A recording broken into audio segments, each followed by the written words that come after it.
Good morning, distinguished guests, esteemed speakers, and dear attendees. Welcome to the 10th GoGreen Summit. We are thrilled to have such a remarkable lineup of speakers who will share their insights and expertise with us. Without further ado, let's begin our sessions.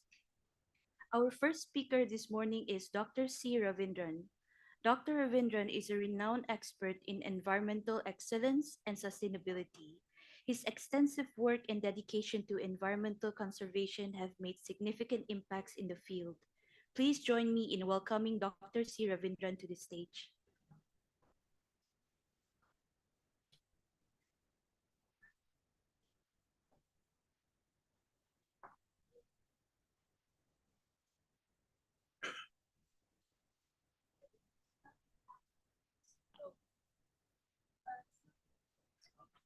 Okay, okay, okay.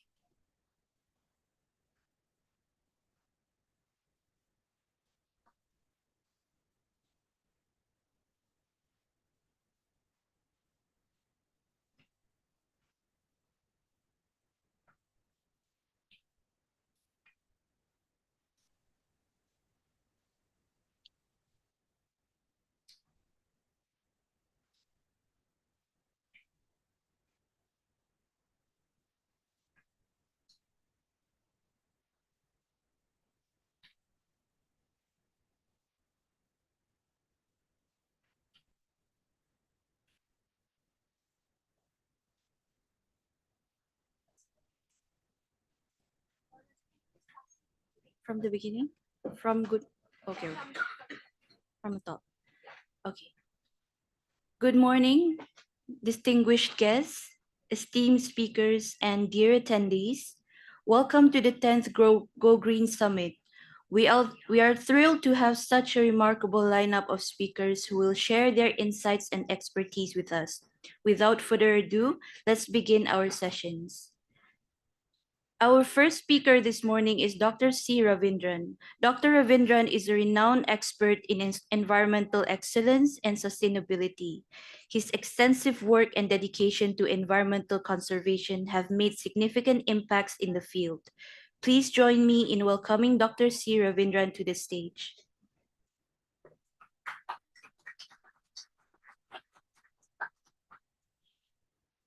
Good morning to all. I'm going to present a lead talk on green horticulture for urbanization and smart city. Next slide. See, we are all know that global warming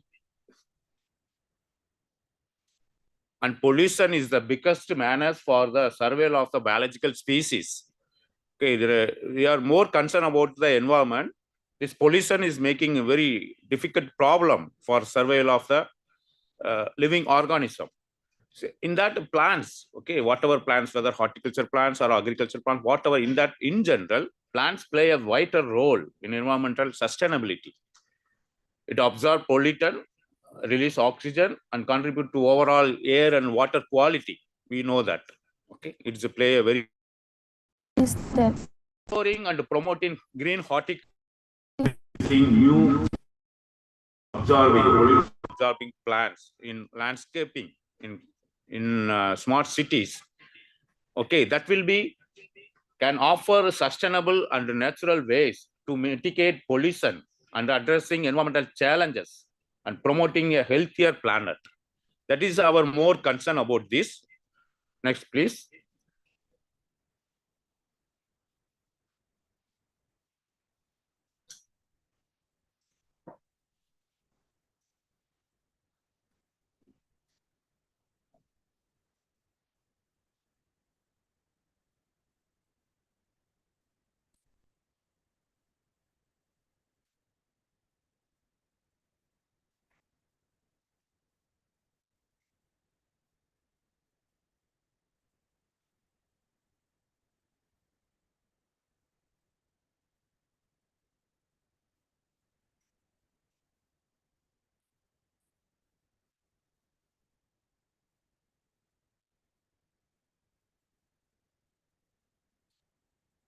Yes, second slide.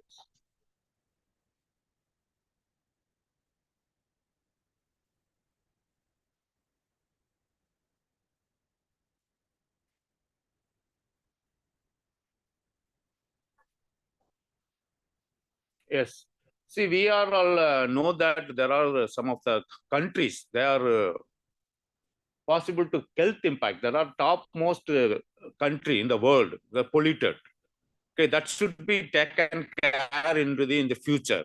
Okay, that is very, very important. Here I have listed some of the countries which are more polluted countries. They have to take the very much important to environmental concern. Otherwise, they have to face a lot of problem for the living organism, including human being. Please, next one.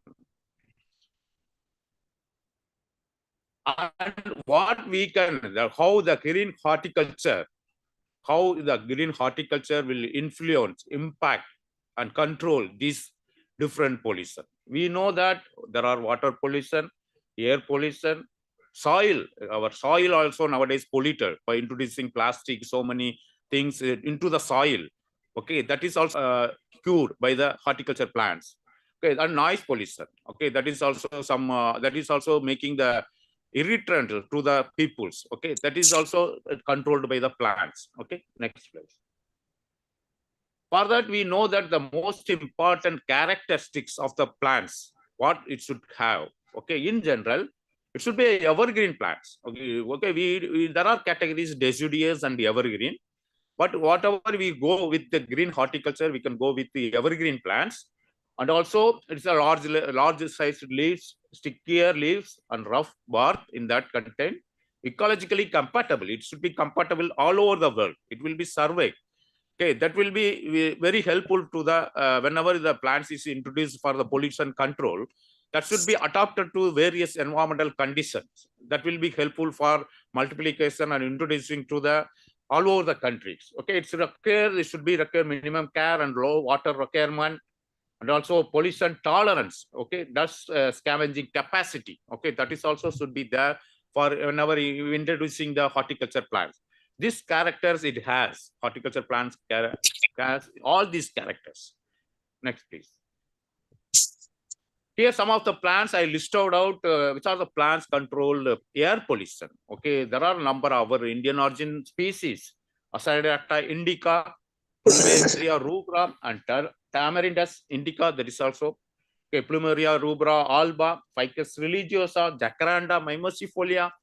Then next, please. Telanix regia, Bombaxiba, Cassia, Simeia, and Lagestromia indica, pride of India, that is Cassia fistula. These are the species is controlling the air pollution. Okay, next, please. This apart from that, other species also Alstromoia, Azadirata, Pterospermum, okay, ficus species. Most of the ficus species also control the pollution. Next, please. Then Antigonan, Calotropsis, Nerium, Oximum, Tenifolarum, then Tinospora cardifolia. That is also is controlling the air pollution. Here also some, next please. Here also some of the species are listed, tree species, okay, ornamental tree species, that is also controlling the trees for this air pollution, Albizia labac, Acacia species, Islandus, Terminalia arjuna, Tacona, grandis, and Polyaltia, that is avenue tree also is controlling some extent, okay. Next. Then Ficus benjamina, Cassia fistula, Betia monosperma, flame of the forest, and Pterospermum, then Lagestromia, again, it's a different species. Lagestromia India is the other one. It is also another species which control beautiful landscaping. Then Mimosis elagni. Okay, that is also excellent controlling the pollution. Next, please. Then there are some of the shrubs also. Now I listed out previously the tree species, ornamental tree species that is suitable for air pollution control. And also then some of the shrubs also it's controlling the air pollution. That Acalipa, then Cisalpinia, Hibiscus rosa sinensis, Duranda, Cassia, Bougainvillea. That is a versatile plant. You can use anywhere. That's a climbing shrubs or trees, whatever. You can. It's a versatile quality plants. That's Bougainvillea. Next, please. Then Calestrimon, Tevitia, Nerifolia, Hemilia, Nerium oleander. Then Topermantana. That is also one of the shrubs. Are very good, excellent flowering character. White flower. Next one. Okay, that is also, these are the plants. Some of the plants used as a bioindicators. Okay, if the surrounding some of the pollutant is there, the plants will be indicate how much that is the air is polluted. Based on that, we can go for control measure Like that, some of the plants act as a bioindicators. Okay, the plants offer an excellent alarm system. It has that. Okay, so more than carbon monoxide or some fluorine content, some toxic elements in the air, that will be indicated by the some of the bioindicator plants. What are those plants? That will be also is green horticulture. That will be horticulture plants will helpful for as an indicator. Next, please. These are the bioindicator plants for sulfur dioxide. It will be indicated whether it's rich in sulfur dioxide in the air. Okay, Fagovirum, Papillus alba, then Medicaco, Trifolium, Ipomia, and Nicotiana. Okay, these are the species act as indicators. Okay, for the sulfur dioxide and ozone layer also. Next, please. There are some of the species for fluoride content that is indicate the fluoride rich in the atmosphere. There are gladiolus, that is ornamental cut flowers, then tulip also, then petunia hybrid, also it's indicator for ethylene, if it is rich in ethylene content. Then Poya annua, that is also bioindicator for paracetyl nitrate, okay, if it is more in the air. Next, please. This is also some of the indicators. Formaldehyde for benzene is rich. These plants, aloe vera is the indicator, bioindicator. Then chlorophytum cosmosum, that is also it's indicator for formaldehyde. Carbon monoxide, if it is present more in the air. Next, please. This is also some of the examples for bioindicator. Gerbera jasmoni, this is a cut flower. There is Sisandapus aureus, that is also an indicator for formaldehyde in the air. Next, please. Some of the Sansevieria, Dresina, these are ornamental indoor plants. Okay, we can keep it in the indoor plants. That is also act as a bioindicators. Okay, next, please. Apart from that, the green horticulture, how it will be help to the people. See, nowadays people are using too much of plastics. You know very well. Okay, we have our health concern. Likewise, we go to concern about our environment. We are using plenty of plastics, day-to-day activities. See the difference? There are available. See, plastic is available for both. This is made from banana pseudostem. Okay, it's a bio product, eco product. We can equally use for, this is also more durable. It will come more than 5 years durability. Instead of purchasing that, we can use that. It will be an environmental concern. It will be not biodegradable. That is biodegradable. Like that in 5-star hotel, they are using for decoration in the room. Like that, we are made it from the banana, the pseudostem. Banana pseudostem, that is after harvesting the bunch, that is thrown to roadside. But that we are making use of that pseudostem, making the rope. We are made it into the eco product. That will be very useful. You can put it inside the light. That will be very decorative in the room. Okay, likewise, next, please. That is a horticulture, plasticulture. The plasticulture is dominating now than the horticulture. That's why green horticulture I am promoting. This is equally, that is the same type of product is available for the horticulture. Okay, likewise, tray also, there are some plenty of different sizes of trays made from the pseudostem. Okay, that is a green horticulture. We should not promote this plastic culture. Okay, this is equally because our is more health concern and we are environmental concern. Next, please. See the difference. See, nowadays people are worshipping the God. This is the plastic. Do you imagine this? The jasmine is really, they are made it, it's a plastic. See, whenever you go there, it's most often in the hotel itself, touches the plastic. It's not natural one. See, worshipping God, we are giving the flavor, aroma to the God. But the people are making the plastic for durable. They are washing and again they are putting it to the God. It's a very dangerous. Think about that. That is natural one. God will happy in that only. He will not happy with that. Is it not? Okay, that's why that horticulture is every movement, every there is there. We should avoid this type of, we should not promote this plastic culture. Next, every function, next one. See, this is a plastic. Nowadays, people are started about this giving bouquet to the people in functions. This is our student made it, bouquet. It is a natural one. They are using natural flowers, plants, and how it's looking is exactly even though looking, but it's happiness more from that than the plastic. Okay, the pleasure from the recipient is more in the natural one. Next one, please. That's why, apart from that, the plant also contribute to the air pollution and also the water pollution control. Also, so some of the plants is controlling the water pollution. See, nowadays water also is more polluted. We can make use of these plants to control water. Cypress, type farm. Ceratophyllum and Pistia and Cerotoiota. Then next please. These are the other plants, Acarnia, then Hydrilla, okay, Lemna. Okay, these are the species also control the water pollution. Okay, it will excrete that control whatever pollution in the water that will be purified by these plants. Okay, next please. Apart from that, we can the school, colleges, nearby these hospitals. We can use these plants to control because there should be calm. There is a school nearby school or inside the school. It should be calm. That way we can hospital. Okay, industries that are making a lot of pollution in that noise pollution. Okay, that we can make use of these plants to control the noise pollution also. It will absorb the sound. Okay, the surrounding environment will be reduced. Okay, sound will be reduced. This type of plants we can use for controlling the noise pollution. Next, please. Other plants, Calliotropsis, Ignam. Okay, this is the Nerium, Nyctanders. These are the species control the noise pollution. Next, please. Okay, leave about the plastics. Okay, we other also these natural flowers. We are unable to buy the flowers. Okay, at least we can go with the dry flowers. These are the botanicals. After the harvesting, some of the plant parts will be wasted. That will be make use of that. Instead of plastic, we can go for fresh flower. Otherwise, if not possible, we can go with the beautification of surrounding room and everywhere. You can go with the dry flowers. That is also is biodegradable. It's an environmental concern. Okay, you can go with the dry flowers. Next, please. See, the product is made from Palmara. Okay, that is the plants. Okay, it's the plants of Tamil Nadu, the Palmera. Okay, that the palm. Okay, that's the number of product made from that eco product.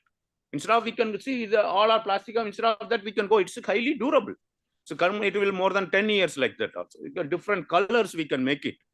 Okay, next, please. See the difference. It's a plastic.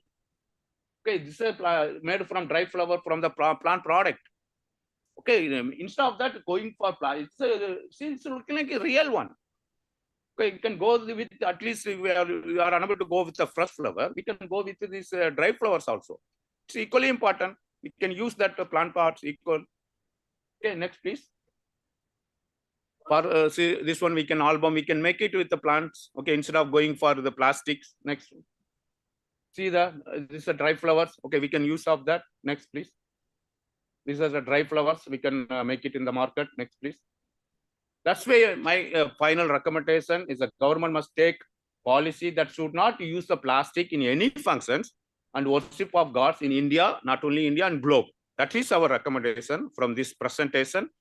I hope this all of understood and more health concern and also equally environmental concern that should be taken into the policy level, should not promote the plastics, and instead of that, because all our farmers are dependent on their produce, okay, flowers or everything. If they are promoting plastic, how the farmers will live? Floriculture farmer, flower farmers. Okay, in every function nowadays, they have started marriage function, whatever function. They have started with all our plastics. Okay, that's why we should more concern about the promoting this. Instead of that, we ought to promote our green horticulture. Okay, that's why we can't eat plastic. See, now fruits as a plastic, they keep it. Okay, that's why we go to more concern. This is the recommendation should be take care of this one biolar. Okay, that should be included your recommendation for the government of global level or and India level. Okay, next please. See, we are using our any function for serving lunch or breakfast. It's a traditional system using the banana leaf. Okay, now they started with the plastic. The leaf also is started with the plastic. That's why I'm more about our accent should be the green horticulture. Thank you very much.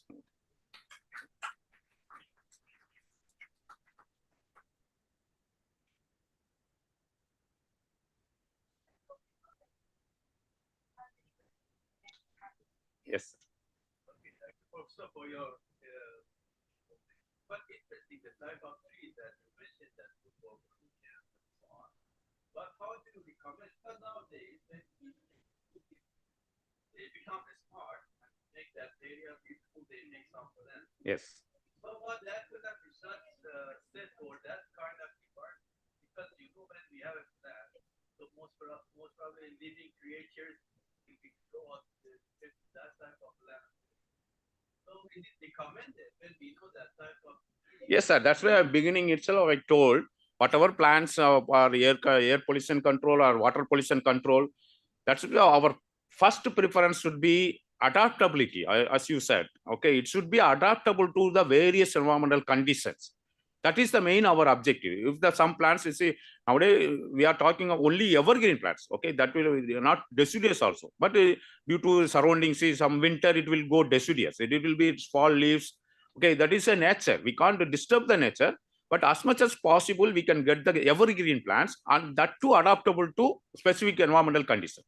Like in India or in Malaysia, it should be adaptable. Okay, that type of species is very helpful for controlling this pollutant. That's the main objective. That is one of the breeder objective. We go to develop. See, so nowadays the people are developing so much of consumer interest. Okay, well, this should be in interest to a breeder to develop the pollutant. That we know that this species is resistant to controlling the air pollutant. We can multiply or develop a resistance, that type of species adaptable to various environmental conditions. That is our breeder objectives. That should be done. Yes, ma'am. Noise pollution. Yes, ma'am. Yes. Okay, actually, ma'am, that is the dense capacity of that foliage capacity. Okay, it's densely is there. Okay, that will be absorb the noise. Okay, it will be absorb the noise by the through the leaf. Okay, that will be reduced. Okay, instead of that, what you call in noise in terms of unit, what you call that will be reduced. Okay, by absorbing this leaf. That is it depends upon the plants characteristics of the particular species. Okay, that will be controlled, that will absorb the noise. That is the special character of that particular plants.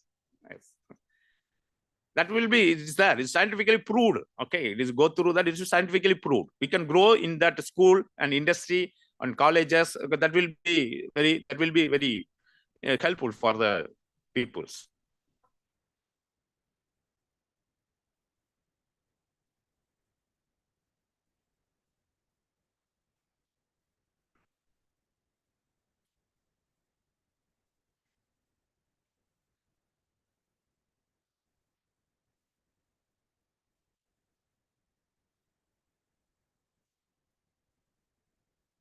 Okay. Thank you very much. Okay.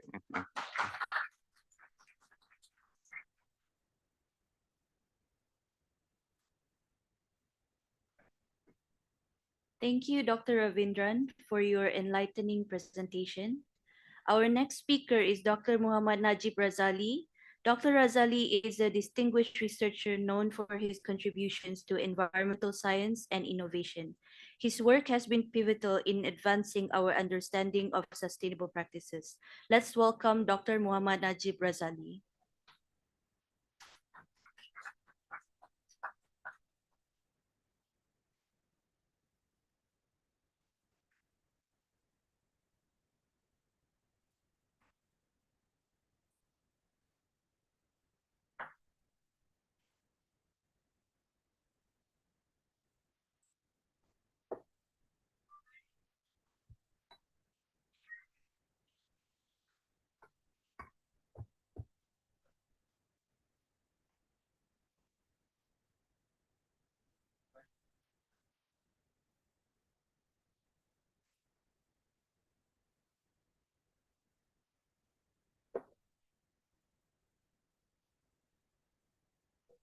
Thank you very much, Madam Chairman Chairperson.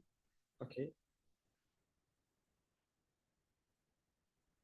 First of all, I would like to thank the conference organizer for inviting me for this 10 Go Green conference.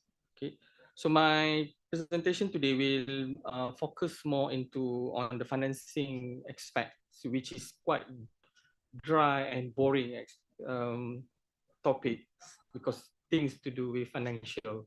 So, but this is very important. It's significant because any policies, any initiative that needs to towards the sustainability, it really needs financial support. Okay, it needs something. This is one of the important thing is an initiative beside which I believe the number one or the most important thing in is governance. Okay, most of the Asian countries we are top down style of governments and also governance that mean which needs someone from the top is give some instruction and some procedural in order for any initiative to ensure it's successful. So today I'm going to talk about the financing the green revolution innovative approaches to sustainable development. Okay. Good morning, all guests, colleagues, and my friends. And I'm very honored today to have opportunity to speak on this very important topic that just not close to all of us, but also the future of our planet. Okay, our planet is actually or is already sick, so there is a very strong commitment need to do in order to ensure the sustain to champion the sustainability initiative. We have been taught about the sustainability long time ago. Now we just rebranding the name. Now the term become more which has become popular now. We talk about ESG. Last time is sustainability. Now ESG. In future we don't know, but the process is still the same. We want to ensure this planet is safe to live and safe for everything for our future generation. Okay, that's why I believe the financing aspect in green revolution is really important. So, but before delve into the heart of this discussion, so let me provide some context about why this topic is so vital at this moment in time. So I think we all know that our planet is facing unprecedented environmental challenges, climate change, biodiversity loss, and environmental degradation, and accelerating is actually currently very accelerating and very alarming. However, we are also in era of incredible innovation and opportunity. So the intersection between these, okay, will provide us a unique chance to redefine our approach to development and finance, which paving the way of sustainable future. Okay, I think you don't need a higher degree to know that we are currently facing climate change challenges. I'm just came back from Dubai yesterday, and it's really scorching hot. It's not just all through Middle East, but also I believe in South Asia, also facing the heat wave. I I just saw in the news Pakistan is currently facing a heat wave. In we have heard many aircraft flight today facing a turbulence, unprecedented turbulence. Although it's normal, but sometimes they cannot predict it anymore. So we have seen many cases of turbulence. It's quite worrying now, right now. We have to pray a lot when we sit in the aeroplane. Okay, that's why I suggest all the airline company they started before their take off, they should start with pray, not just because of climate change, but for our own safety. Right? So there is a need of urgency in green revolution. I think it's urgent more than ever. So we must transition from traditional unsustainable practices to innovative eco-friendly solutions that can meet the demands of growing global population while preserving our planet for future generations. So this needs some green technologies. Last time, maybe 15 years ago, we never heard about green technologies. Now, green technology um, uh, has become more and more important. So when we need the green technology, we need finance. We are financing aspect. Okay, we need to look into the financing aspect. So it is about fundamentally changing the way we think about finance and development. So consider for a moment of the scale of environmental challenges we face. According to the Intergovernmental Panel of Climate Change (IPCC), so they warn us. So we have about less than 10 years to limit global warming to 1.5 degrees Celsius above pre-industrial level. So failing to do so could result catastrophic consequences, including more frequent and severe natural disaster, loss of biodiversity, and significant disruption to food and water supplies. Okay, so this stark reality underscore the urgency of the green revolution. Okay, moreover, beyond the environmental imperative, there is significant economic and social benefits to embracing the green revolution. So, for instance, transition to the renewable energy. So, when we talk about renewable energy, it costs a lot. Okay, we need to think about how to save a cost in order to introduce the renewable energy. As if today, when we talk about sustainability, it's just for the rich people. If you want to stay or live in sustainable house, you need to pay more than a normal house. Okay, because it costs a lot. So is it the sustainability just for the rich people? How about the poor people?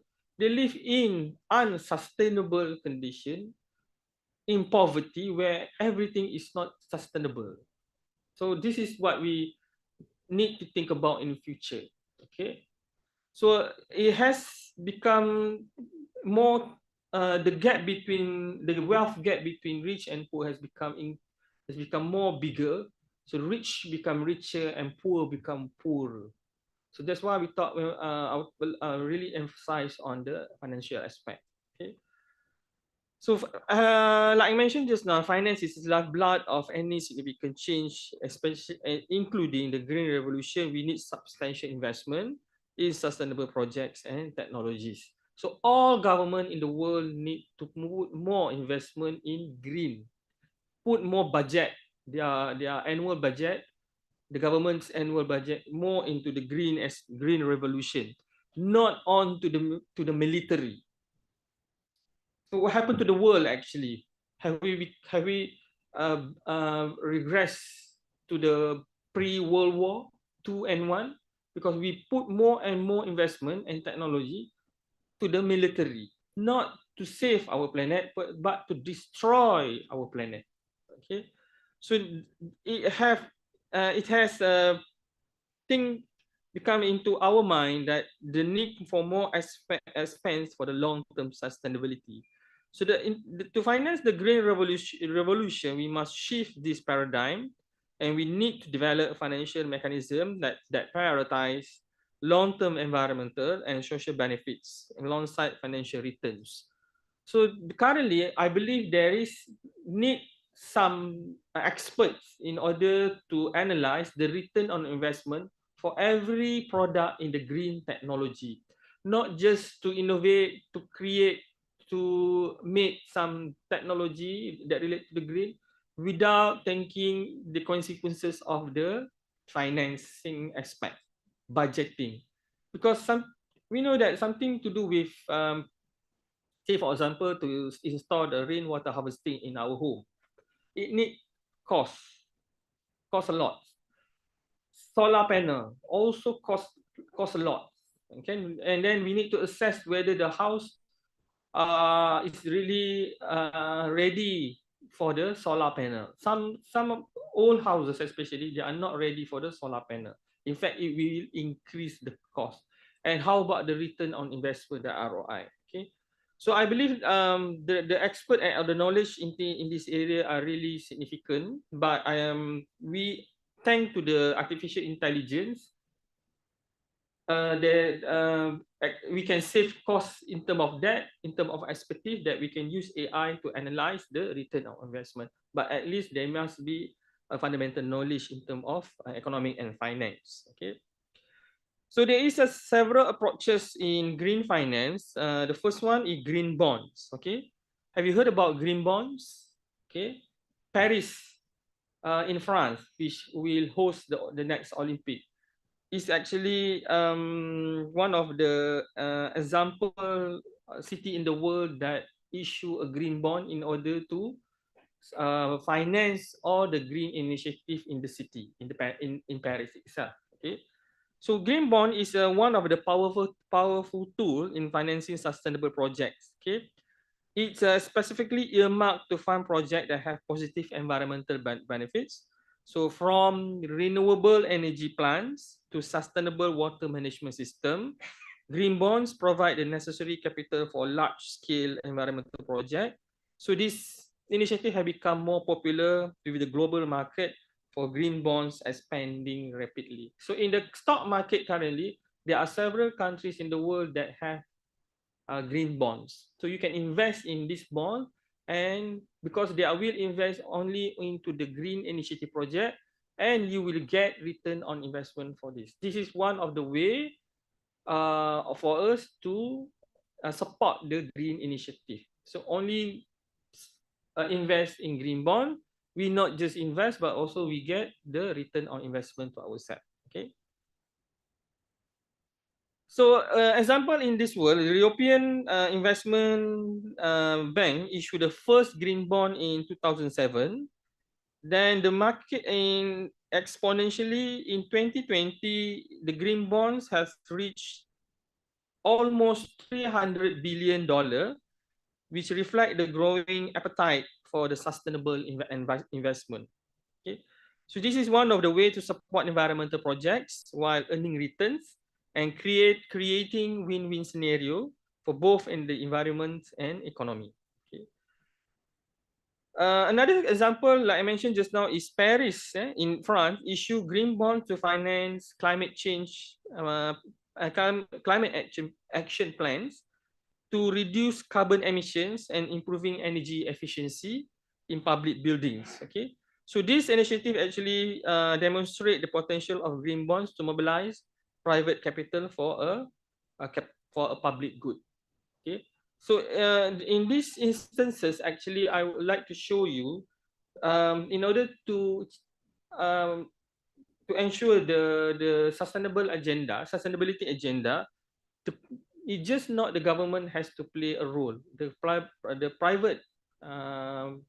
private practices actually need to hand in hand together, work in tandem with the government to initiate this project. Okay. The second one is sustainable linked loans. So all government in the world love to take loans. Okay. Most of the government in the world actually rely on the loans in order to finance the project, the development project. So unlike traditional loans, the sustainable link loans are structured in a way that offer borrowers incentive achieving specific environmental, social, and governance (ESG) targets. Okay, so this alignment of financial performance with sustainable goals encourage companies to integrate sustainable practices into their operation, so in making a tangible impact of their overall sustainable. Okay. Have you heard about company like Danone, foods and beverages? Okay, Philips, very popular. So this company actually successfully utilized sustainable linked loans to fund their sustainable initiative. So this loan actually helped them to improve the environmental footprint while demonstrating their commitment to sustainability to investors and customers alike. Okay. Next one I would like to discuss is on the impact investing. Okay, so for example, the Global Impact Investing Network, or GIIN, estimate the impact investing market is currently valued at 720 billion US dollars. So this shows that the growing markets include investment in renewable energy, affordable housing, and sustainable agriculture. So this has become more and more increased in terms numbers private institutions to invest in this kind of investment. Okay, renewable energy, affordable housing, and sustainable agriculture. So this is can be categorized under impact investing, which also, of course, for private institution, private investors, they would like to have financial returns. It is beside in helping the planet itself, in order to champion the sustainability agenda, we also able to get a return. Okay, it's not like just simple donation, but also we able to get the return. For example, Acumen Fund has made a significant investment in social enterprises that provide clean energy solution in developing countries. Okay, this investment not only generate financial returns but also improve the quality for millions of people by providing access to affordable and sustainable energy.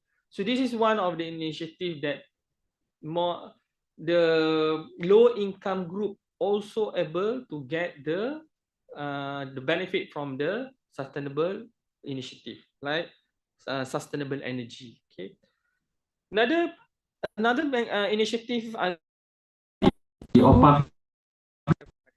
This is not new initiative. This is really very long way ago. Okay, because this is the initiative, the strength between public and private sectors to finance and implement a sustainable. For example, okay, in London, Thames Tideway tunnel project, okay, which is really outdated into sewer system because it's been built long time. We know that London is very aging city, very old city. Okay, in order, so they have a very old sewer system. Okay, and in order to reduce the pollution in the River Thames, the project funded through a combination of public and finance between the UK government itself, London Municipal Council, as well as several private institutions that enhance the sewer system which aim to reduce the pollution in River Thames. Okay, so these effective PPPs actually require clear governance structure. I mentioned during my early presentation, governance is really important, risk sharing mechanism, and commitment to long-term collaboration between public. இந்த லட்சுமி மகால்னா அளவாவும் இருக்கும் மண்டபம்.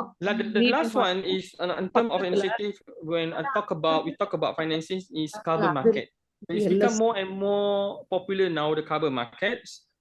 Say for example, the European Union Emission Trading System (EU ETS) is the largest and the most established carbon markets in the world. It has been established since 2005. The EU ETS has played a significant role in greenhouse gas emission from major industrial sectors across Europe. Okay.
Hello there, the mic is on mute.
Okay, so the thing is we need to give some awareness of the issues. Okay, continuing. Okay, not just one stop.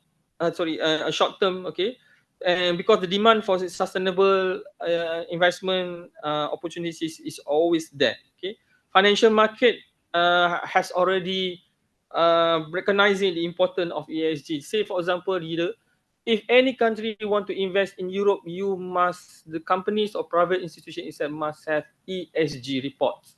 If you don't have ESG report, you can't enter the European market. Okay, so we already witnessing the significant shift in investment behavior, but lots of things needs to go. I could say the effort is 40%, then it need to accelerate, especially from the developing countries, because most of the developing countries we have money problem, financial problem. Okay.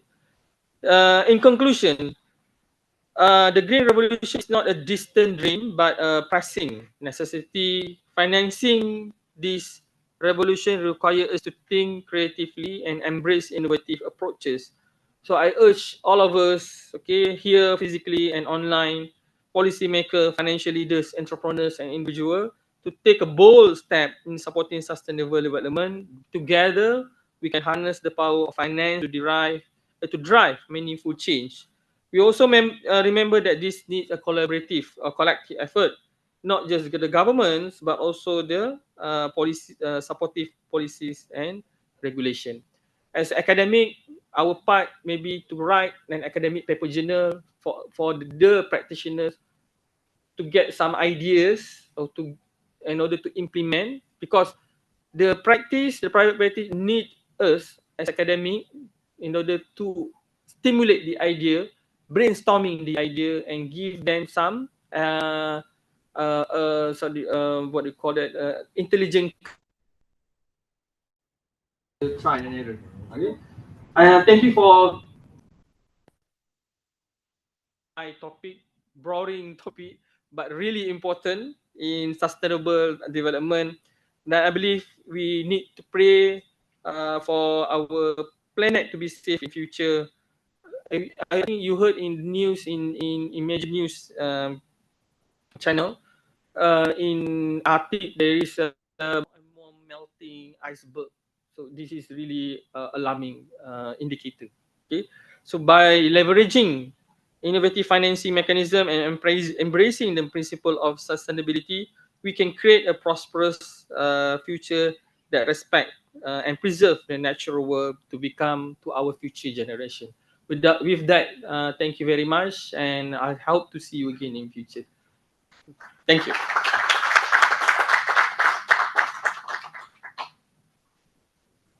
Is there any thought or question you would like to ask?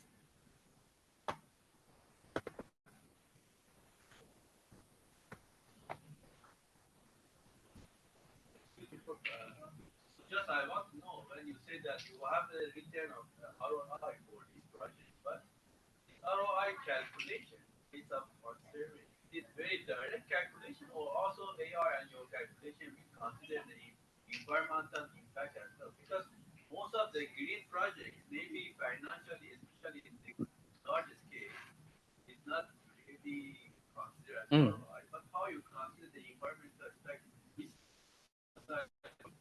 This is the sorry. One involved in this one project in my university UTM. I actually advised on the electric vehicle EV, in how we're able to we developed a module, financing module, and especially if we are use on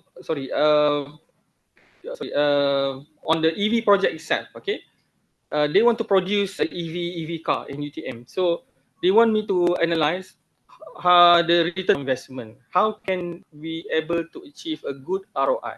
So the challenge is the data actually. If we able to get a good data, a good and quality data, we able to analyze effectively.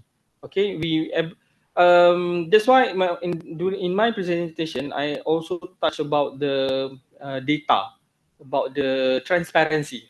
So the government need to be transparent about their because some of the data relate to the government itself.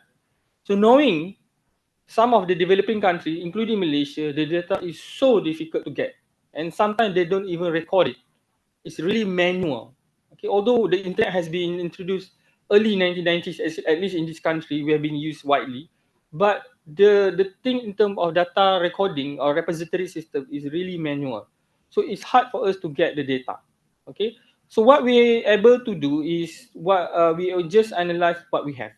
Okay, so we think about the future, and then we actually use our mathematical skill, empirical, economical, econometric, everything, in order to analyze one of is part of the variables in ROI. So in conclusion, we managed to get several variables, but not based on historical data, but we use mathematical what do you call it, formula in order to anticipate the future. So that's the best that we can do right now. That's why some of the presentation when I went to several conferences in the world, they say EV actually is not sustainable. In fact, is produce more waste, okay, especially in on electrical thing. So it's been debating actually. Maybe they use a different data, we use a different data. They other researcher they use different data. So that's why the benefit of the conference like this, we discuss together and we find a solution because we believe we want to get the best result. Okay, so I believe if I compare our result to the researcher in developed country, they having much better data because they have a very and good quality of data. I think that's all that I can share. You mentioned that we have AI tools. So when there is no data, how AI Yes, can be effective? it's useless actually. If although like internet, if you misuse internet, it will produce rubbish. AI is really useful, but like I mentioned always to my student, garbage in, garbage out. Or in order to use AI, you need to have a good prompt and also a good data. Don't be too lazy if you use AI. Okay, thank you very much. I really enjoyed the session. I hope to see you again.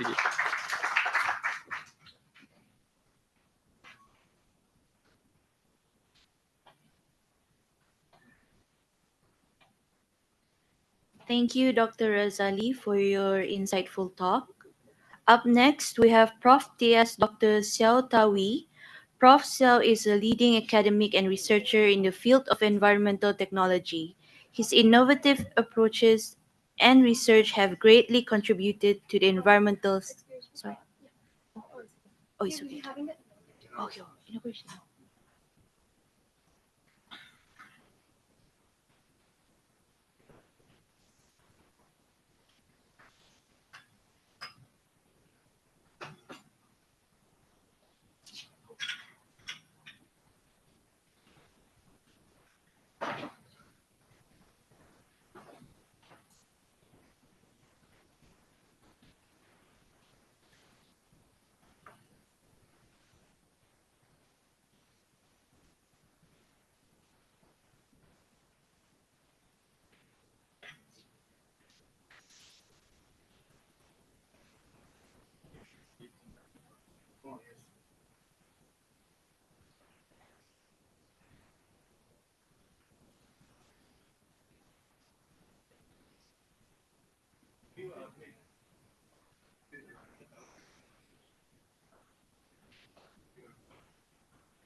No matter what,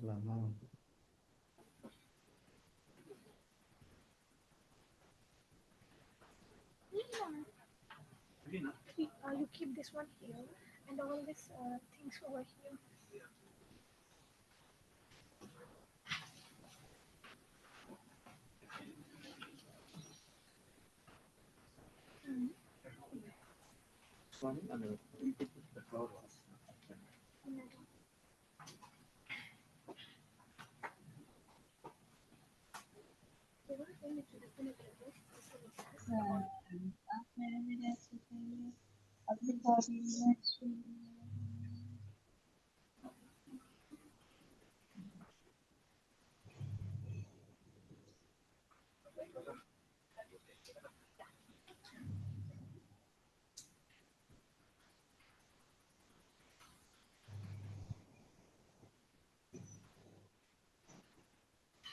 लेकिन फिर head massage में हो जाए mummy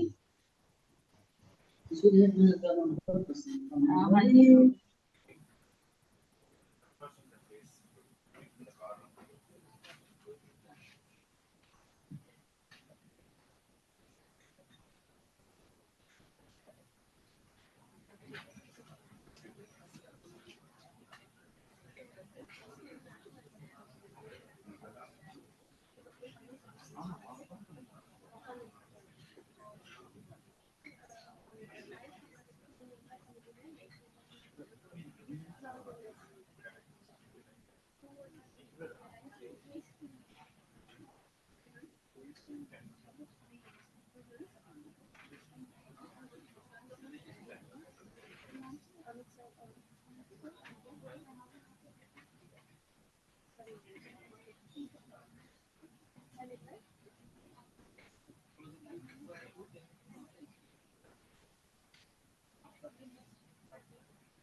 You think so? இப்ப பேசுனாங்களே அவரா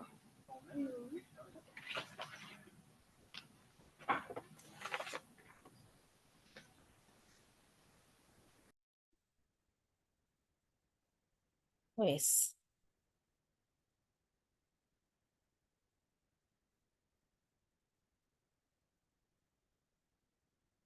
Hello, good morning to all of you.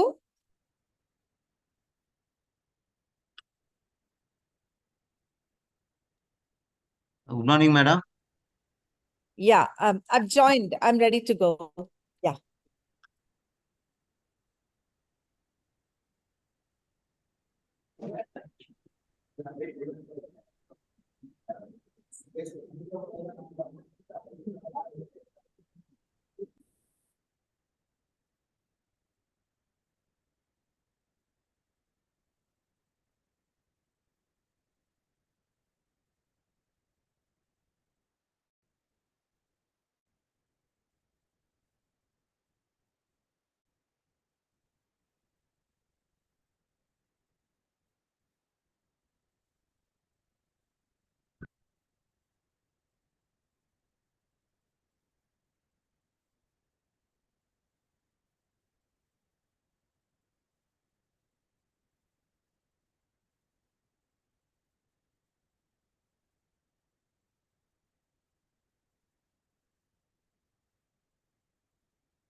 Okay, okay.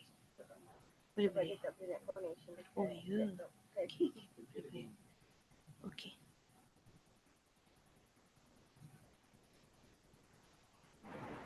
Satu je.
போலாமா நம்மளாம் எல்லாரும் கிளம்புறாங்க சைன் பண்ணி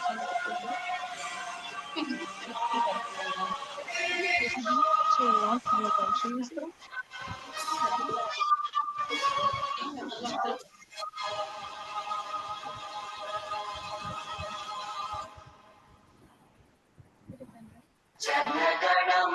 अधिनायक जय हे भारत भाग्य विधाता पंजाब सिंध गुजरात मराठा द्राविड उत्कल बंगा विंध्य हिमाचल यमुना गंगा उज्जल जलधि तरंगा तव शुभ नामे जागे तव शुभ आशीष मांगे गाहे तव जय गाथा जन गण मंगल नायक जय हे भारत भाग्य विधाता जय हे जय हे जय हे जय जय जय जय हे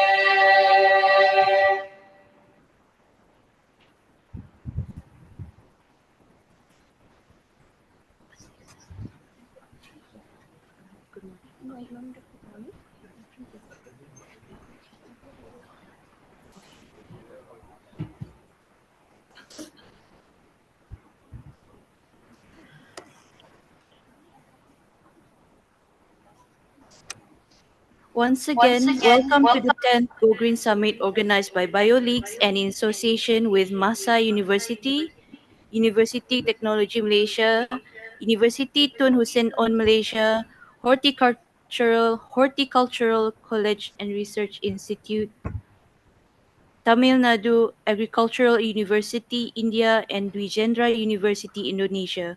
We are thrilled to have you join us. This premier international event gathers environmental activists, policymakers, scientists, and innovators to exchange ideas and solutions for environmental protection. Building on the success of 9 previous editions, we continue to foster progress and address critical environmental challenges. Okay. This summit serves as a platform to unveil new inventions and products aimed at promoting sustainable practices and fostering collaboration among researchers and practitioners in pollution prevention and environmental improvement. We look forward to a fruitful exchange of insights and ideas in these conference sessions. BioLeaks is a nonprofit professional association dedicated to advancing research and development in life sciences and medicine technology.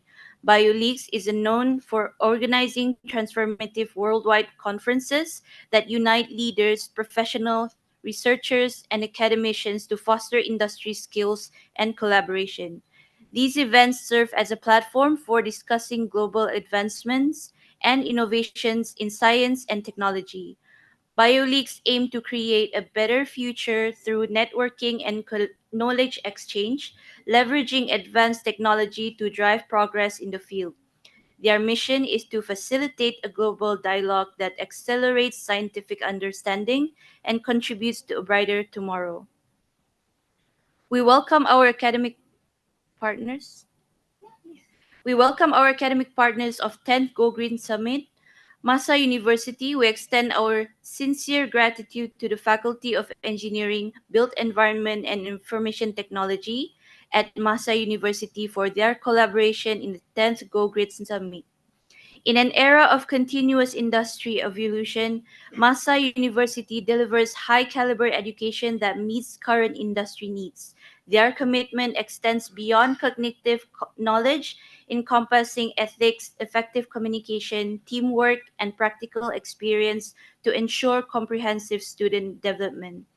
University Technology Malaysia, the Faculty of Built Environment and Surveying, established on the 1st of July 2018 as part of UTM Synergy 4.0, combines academic entities to enhance collaboration and synergy, offering a wide range of undergraduate and postgraduate programs across 6 disciplines, including architecture, urban planning, and geoinformation. The faculty aims to provide a strong academic foundation in industry relevant skills.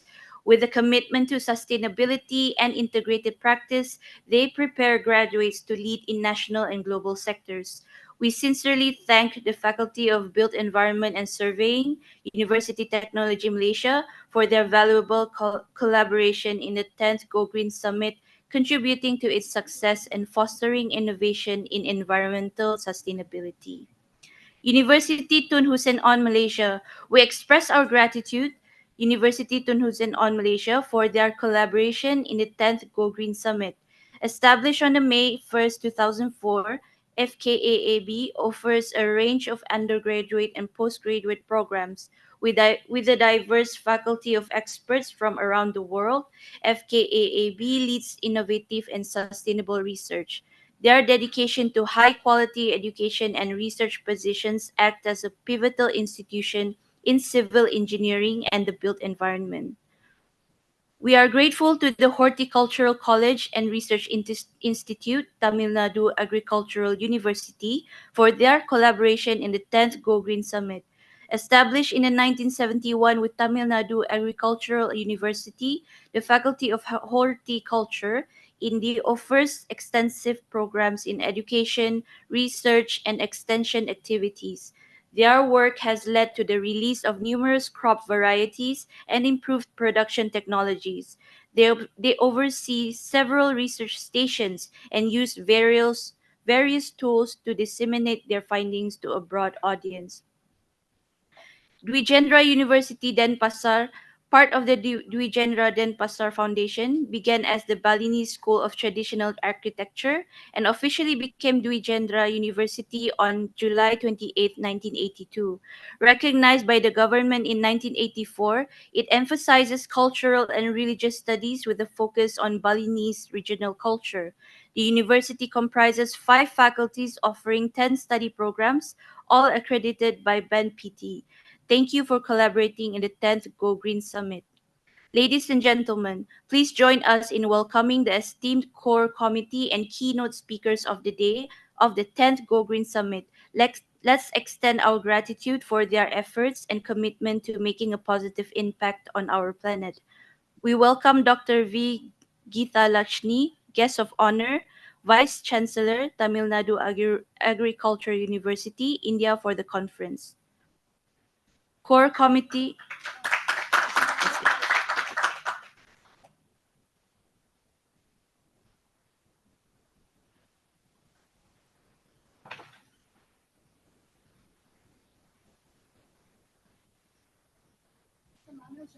Yes. You can ask mom to give the address.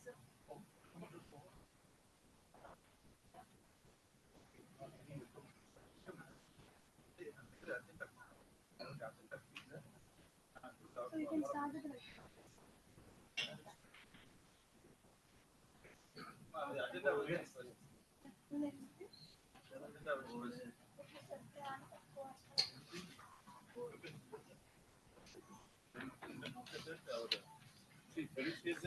Yes, yes, got it, sir. Yeah. It is a pleasure to introduce Dr. Iman Paranchi, our organizing secretary, who will be delivering the first welcome address. Sir, please.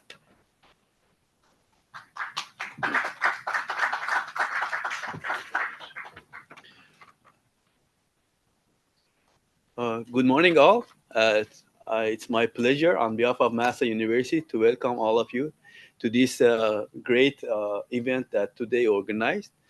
Welcome all the guests here, especially all the where the things that many guests come from India to Malaysia. Welcome all to Malaysia. So basically, as the professor mentioned, this sustainability plan and all these green technologies plan, of course, we are as a researchers, as an academic, we have the great roles to publish all the papers, information to make sure that at the end the final decision come from the decision maker in government. So we have a great roles to make sure that we pass the correct knowledge to the environment, to our society, to make sure that, because previously all the decision make is the human based on the human needs, while human needs, if we want to go also conserving, of course at the end we have to calculate the cost, calculate all this revenue and so on. But we need to change the idea of the society to make sure that all the plan in future become the humanity needs. So if you consider the humanity needs, the good for the society and the good for the future, basically we cannot calculate the cost. So this kind of event is very important to everyone discuss, to understand what is the needs of humanity, to make sure that our plan based on the humanity needs. So in Master University also, as mentioned, for example, we do have many various projects, and as I know in Malaysia, India, they have various plans. For example, in Master Universities, we are having collaborating with official the organization in Malaysia. They call it GBI, Green Building Index. As I know, GBI by the early of the 2024, they have reached to around 300 million square feet in Malaysia, buildings that certified by GBI, which is very great effort by GBI in Malaysia. I'm pretty sure in India also they have many plans like that.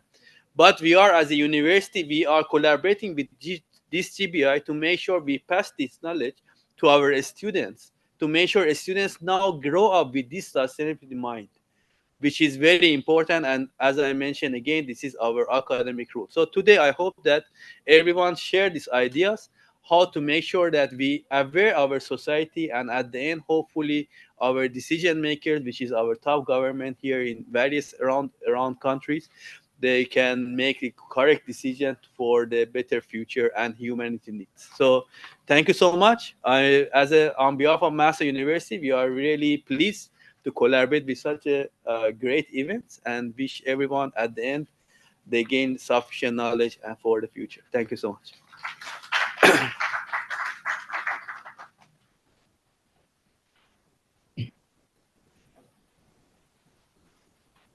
Up next, we have Prof. T.S. Dr. Xiao Tawi, who will be giving his speech virtually.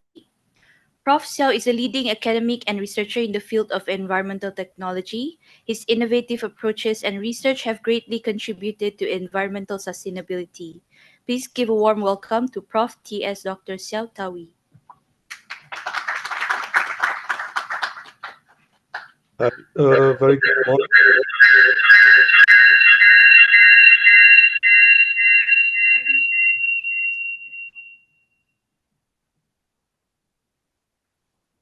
I'm sincerely apologize I can't attend to the conference physically this morning. Very sorry. And I'm delighted to be here today among so many friends, colleagues, and I extend my thanks to BioLink as our partner in running this conference and hosting this event. So ladies and gentlemen, now we talk about the Industrial 5.0 Yeah, so environmental aspect and humanized aspect is a very important. So as long as our developments are looking to the sustainability, human-centric, and resilient industrial in the coming decades, I believe we can have the better environment and better life in our planet. So, and beside that, I also sincerely welcome everyone to be here and then to attending 2 days conference. I think this is a good event where we can share our recent or current research toward the Industrial 5.0. Yeah, thank you very much. And see you all in this event later on. Okay, thank you. Yeah.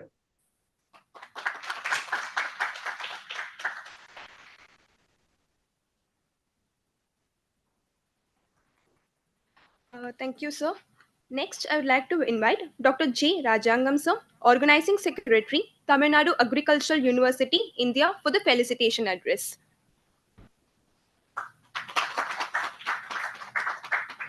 Good morning to all. Most Honorable Vice Chancellor, Tamil Nadu Agricultural University, India, the partner university scientists from Malaysia and Thailand, then all organizing members and the scientific fraternity, those who are participated in this summit today.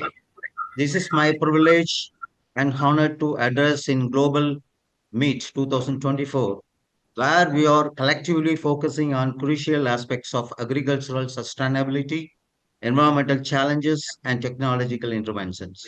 No doubt, this summit is very unique and provide a solution through scientific deliberations to overcome the various challenges and also promoting precision green technologies for global perspective. When we're talking about global agriculture, eco-friendly, smart agricultural technology in high-value crops is the need of the hour. Holistically, I acknowledge the deliberation which exhibits the importance of equipping scientists with the knowledge and mitigate the science associated with our challenges. In agriculture and allied sciences, the topmost priorities are enhance the production and productivity by which the livelihood and economic status of the farmers will enhance. Hope this summit will create a platform to achieve the priorities. I like to highlight two important strategies in the sustainable agriculture in the global network. The first one is effective management of drought hardy agricultural against adverse climate problematic soil in various ecosystems and open field cultivation. Then secondly, agriculture through high-tech farming system, which includes protected cultivation, artificial intelligence, robotics, and biotechnological advances, which aids to attain sustainable production. So these two aspects in rainfall cultivation as well as high technology farming are very important for the global agricultural future. Which coincides in two aspects. Mechanization also play a major role with water budgeting through modern irrigation system, then automatized technologies for open and closed environmental condition with effective input use efficiency. In addition, biotechnological approaches, transgenic and nanotechnology are emerging scientific outcome in modern agricultural research, which has to be exploited now. At a outset, I like to express that 70% of production is possible through effective precision agriculture by adoption of various technologies. However, after harvesting the produces in agriculture, 20 to 30% of loss is due to post-harvest management, yield of post-harvest management. Now, the question of national or international network is how to reduce the post-harvest loss through effective management. So apart from this, innovative packing technology, sensor-based grading, and the technological intervention to improve the shelf life of the produce for the promoting of export promotion authority. Then apart from the fresh producers, value order products is a talk of the day. So in the sense, role of industries also major outbreak. When we highlight about the agricultural industry, a new concept of waste, wealth from waste, that is recycling of bio waste, and make various useful products which reflect effective biosafety, environmental management, and eco-friendly approach, and economic values also. Finally, I hope that this summit provides a scientific guidance, research collaboration for future scientific intervention. In conclusion, I express my sincere wishes to all the participants in the Go Green Meet today, with good, fruitful deliberations, valuable output, and ultimately make a grand success. I once again express my sincere thanks to our Honorable Vice Chancellor for the profuse allowing our institute as one of the co-partner of Go Green Summit today. Thank you very much for given opportunity.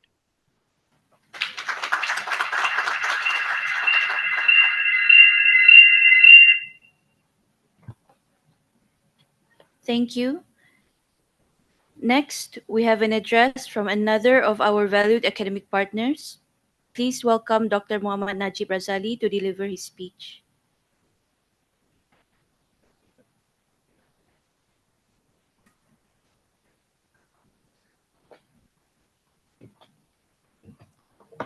Hi again, thank you very much. And I really, on behalf of the University of Technology Malaysia, and where I represent of Faculty of Environment and Surveying, we are really honored to be part of the organizer for this conference. As what about because the importance of the theme of the conference is on the sustainability itself and green initiative. So we thought that this is very a good opportunity in order to together with the organizer to initiate the knowledge discussion between all the experts and academics in order to produce more and more publication which we believe that it can have access to everyone, so it can be one of the guideline in order for the practitioners to initiate the green conference, the green initiative in every aspect, especially on whether it's from the government itself, private, or the individual. So I hope that this initiative and effort will continue in future, and we are really honored to collaborate again in future. And I pray for the best for everyone, and for I believe for I would like to say welcome to Malaysia for foreign participants, and please enjoy this country. This country can offer you very much. Thank you. Bye.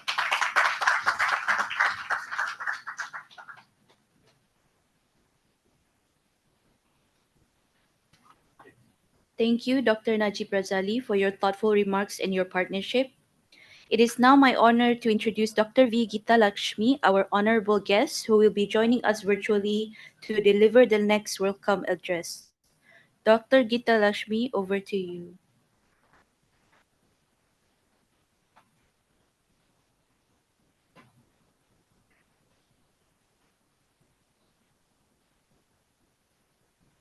It's not audible. Good morning to all of you. Is it audible? Yes, ma'am. Yeah, thank you very much.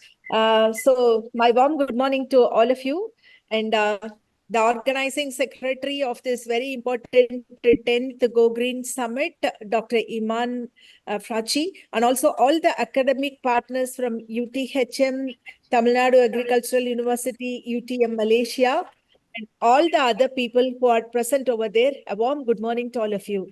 It's really an immense pleasure and honor for me to address the gathering today on behalf of Tamil Nadu Agricultural University, to extend my heartfelt congratulations to BioLeaks for directing a remarkable summit, and it's reshaping the earth with eminent technologies. These kind of summits are really, really important in the recent days. Our partnership with the BioLeaks enhances our shared commitment to fostering impactful research and development in the field of life science and agriculture technology. So at this context, I like to specially thank BioLeaks for partnering with Tamil Nadu Agricultural University for conducting this 10th Go Green Summit. India and Malaysia, with their tropical climate, cultivate diverse horticulture crops.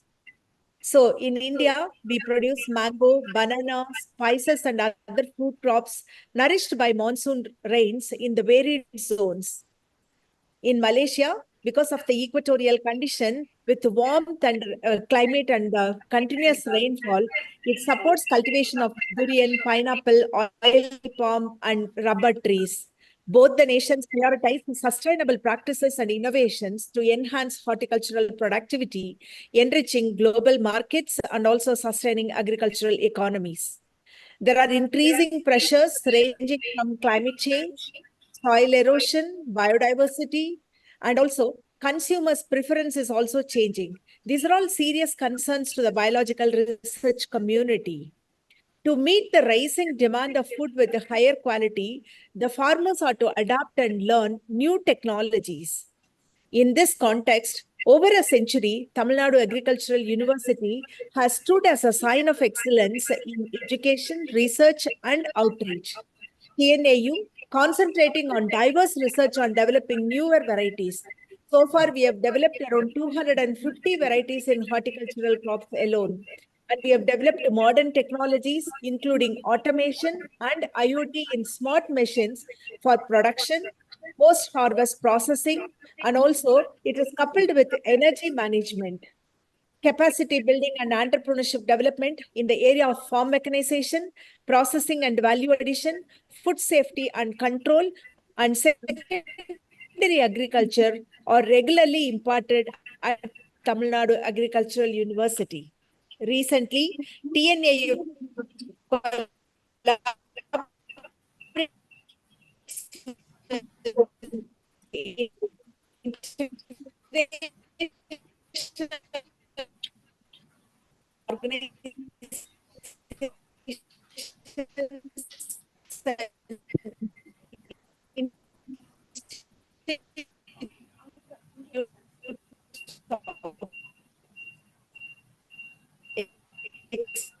exchange of knowledge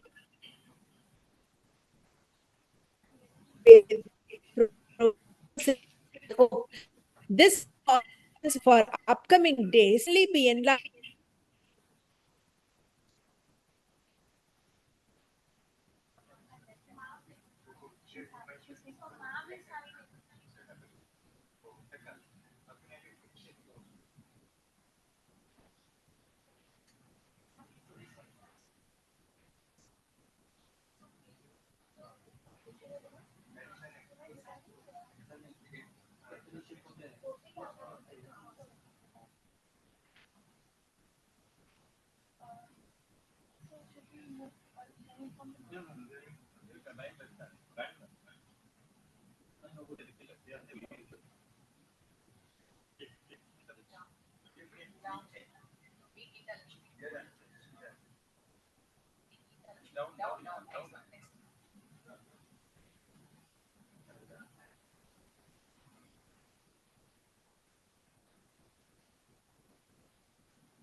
Okay. Okay.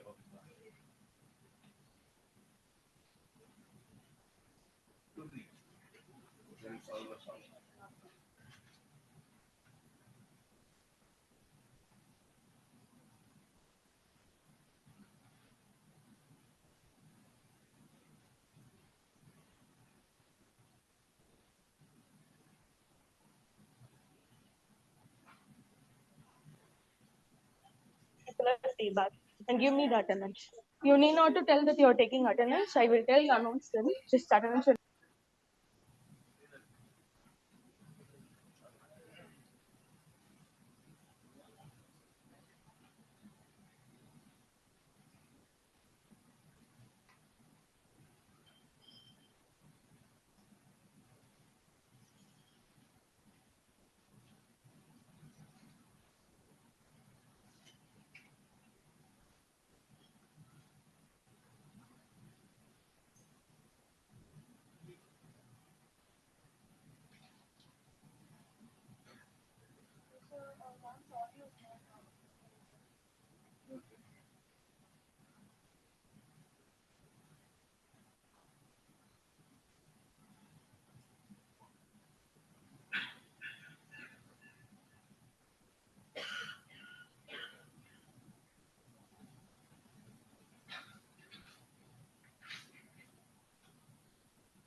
Thank you, Dr. Gita Lakshmi, for your inspiring words and for being with us virtually today.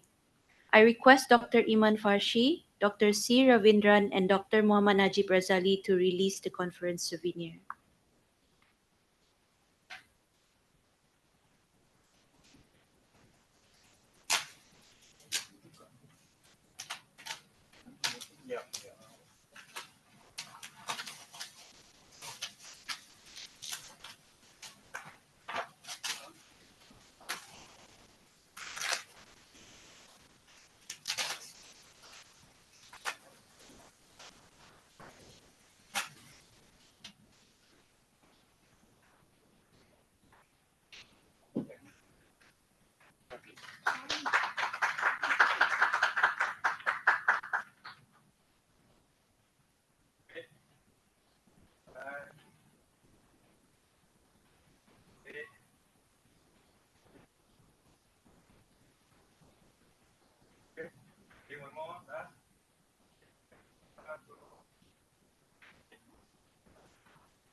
Now moving on to the award ceremony, we are glad to welcome Dr. V. Geeta Lakshmi ma'am, Vice Chancellor, Tamil Nadu Agricultural University, to be a recipient of Women Excellence Award for her contribution towards the environment.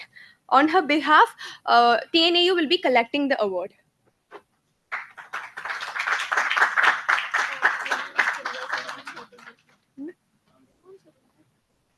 Um, to felicitate Dr. Geeta Lakshmi ma'am, I kindly request Dr. Iman Farashi sir to the stage, please. Okay. So we can move a little bit there, sir. Yeah.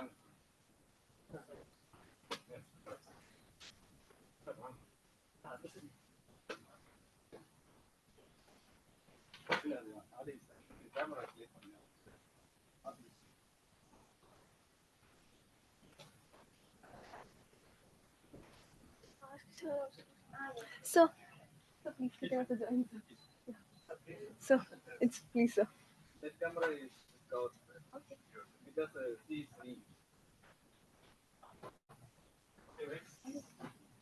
Not hiding.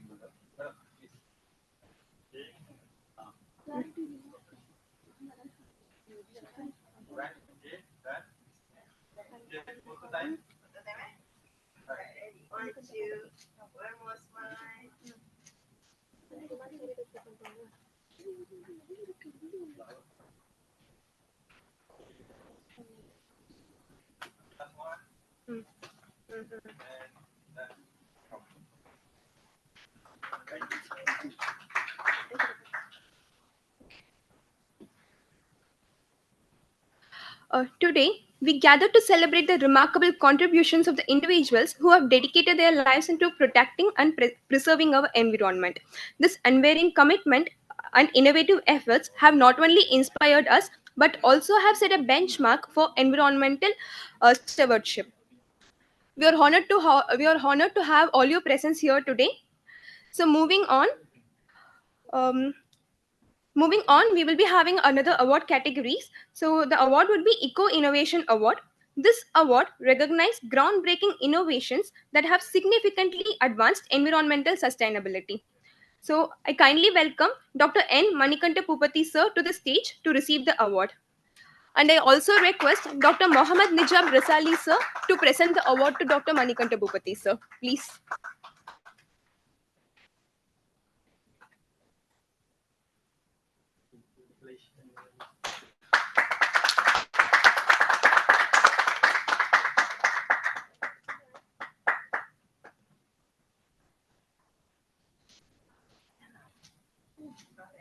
Okay. So kindly request you to stay back. We are having few more awards. So. Next we have Environmental Excellence Category Award, celebrating the outstanding contributions to environmental preservation. Please join me in welcoming Dr. C. Ravindran sir to the stage to receive the award.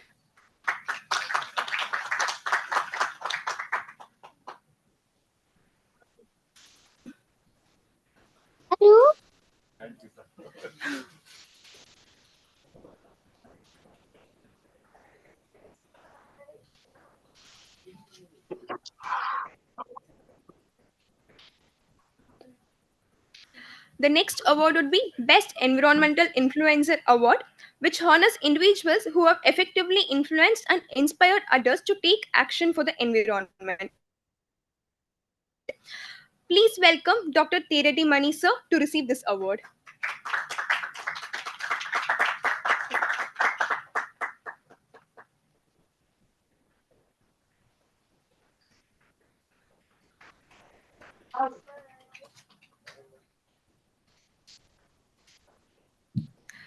Yeah, thank you, sir. Now, we move on to the Green Achiever Award, recognizing outstanding achievements in promoting environmental sustainability. I welcome Dr. J. Rajangam sir to receive this award. On behalf of sir, kindly please receive. Sir, can, sir, little friend, you can.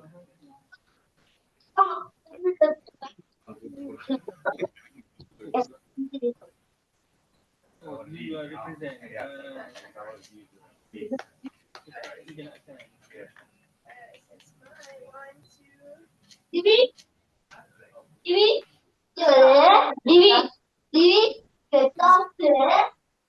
You have to read? Okay, there are two more award categories which are left, but they are unable to join us today at the venue. But I would like to announce their names under Environmental Excellence Award category.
sir, to collect the keynote memento, please.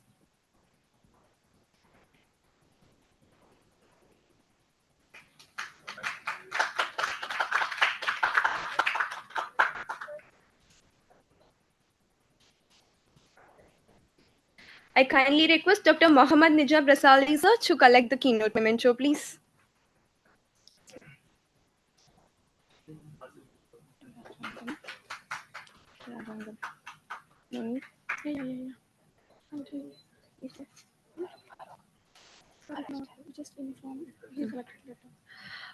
I kindly request Dr. Rajangam sir to collect the keynote memento on behalf of sir, please. Yeah.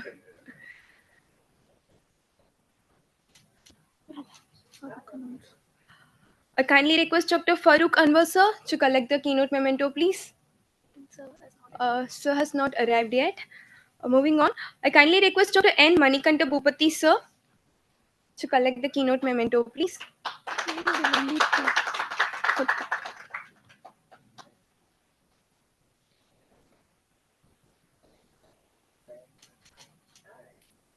I kindly request Dr. Teredi Mani sir to collect the lead chalk memento, please.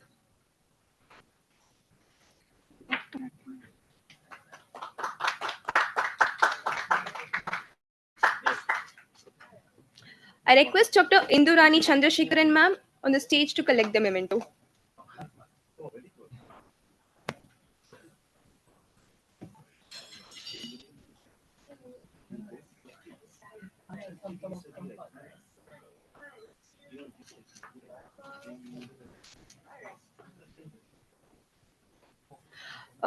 I kindly request Dr. Mohammad Nizab Razali sir to felicitate our organizing secretary.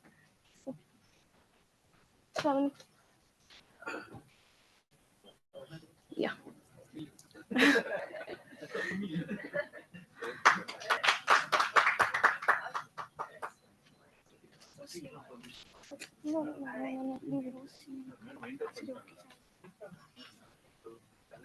Yeah, please, sir. Yeah. Thank you all. Now I would like to request Dr. C. Ravindran sir, Joint Organizing Secretary, Tamil Nadu Agricultural University, India, to stage for vote of thanks.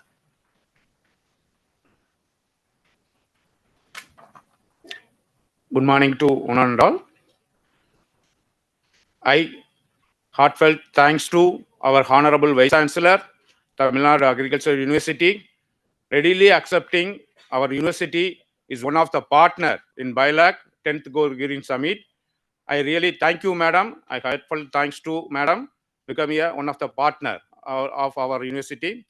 And also I thank BILAC for accepting our university as one of the partner. And also I thank our Dr. Iman sir from Masa University as the organizing secretary. Excellent arrangement for us for organizing these events. I thank you very much, sir. And I thank Dr. Professor D. Su and UTHM from Malaysia. And also I thank academic partners, sir, from Muhammad Najib, sir, UTM Malaysia. And also thanks all the participants from various parts of the world. Okay, they are presenting online and physically also participants. I thank everyone, each and everyone, and research scholars, scientists, teacher, professor, who are all contributing their excellent research work for this conference. And I thank one and all the participants and everybody contributed for this event. Thank you very much.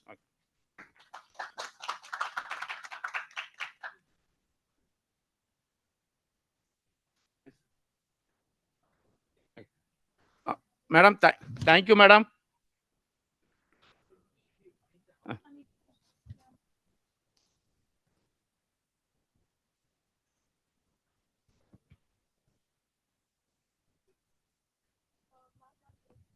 Yeah, okay.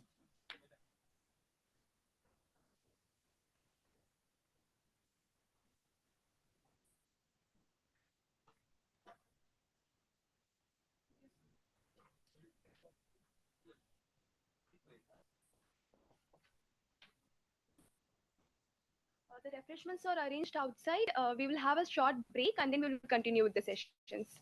Thank you. Thank you. Okay, very good.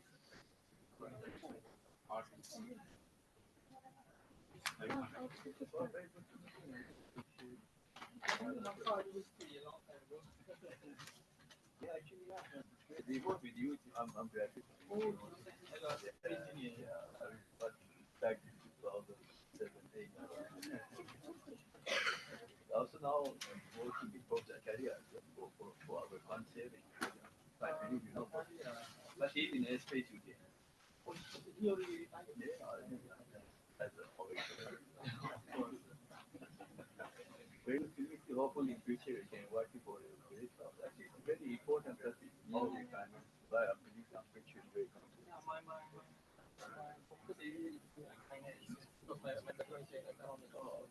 Oh, I thought you are from saving. Oh, okay.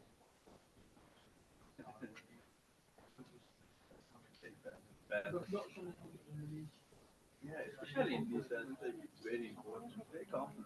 Not that it's straightforward. Yeah.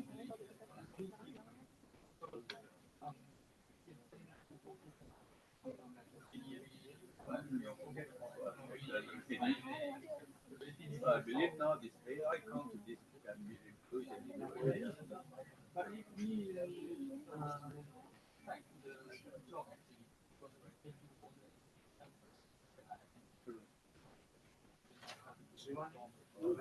But you are from SPI or you are Oh, okay, fantastic. I meet you. I was doing yeah, because when I was UTM, I was in Escoda. I was there from 2007. I was there 2007 to 2010. I was working that time. It was Department of Civil Engineering. Now they mix it under Syndicate that time. So I was working for Nazi Ali. He's now in the space here. Okay, sir. It's very good to meet you. Oh, okay. Okay. Oh, fine.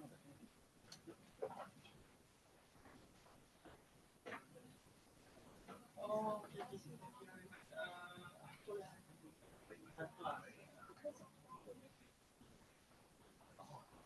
I'm so sorry.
இது அனுப்ப சொல்லுவாங்க sir. இதுல ராஜாங்க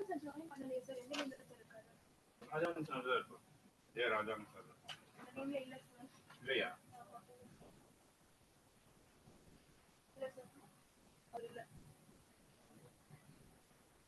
ராஜதுரை இருக்காங்க.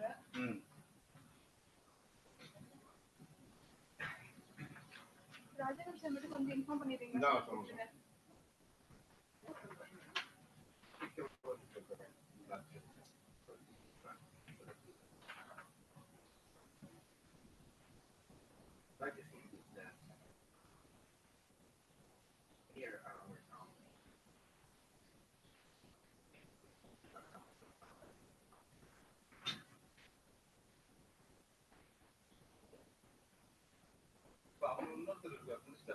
அவங்க skip ஆயிட்டாங்க. அது class போயிட்டாங்க. இல்ல கீனோட்.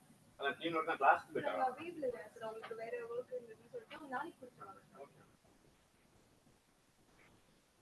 டைமிங் சொல்லுங்க. ஆமா. 10 minutes. Okay sir.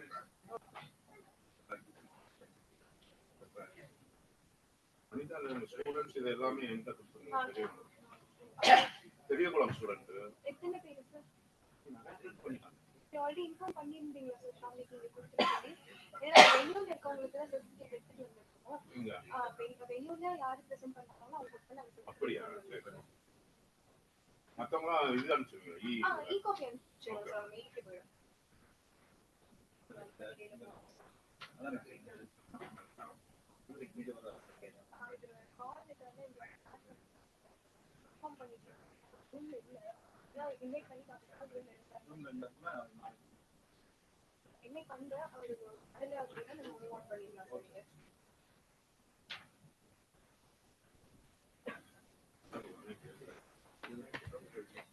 I kindly request Dr. J. Rajangam sir, Dean, Department of Horticulture, Tamil Nadu Agricultural University, for the keynote presentation. Sir is not available today. Sir will be giving the presentation virtually. It's audible.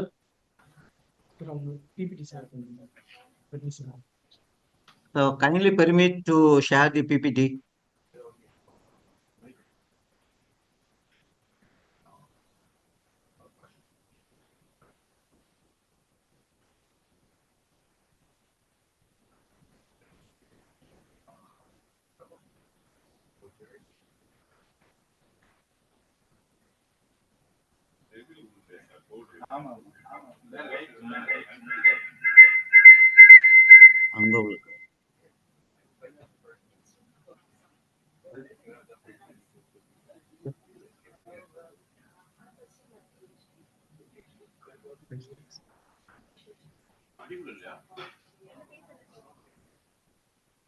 Dr. Ravindran, it's audible.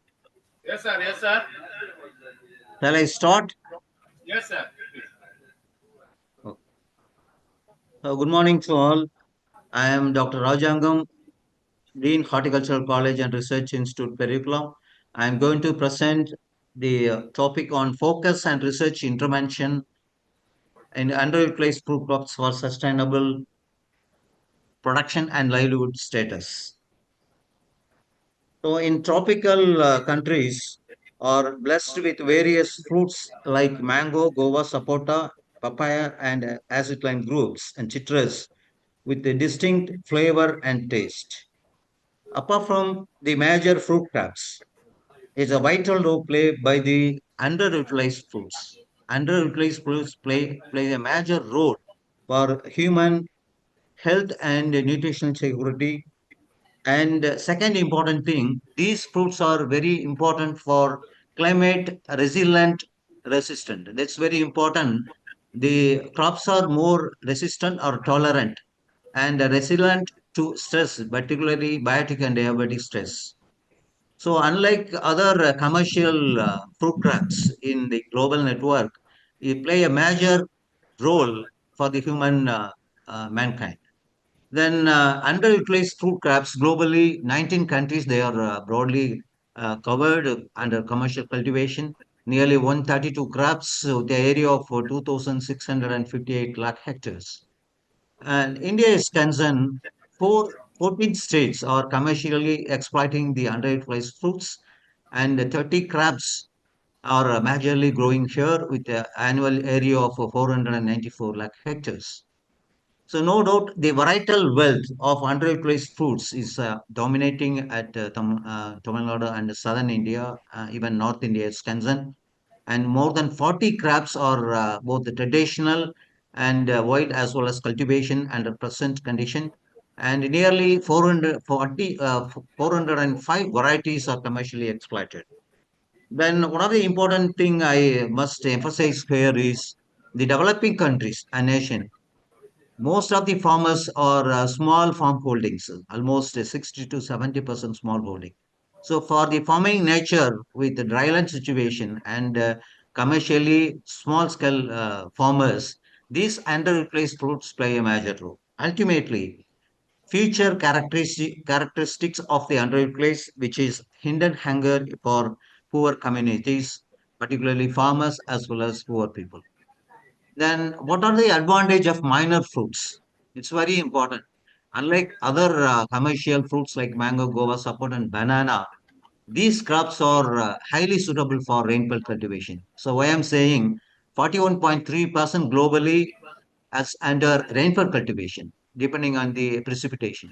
And even in India, 68% is depending on rainfall cultivation. Then through this crop, we can place a low cost of production. So when we come to banana, it's a major crop in global network. Per acre is concerned nearly 50,000 to 70,000 rupees may be spent for cultivation costs. Whereas for growing of jamun, then bear and other minor fruits, the cost of cultivation is only 15,000. So as far as the cultivation cost is, it's very less. Then dominantly nutritional health security. So all the minor fruits are having much pharmaceutical, nutraceutical, and for malnutrition eradication program, it's a play a major role. Then any climate change. So all underutilized crops play a vital role for the coverage, area adoption, and the adaptability for the climatic condition, adverse climatic condition, even the soil condition also, whether it may be saline, alkaline, sodic soil. Then in global network, I already expressed 19 countries, 132 crops covered almost 132 crops all over the world. In India, 14 states. Then I like to emphasize here is in our nation, there are 17 institutes, national institutes, and the state agricultural universities. They covered the research and development program, then post-harvest management, and then value addition of underutilized crops in a successful way. And regarding health and nutritional security, almost 32.5% of people needs underutilized fruit crops worldwide. Even the APC countries in African and other continent, it's a major play of these underutilized fruits for the mankind. All the underutilized fruits having a peculiar nutrient. For example, anola, it's an antioxidant property. The bale is a major crop in India with vitamin B content and minerals. And then other crops are having unique nutraceutical and pharmaceutical utility. Then what is the current issue, problem for the cultivation of underutilized fruits? Actually, the topmost lacuna is improved varieties is not available in the global network, unlike other fruit is concerned. Then restricted area of cultivation of these crops when compared to others. The lack of quality planting materials. Wherever the technology and other things are present, quality planting material production is very important. That is one of the current need and problem for these minor fruits. Then low, that is the technological interventions also very low because in the other vegetables, fruits and spices, almost the other that is high technologies like artificial intelligence, high density planting, ultra high density planting, that is plant architect engineering play a major role. But in underutilized fruits, still it's need to come a fruitful solution. Then 20 to 30% loss is after harvest due to lack of post-harvest management and value addition. Then ultimately, the improper supply chain management, marketing, also consider for. These are the current problem with respect to. Then what are the research area? The topmost research area for minor fruit crop is plant genetic resources. That is very important for crop improvement program. Unless otherwise, we must concentrate on research area for this documentation or augmentation of genotypes. We are not producing any F1 hybrids or mutation or selection varieties in underutilized fruits. This is a top priority. Then second important thing is precision agrotechniques. So the traditional practice in worldwide may be avoided and inclusion of high technology in underutilized programs. Then third important research area pertaining to this fruit crop is mechanization is very important for reduce the labor cost and other optimized cultivation for these type of fruits. Then, as already discussed, reduce the post-harvest losses and almost, apart from the producers in readily available, fresh. Protocol development for value addition is a major issue or research area in upcoming years. Then ultimately, how to generate effective marketing for domestic and export marketing is the ultimate aim. So these are the research area in focus. I think in Global Summit 2004, Go Green Summit, this is the area we can take a decision in a policy for underutilized sports. In the achievement part and the plant genetic resources, in India, more than 950 effective genotypes, varieties, and accessions now under progress in various research centers all over India.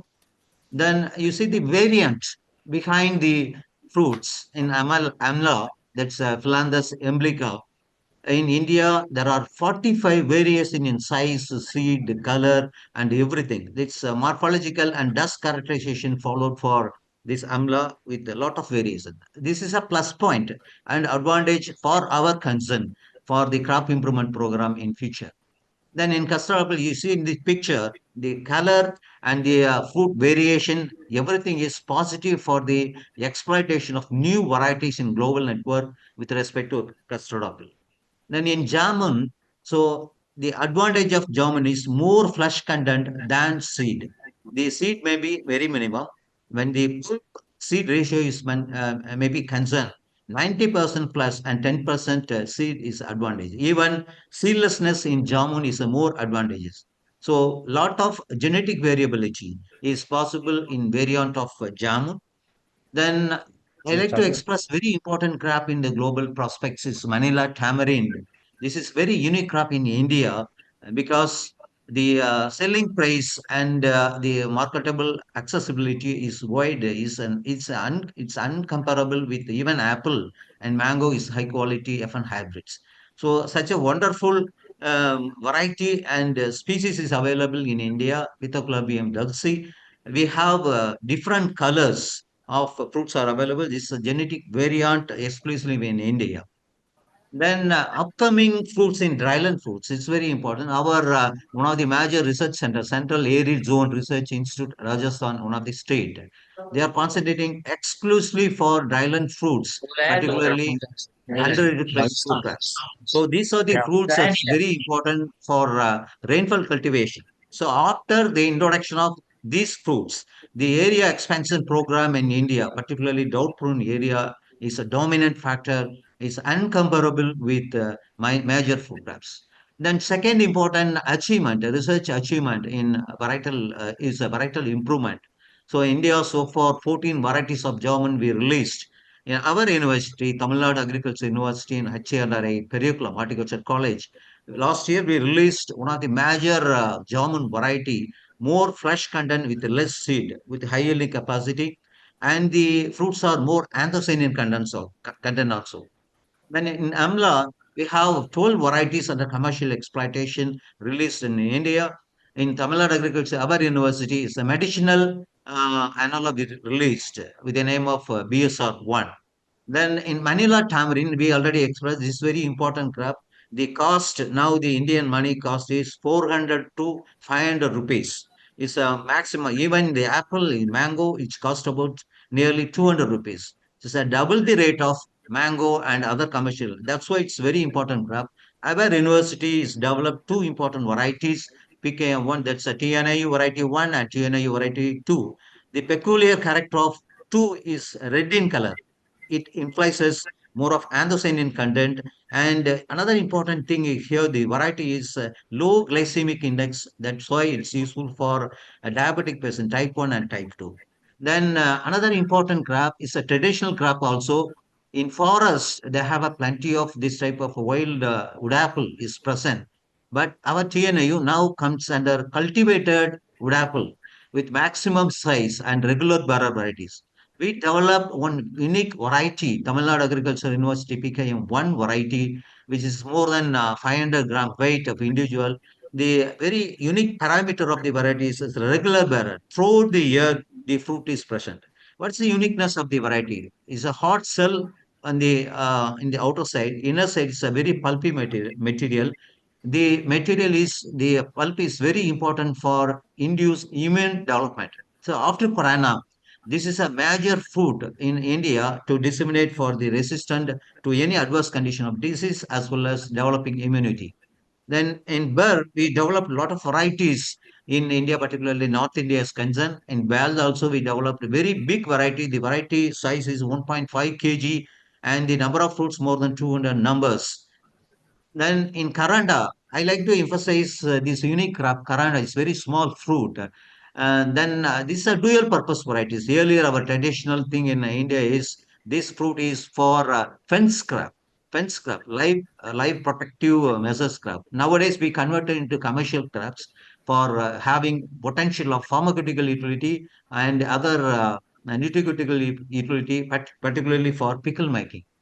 Then Anola is among the various species. We develop a very good sweet high TSS content Anola from IHR Bangalore and our own Institute of Tamil Nadu Agricultural University. Then second part of our lecture is technology development. Our Tamil Nadu Agricultural Universities developed the standardization of practices for underutilized fruit crops. The topmost priority is standardization of propagation technology for multiplication of quality planting materials. Then second one is high density planting system to increase the production in doubling or tripling the production or any crop in the minor fruits category. Then standardization of micropropagation in the biotechnological approach we developed and the canopy management and flower regulation. This is a very important area in a dryland fruits like underutilized fruits and even in the climatical factors, unlike its subtropical temperate and arid and semi-arid region.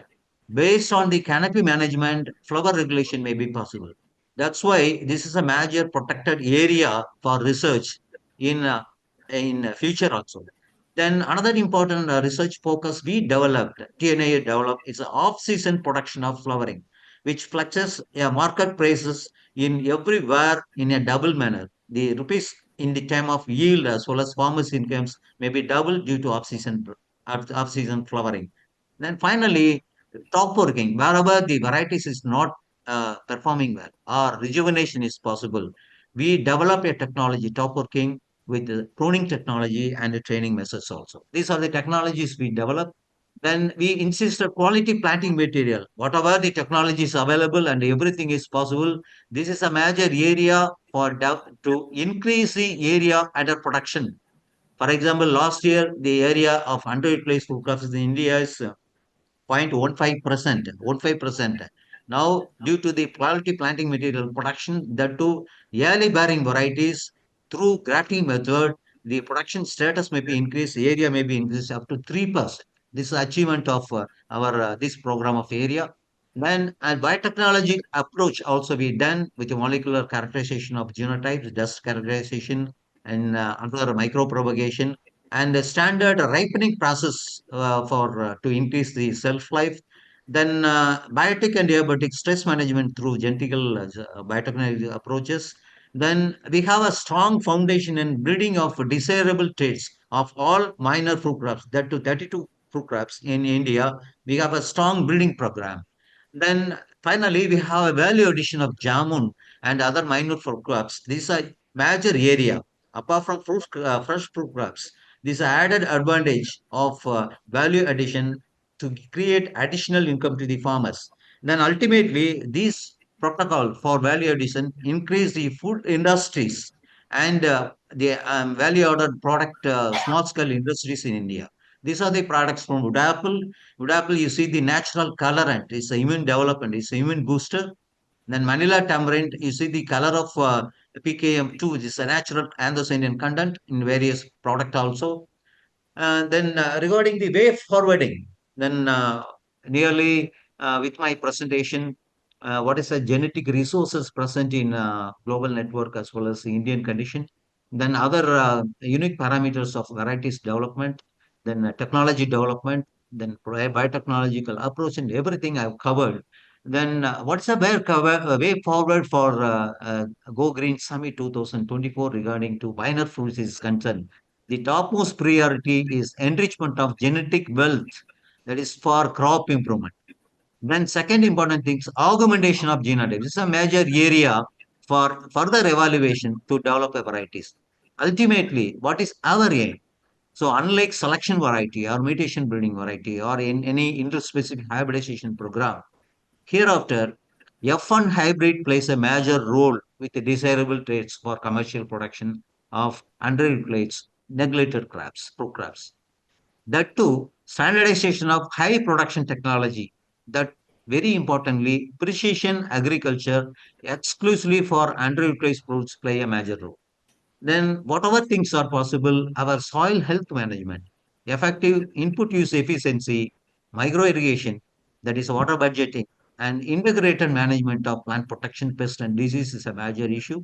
Then major concern for challenges in our hand.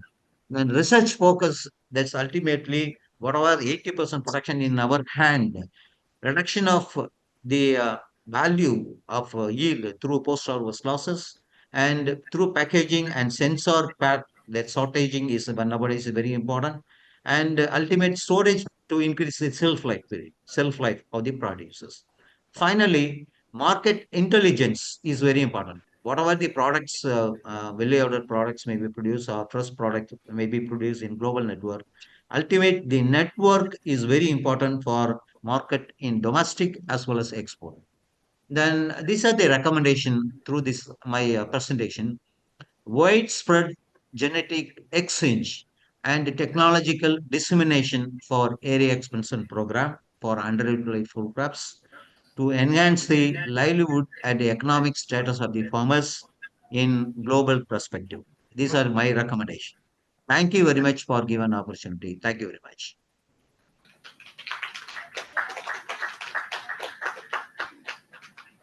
Video.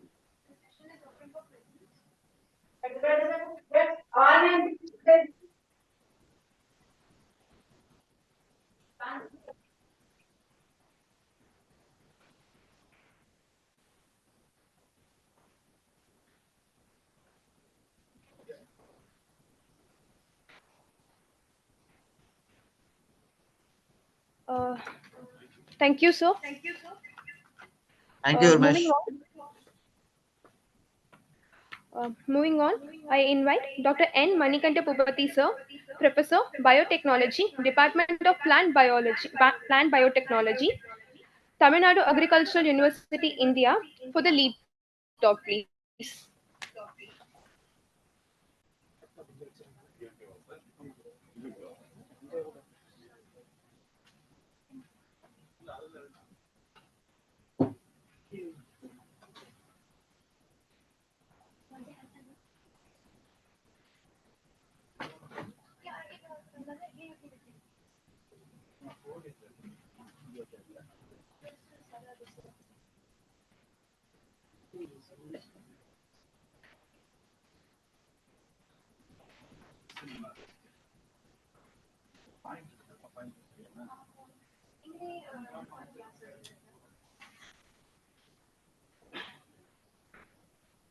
ഇതെല്ലാം അതിനുള്ളിൽ സബീന ഇല്ല madam വന്നു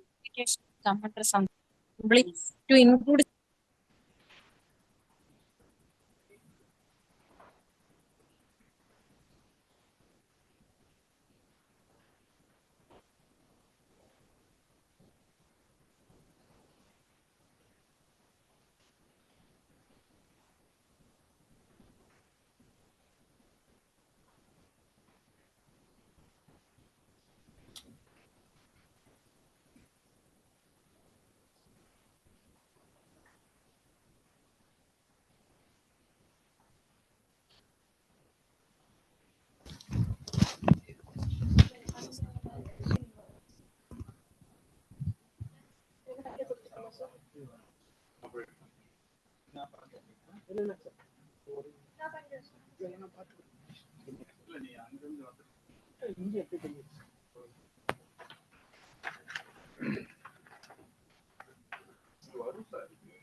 Okay. Okay. Yes. Okay. All right.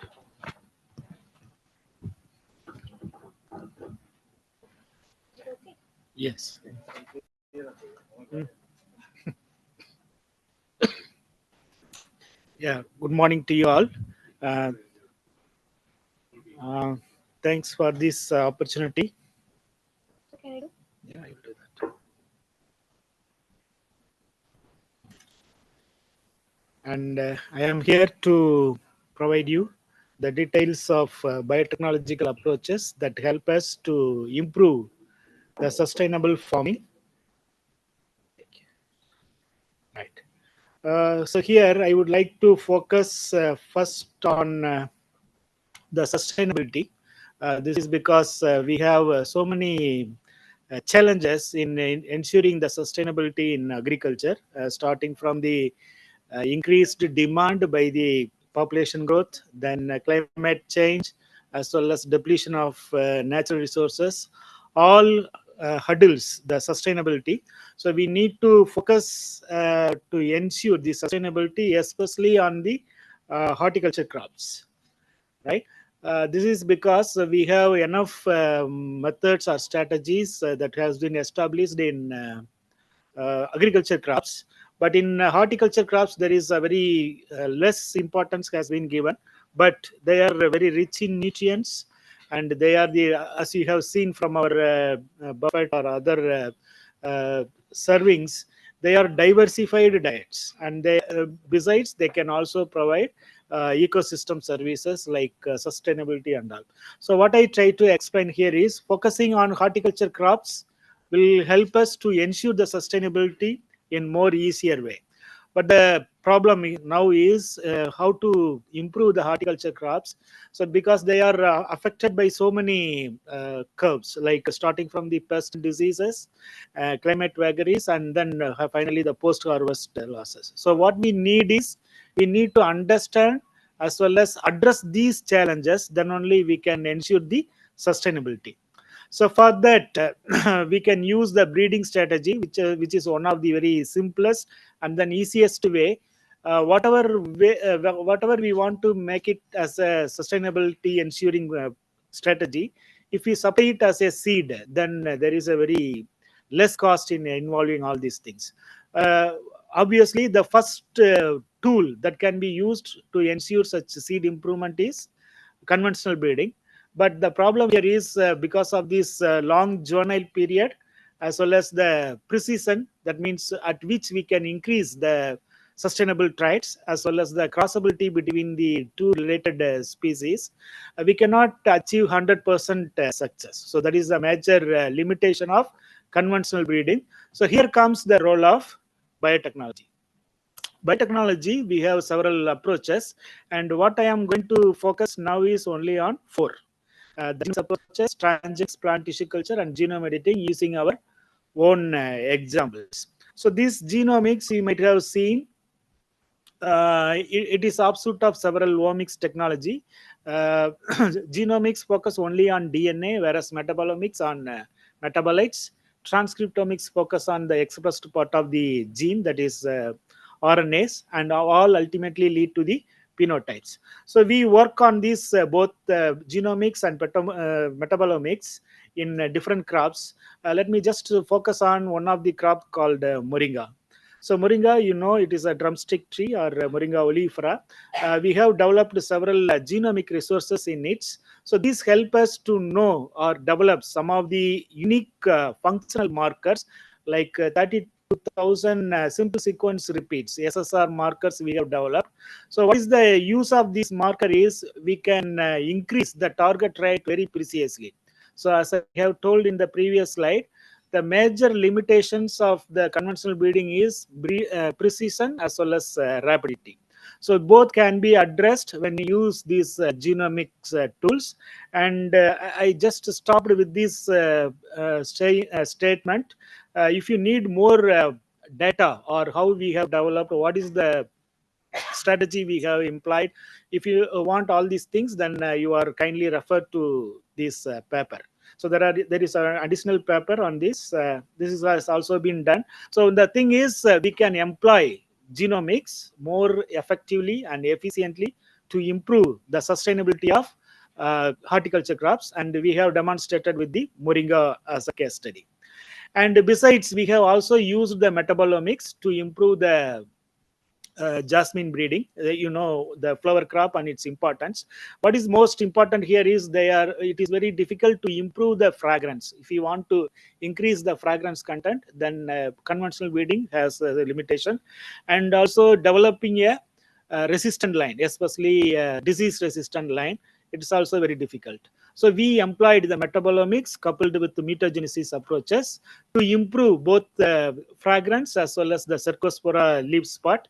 And we have used GCMS to characterize all the metabolites for this thing. And the fragrance specific as well as disease resistant specific metabolites we have identified. And this is the paper that explains more on this, how we employed this technology and all.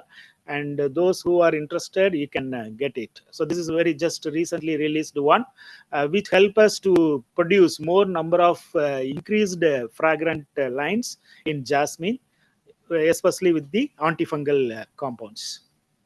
Right. So the second strategy of biotechnology which can help us to improve the sustainability is plant tissue culture, or which otherwise called as micropropagation. So again, we have tried it and then shown its applicability in two different crops, chayote and moringa. The main issues in chayote is the mosaic diseases. As you can see, this is the plant leaf which needs to be very green, but it is infected with the viruses that makes it a mosaic symptom. So we need to improve the plant against the virus diseases. So for that we employed the micropropagation. It is just, the name itself says, just small part of the plant, that is the topmost part of the plant. We can use it in vitro, that is artificially. We can supplement them with different nutrients, and then we can produce a complete plant. And finally they can be planted in the field, which can give you the fruit without any virus infection. So that is the idea of using this micropropagation. This has also been shown successfully, and then we have released into the field. So farmers are now ready to take up such kind of micropropagated plants. The next and the last strategy I would like to focus is on transgenics and genome editing. So again, I will go back to the conventional breeding limitation. The main limitation is crossability. We can transfer genes only from certain the related species. But here in this technology, biotechnology technology, we can use any kind of genes from anywhere in the living organism. All can be transferred to our target crop or crop species. So in such way we can increase the sustainability and ensure the sustainability. So I give you, though I have so many examples, I just restrict myself to one of the important tea product that we call it as Nilgiris tea. Nilgiris tea is a unique niche in India, south interior India. So where do we have grow these teas, which contains very unique terpenoids, that is the aroma of this tea product. But the main issue in tea is it contains more than 2% caffeine. The caffeine is excess intake of caffeine is problematic. They used to have several side effects. So we want to reduce the caffeine but ensure all other flavonoids. So for that we employed the transgenics technology as well as genome editing. So in the meaning of genome editing is we just cut down that gene that involved in the caffeine synthesis, that is TCS synthesis. But fortunately these transgenics are not approved in everywhere. So we have some limitation in some of the countries. In India, we have approved only cotton. So in several other European countries, there is no transgenics approved. So we need to combine both the biotechnological as well as the precision technology. So for that, we included one specific technology called callus induction. So this callus induction, I think power has gone. Srani?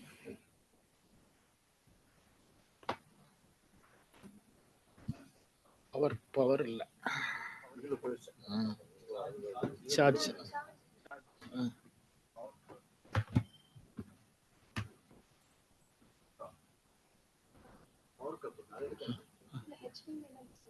Okay. Power power.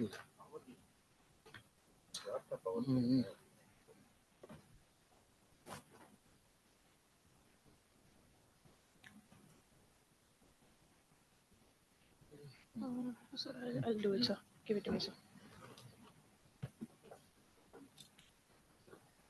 Okay, let me just continue. Is it relaying? No. Okay.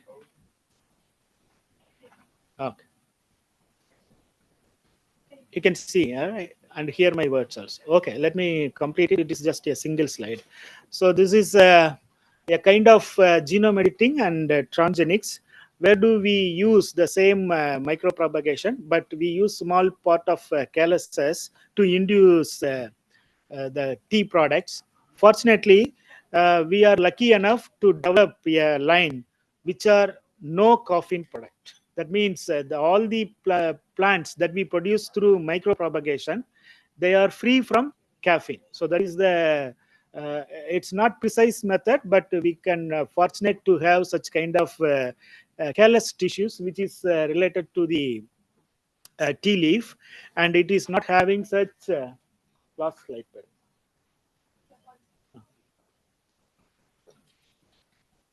Not now last, that 15th slide. Yeah. Okay. Next one. Press enter. Yes. Okay. Stop.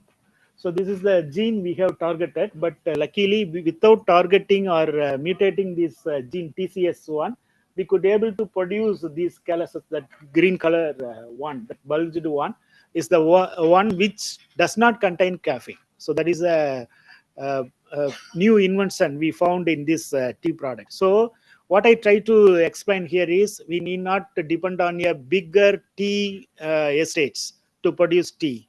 Just this size of lab is sufficient enough to produce 1 tons of tea products without coffee. So that is the idea, and we have scientific proof for that, and which does not contain the coffee. That highlighted area shows our tea leaf alone contains the caffeine, whereas all our products that we have developed through this line does not contain the caffeine. So we are trying to refine this technology, just maximizing that yield of callus, so that we can continuously grow, sustain the tea products in the future line. So that is the idea of our line. So thank you for your attention. So I have just covered some of the few aspects, and then if you have any doubt, please let me know so that I am ready to answer this.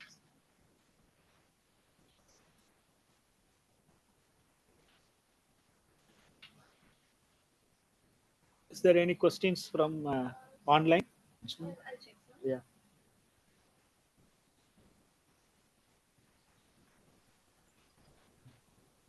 Is the virtual participants are having any questions?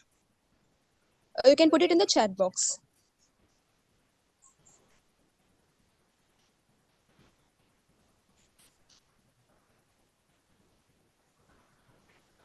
No? No, sir. You can move. Okay.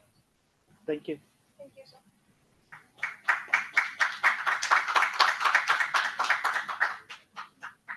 Thank you, Dr. Bupati, for your inspiring presentation.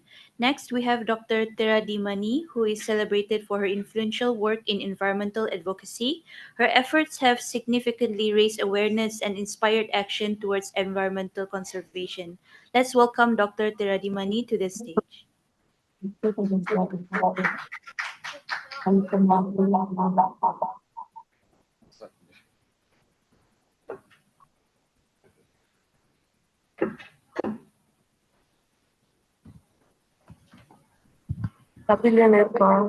Morning to one and all. I am Dr. Theredimani, Dean, Agriculture College, Thoothukudi District, Tamil Nadu, India. My lead talk is on biodegradation of agricultural waste by white rot fungus and its utilization for management of soil-borne diseases. Generally, when we are speaking about waste, especially agricultural waste, it is a waste or residue which is obtained after the harvest of the farm produce. It is otherwise called as agro waste. So here we can see what are the various farm waste which is available in Tamil Nadu, especially crop residues. I am concentrating on millet residue, cereal residue, cotton stacks, banana pseudostem, then pulses waste. So why we are talking about organic waste? Because the developing countries, high income countries having a more of other waste, electronic waste, whereas low income countries when compare, we can see the organic waste. Organic waste is more in low income countries. Whereas the technology, high income countries having a high technology for degradation. So especially for plastic and electronic waste. Whereas low income countries, they are having more of organic waste or agricultural waste, but is not having any technology for proper disposal. Next. So when we go by this waste, so because of accumulation of this waste agriculture, it is a disposal problem, and also it causes environmental pollutions. So for that, I tried with one research project in DST. There is a Department of Science and Technology in New Delhi. I got a project. So this under this project, I tried for white rot fungus. White rot fungus is otherwise called as Basidiomycotina fungi. That fungi is having ability to produce cellulase and latex enzymes. So generally, these Basidiomycotina fungi are edible fungi. Apart from this edible nature, it's also having ability to produce cellulase and latex. So by exploiting this enzyme activities of the different white rot fungus, I am screening the 20 white rot fungus for production of cellulase and latex and apply this fungus to the different agriculture waste. Final product may be a narrow down of CN ratio, organic carbon total nitrogen, is essential for any plant growth.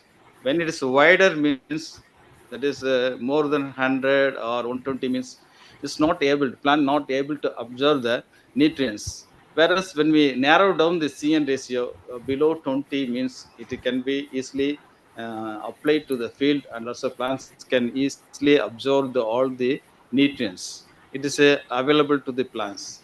This is a concept of these studies. Next, please. So first, I am concentrating on coconut waste. It is otherwise called as coir pith. Coir pith is a dust particles which is obtained while extracting the fiber. So when we extract 1 kg of fiber, we can obtain 5 kg of coir dust or coir pith. So India, you know that India is a well developed, number one largest producer of coconut. Is produce 32. It contribute 32%, and it produces 20,000 nuts. per year. So these nuts which contribute for extraction of fiber is more of this coir pith accumulate 1.7 lakh tons of coir pith accumulate per year. So it is a disposal problem. So here, next please.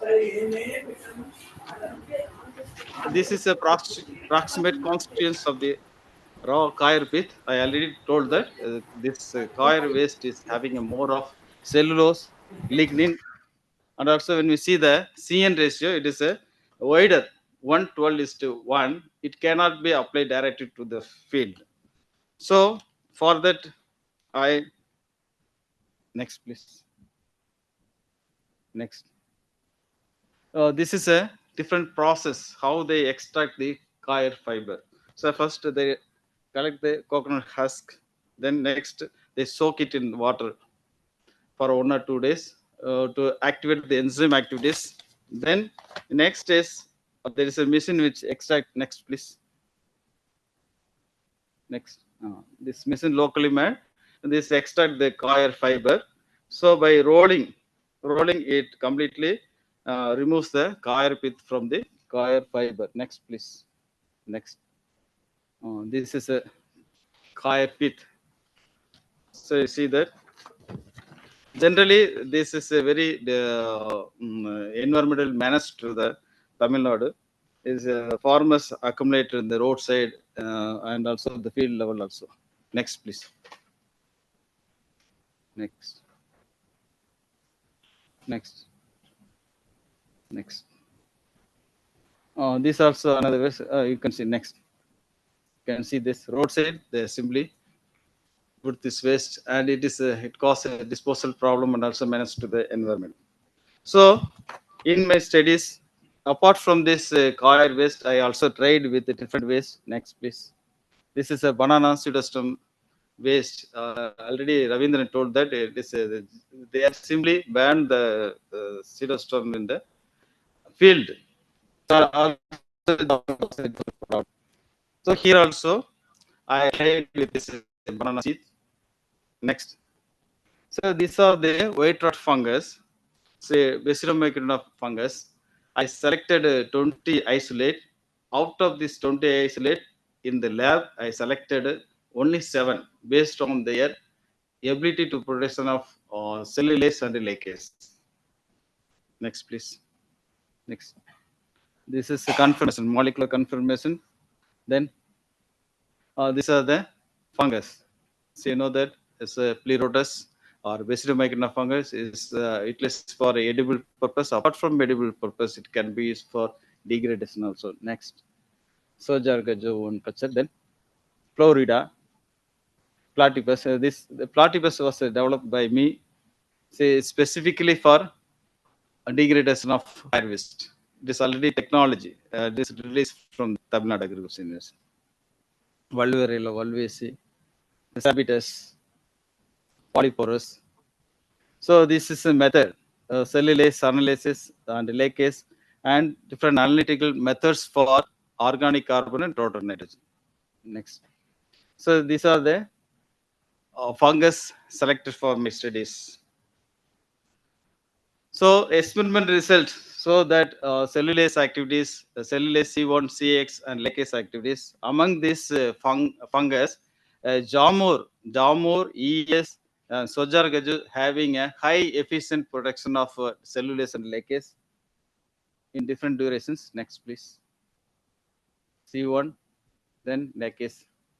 So when you see the activities of this fungus, among this 20 isolate, 7 isolate which having significant, out of these 7, 3 isolates having a very significant effect on this production of enzyme activities.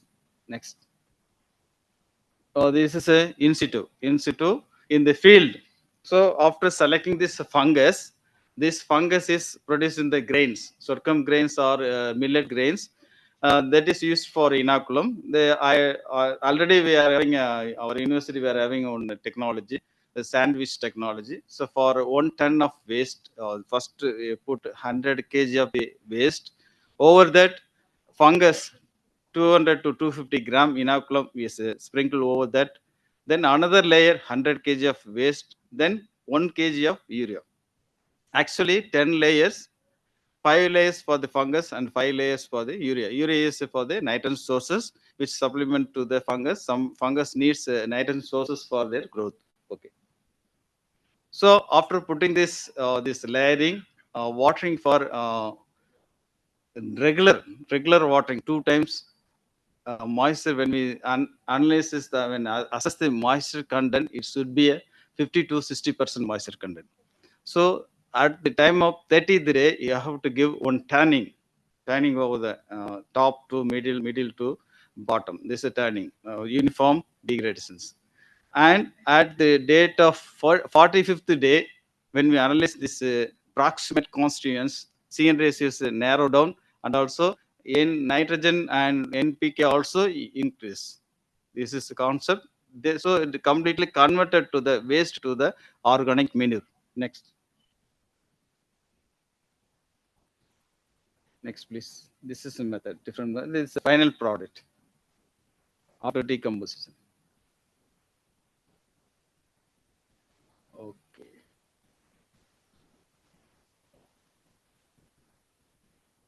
So this is a different fungus.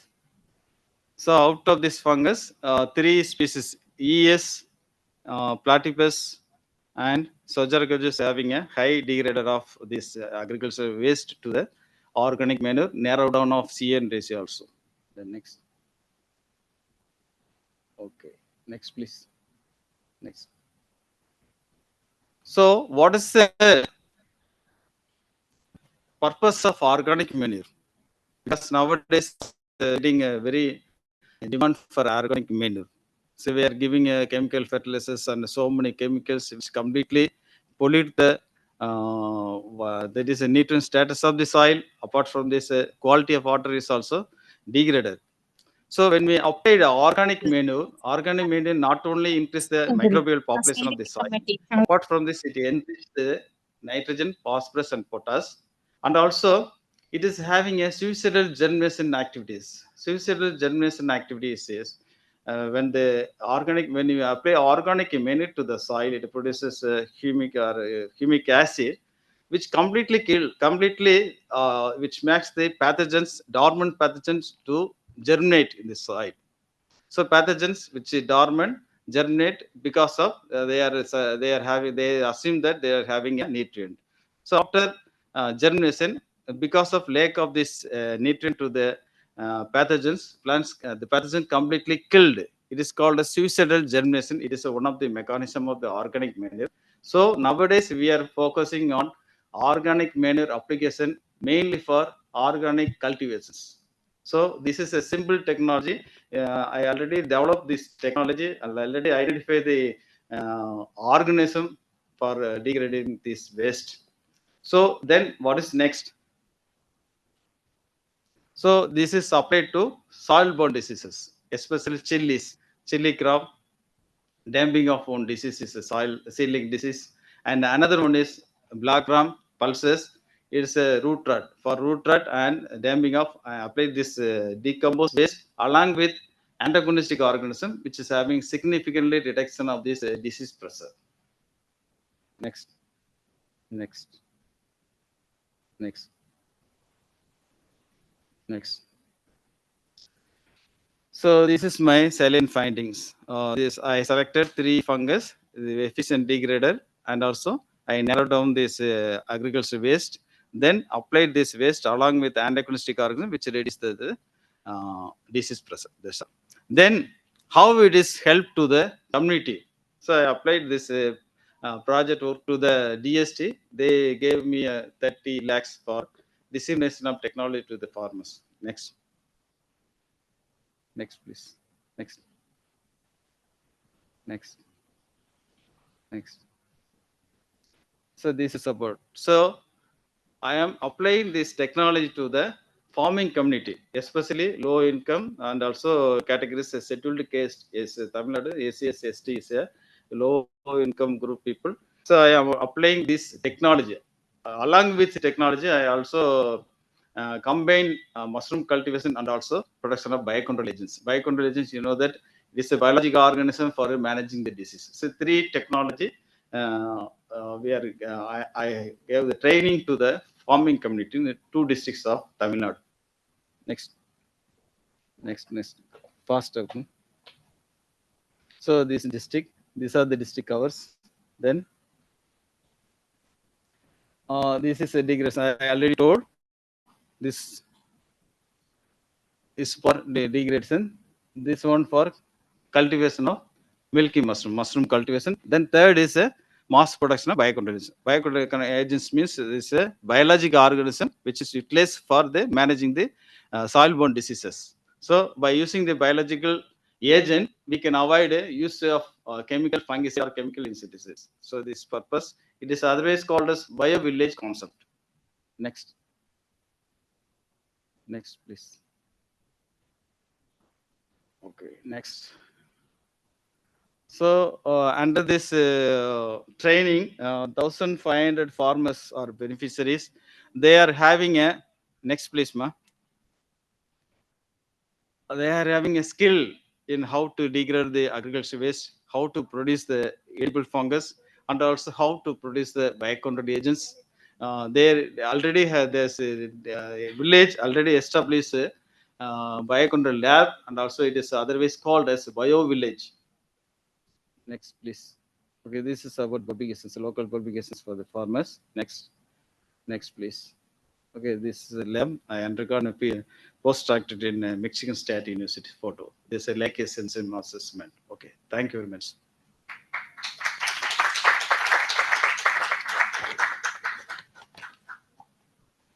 Any questions, please?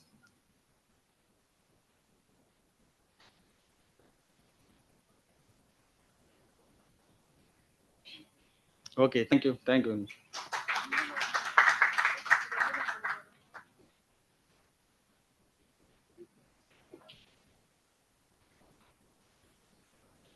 Thank you, Dr. Teradimani, for your enlightening talk.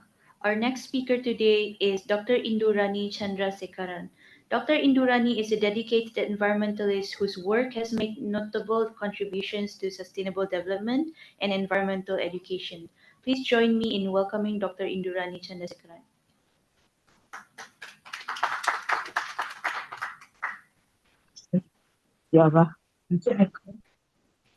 Respected chief guests, delegates, both online and offline, and the organizers. A warm good afternoon to everyone. I'm here to present my paper on revolutionizing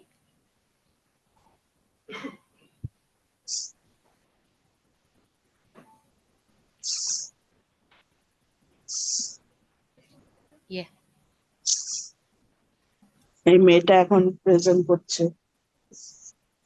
সেজে গুজে গেছে টাই টাই পরে Next.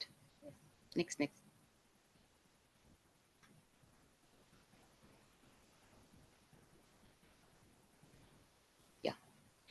Revolutionizing the harvest, new frontiers in Indian horticultural post-production. I'll be talking about the post-harvest losses in my presentation. And the presentation goes like next.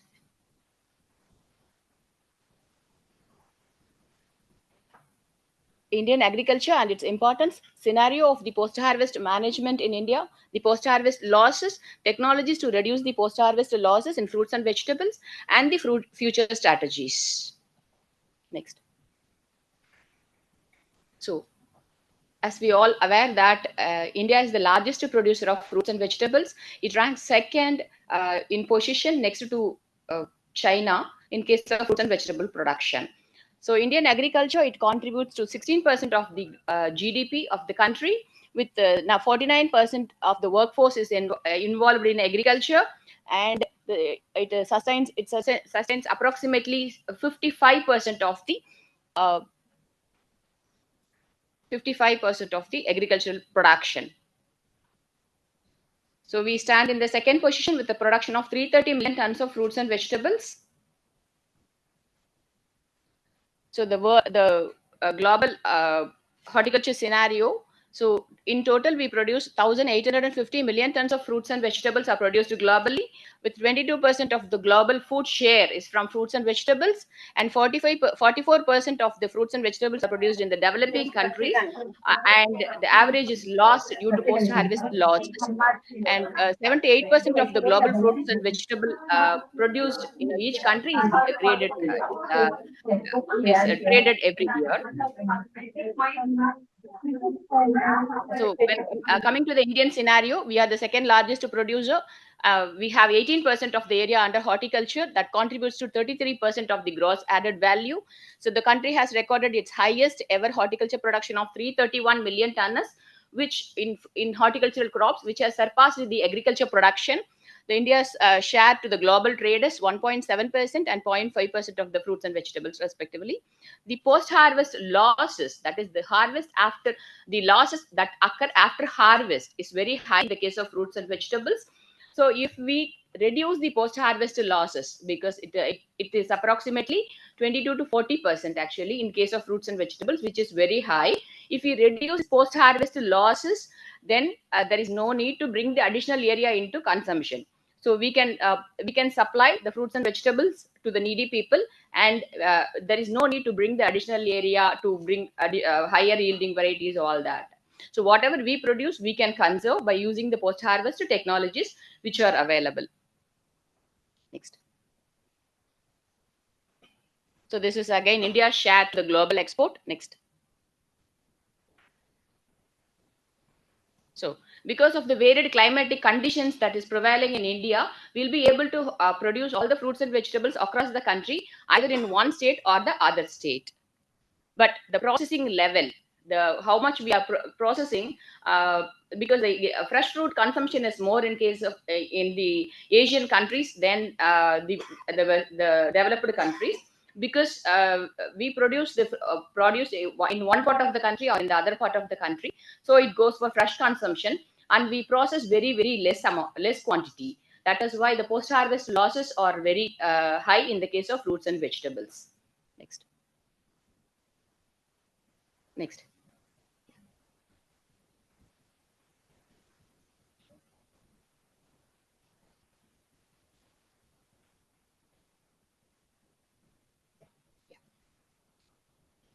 Yeah. So what is meant by post-harvest loss? The losses that occur after harvest is called post-harvest losses.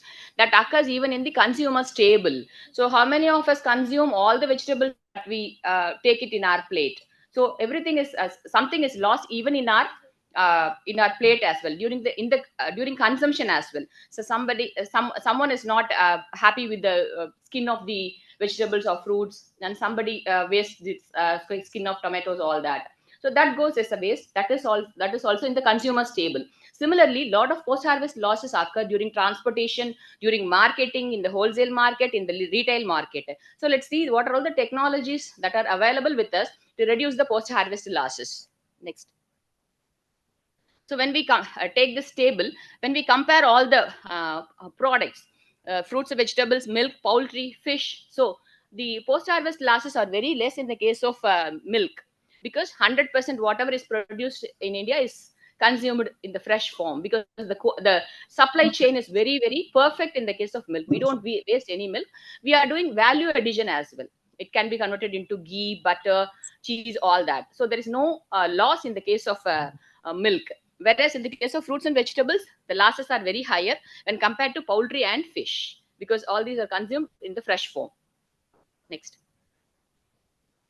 So a quantification was done by Sifat Ludhiana. There is an institute called Central Institute of Post-Harvest and Technology, which is located in Punjab. So they had quantified. So unless we know the quantity, how much it is lost in terms of money and other forms, we take it very lightly on the post-harvest losses. Actually, in India, 1 lakh crore rupees lost in the form of post-harvest losses only in the case of fruits and vegetables. So in terms of money, if you take into account, it is very huge. Next.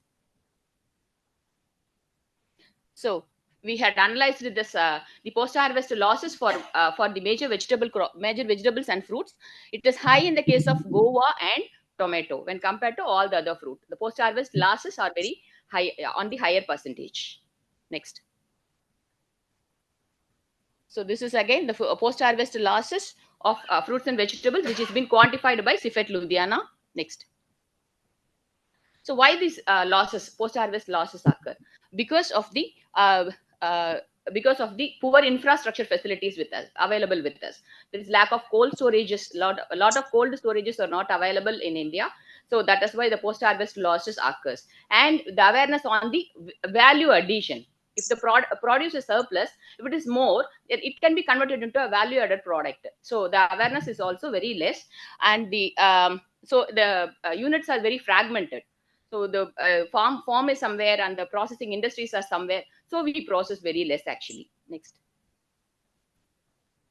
So you can see the table. We produce more. Actually, India produces more. 41% of the world's mango, 26% of banana, 62% of the world's okra, 10% of onion, 33% of cauliflower, and 36% of peas. But our processing is in the nascent stage. Only 2% of the produce is processed in India when compared to the other developing and developed countries, where the processing percentage is very, very high. Next. So what are all the technologies that are available to reduce these post-harvest losses? Next. So these are all the steps we take up after once the produce is harvested, like pre-cooling, then it is cleaning, washing, grading, drying, packaging, and storage. Next. So this is a pre-cooling technique where we reduce the field heat by reducing the temperature of the produce to a lower level by using either washing with water or storing in the cold storage, so that it becomes to the field heat is reduced. So the post-harvest losses, the respiration rate is slowed down, so that the post-harvest losses are very less actually. Next. Especially this pre-cooling technique is highly applicable for the green leafy vegetables. Next. And this is a washer. So where we remove, developed at Tamil Nadu Agricultural University, where we just reduce the adhering dirt, mud on all the fruits and vegetables. Next. And these are all the grading machineries based on the color. We have developed a grader which can grade the tomatoes and other fruits into different based on the color and also on the size. Next. So the ethylene ripening of the fruits. The ripening of the fruits is also a big question mark, because few fruits doesn't ripen on its own. So for which we have standardized the technologies on the ethylene ripening of the fruits. We have standardized the quantity of ethylene and the storage temperature where the fruits can be ripened uniformly, because ethylene is a natural fruit hormone for helpful for ripening. Next. So you can then and there we just read it in the newspaper that because of the surplus production, lot of quantities thrown on the road. The people are not, the growers are not ready to even harvest the produce actually. So a lot of things goes on waste. So the technologies can be adopted to reduce the post-harvest losses. Next. So this is a ripening chamber, low-cost ripening chamber that was developed from my UGC grant, externally funded project. And this can be used at the growers level to store the mangoes, and the ethylene cylinder can be used to have uniform ripening in case of mango, banana, and papaya. Next. So this is the ripening chamber and the ethylene cylinder available for uniform ripening of the fruits. Next. Then the cold storage system have to be developed in a perfect manner to reduce the post-harvest losses. Next. So this is a zero energy cool chamber developed at IARI. This can be established in the farm itself, so that the produce can be retained in the farm for it can be shelved, it can be stored in the farm in the growers area for about 2 to 3 days, so that when the market is good, so they can take the produce to the farmers, to the market. Next. Then the cold storage technique is very much available for all the harvested fruits and vegetables, which reduces the post-harvest losses. Next. Then here comes the packaging techniques, modified atmospheric packaging. Just modifying the atmosphere around the produce. That's called modified atmospheric packaging. and we modify the atmosphere oxygen and carbon dioxide composition outside the fruit within the packaging, so that it remains the respiration gets slowed down and the shelf life of the produce gets increased. Next. Then there is another technology called shrink wrapping or the cling wrapping, so that again the packaging material acts as a barrier between the atmosphere and the produce, so the gaseous exchange is reduced, respiration is slowed down, and the produce the shelf life is almost extended. Next.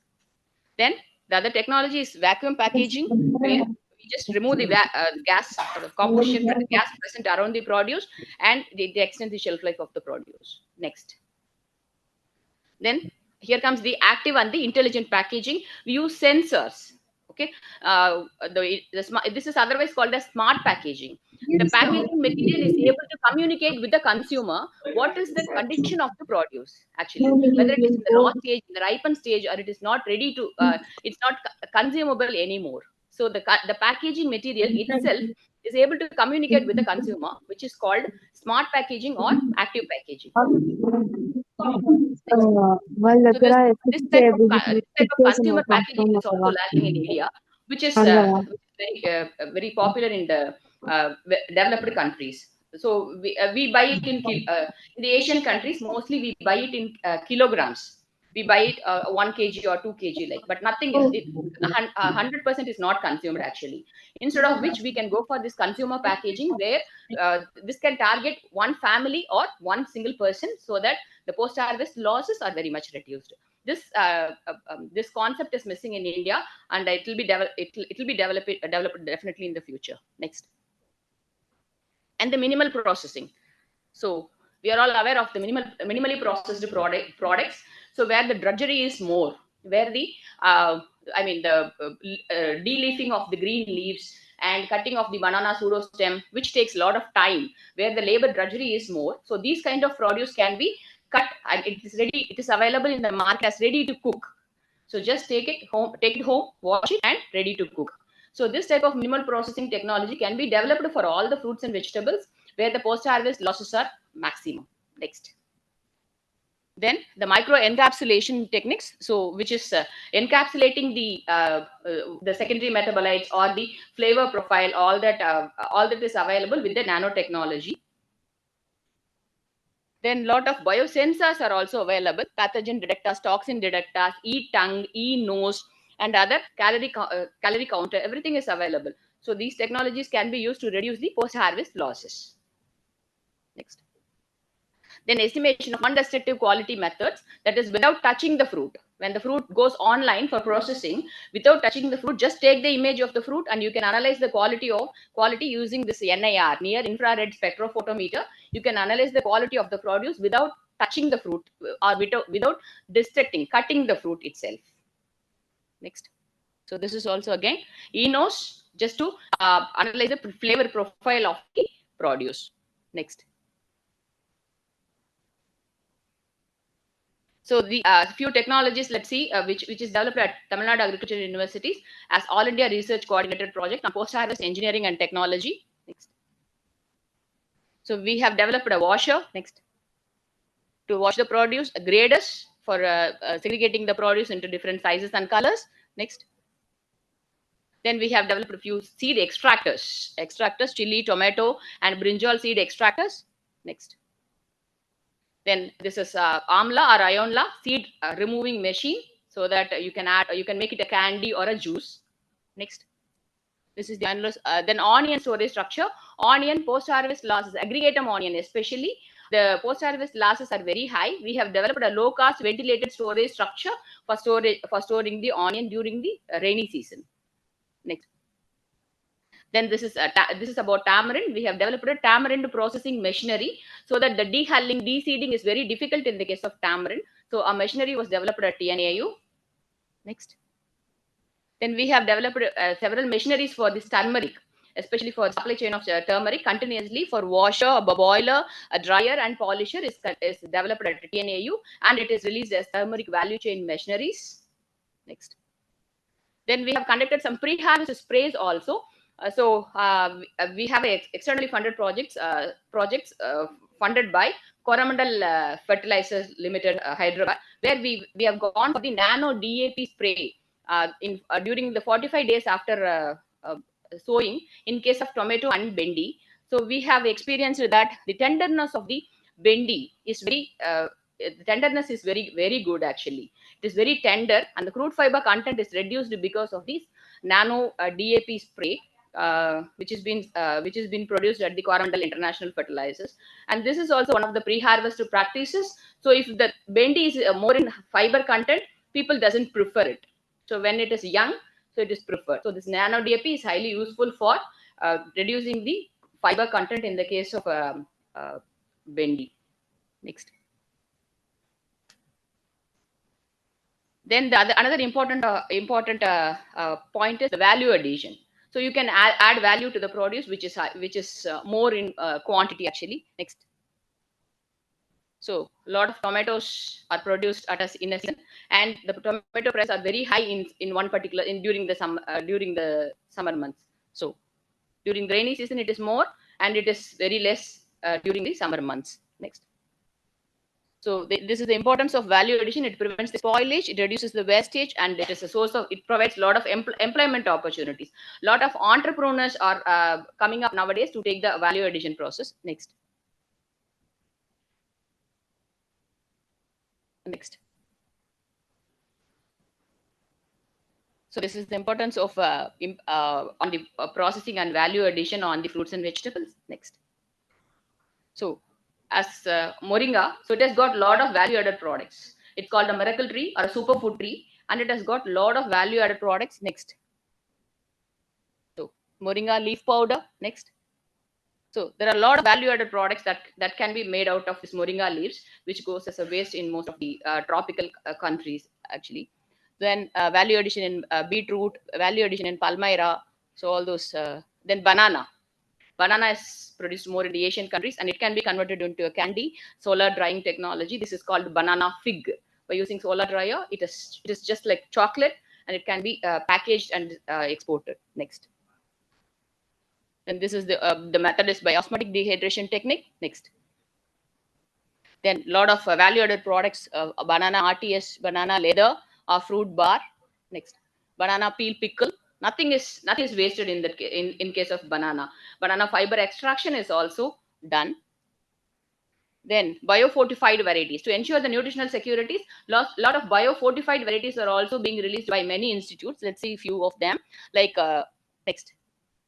In the case of cauliflower, the Pusa beta kesari, it is rich in carotene content. And also the Solapur lal, which is also rich in antioxidants in the case of pomegranate. Next. The Boo Sona, which has got high beta carotene content. The Boo Krishna, it is sweet potato, which has got a high anthocyanin content. Through breeding technologies, all these fortified varieties are also released. Then in the case of potato, Kufri Nilka, which is rich in antioxidants, and also red-skinned potatoes are also released. Then banana, the research is happening at NRC Banana and Queensland University to release the vitamin iron and vitamin A rich banana varieties. Next, there are a lot of schemes which is being supported by the government of India to reduce the post-harvest losses and value addition. So at the outset, I would like to thank my university, Tamil Nadu Agricultural University, the Vice Chancellor Madam, Dean Horticulture, Director of Research, and also the Coromandel International Limited for taking up this international trip and making my presentation. And I also thank the organizers of GoGreen Summit, BioLeague, for giving me this opportunity. Thank you.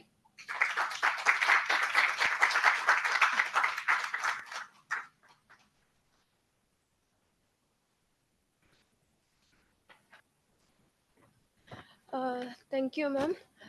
We will be having the lunch now. So lunch is arranged downstairs in ground floor in front of the lobby. Ms. Shravani will be guiding you all there.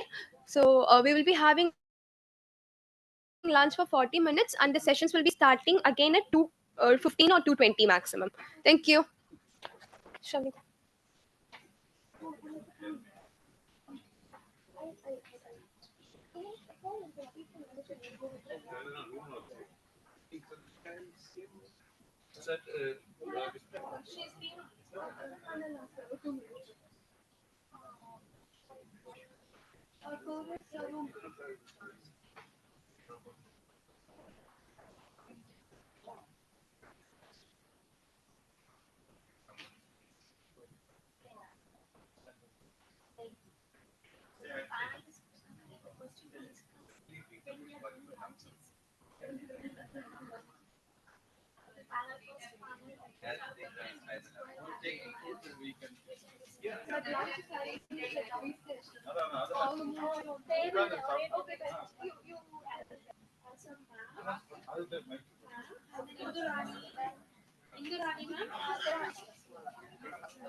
കട്ട അടിച്ച്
flour, dairy milk, honey, Abdul Kalam, Mother Teresa, AI. They have to talk only 1 minute without any stopping, without any. They can use.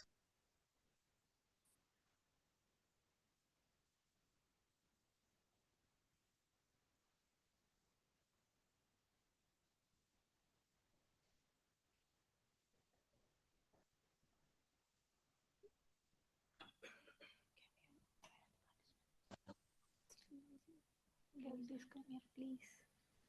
The online participants are waiting, right? How many? 40. Ask to send campaigns, food, and for GoGreen together. They will come. Can you start? Yeah, please. They're coming. That camera is on. Please, once we'll check.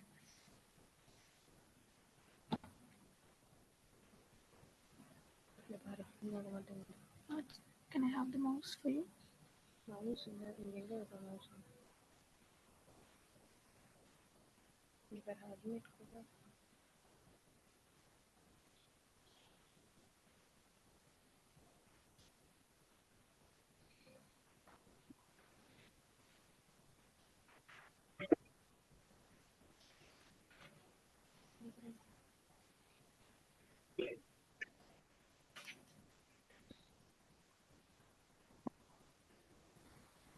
Then this panel, okay? Okay.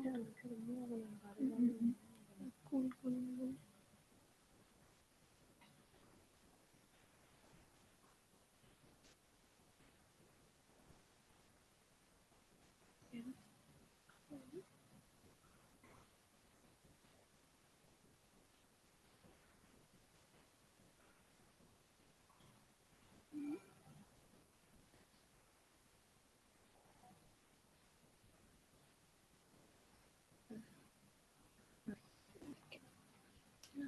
Invite.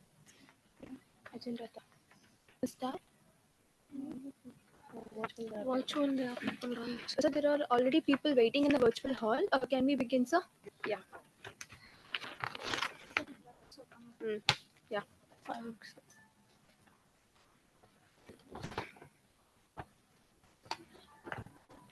A very good afternoon, everyone. Now, I would like to welcome Professor Dr. Anwar, Professor of Science, Faculty of Food Science and Technology, University Putra, Malaysia, for the keynote address. Please, sir.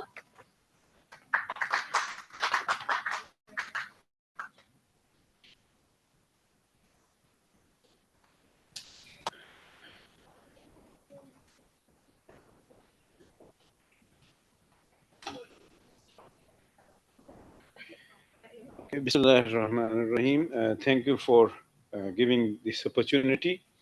And the topic I would be talking about is about the green extraction of high-value functional components from different foods.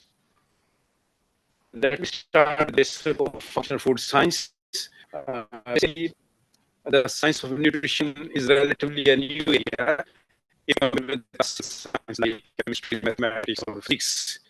Especially in the last 1/4 of the 20th century, there have been a breakthrough in the nutritional sciences, especially the shift from the traditional nutrition to the optimal nutrition. Basically, optimal nutrition is the modern nutritional science, which focuses on the use of foods, not only for the sake of nutrients, but also they can reduce the incidence of diseases, or they can give some health benefits. So functional foods are basically those foods which, in addition to having some nutritional value, do have some physiological benefits, some medicinal value. And basically, the science of functional food started by the Japanese in late 1980s. And the idea behind the beginning of this science was old saying of a Greek philosopher, let your food be your medicine. So Japanese started working in this area in order to explore the boundary between food and medicine. And they were able to publish first article in 1993 in Nature News. Japan explores the boundary between food and medicine. So this was the first article in the literature where you see the term physiological functional food. And this science has progressed over the years, especially now we are talking about the genomics, nutrigenomics, proteomics, metabolomics, and the most advanced wave in this science, the nutrigenomics, where we are studying the function of the nutrients at the genomic level. Whatsoever food you are taking, there are some functional components, and these functional components basically interact with the genetic makeup of the body, and then they shape diseases and health. So this is the most latest wave in nutritional science. And plants are the most important source of different type of high value phytochemicals, which are known as secondary metabolites, and especially the functional nutraceuticals, which are derived from fruits, vegetables. They have a very strong impact on the principles of nutrition and complementary and health medicine. Basically, the health benefits of functional foods are due to presence of different types of high value phytochemicals, which are known as functional components. And these functional components, for example, essential fatty acids, polyphenols, prebiotics, probiotics, and some soya proteins, dietary fibers, some essential vitamins. All these are medicinally important phytochemicals, which basically are responsible for the physiological benefits of different types of foods. Generally, we can classify these high-value components into three groups, including the nutraceuticals, phytonutrients, and biopeptides, which is the latest very important new class of bioactive compounds. Here you can see in this table some of the important functional components like carotenoids, phytosterols, essential fatty acids, especially omega-3 and omega-6. And coming to the chocols, another important high-value phytochemicals which are mostly present in different vegetable oils, alpha-tocopherol, beta, gamma, and so on.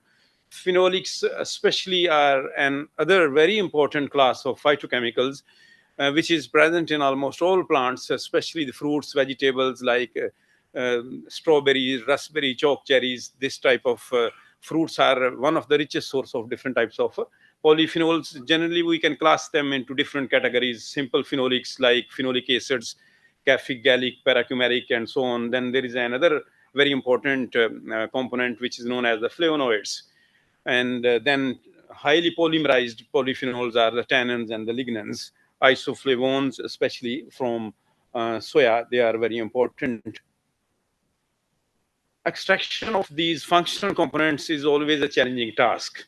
Why? Because there is a long range of available foods, plants, cereals, legumes, spices, herbs, and these compounds may occur in free form and bound form. Their occurrence may vary from smaller to trace level to some like milligrams. Their biological functional, their biological properties, their polarity, reactivities, their structural features, they may also vary. Their concentrations may also vary. And extraction efficiency of any method also depends upon different variables, especially the nature of the extraction solvent, and the choice of the extraction method, and extraction cycle, sample to solvent ratio, and sample matrix particle size, time and temperature, very important. And the chemical nature, especially of the plant components which you are extracting, is also very important. Generally, we are using conventional methods like maceration, decoction, percolation, oxide extraction, hydrodistillation. And you can see these methods have certain limitations in terms of low extraction yield, in terms of their efficiency, tediousness. Most of these methods are not environment friendly. They can cause certain like emission of flammable volatile components, and there would be a chance of degradation of some of the phytochemicals. So nowadays, the nutrapharmaceutical industry, the functional food industry, and therapeutic medicine, they are looking forward for safer, healthier extracts, which are pure, which are more natural, which are beneficial, which are free of any contaminants. And conventional extraction methods do have some certain limitations. So the alternative option is the use of green extraction, sustainable methods for the extraction of these high value components. Especially if you think about the basic principle of green extraction, there are basic three, like 6 basic principles. Number one is the innovation by selection of varieties and use of renewable raw materials. Overutilization of plant resources may lead to exploitation, and there are many examples in the history of plant kingdom that some species have been extincted due to their over exploitation, over utilization. Especially a typical example is the use of this Western yew, which is a very important source of Taxol anti-cancer drug. And in 1970s, about 30 million tons of bark from this plant was collected, and then these bioactive principles were extracted. Basically, these bioactive principles are present in very trace amounts, likely 10 kg of the dried bark can only offer you 1 gram of the this anti-cancer bioactive component.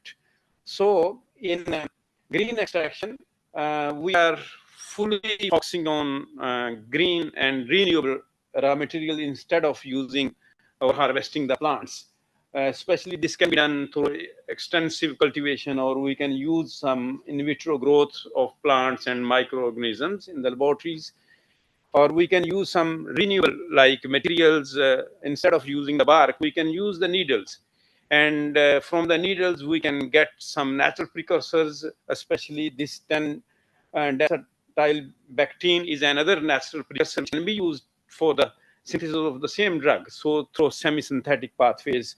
Another example is the use of this candia plant, which is a very important source of cis-terpenes, which have multiple biological activities.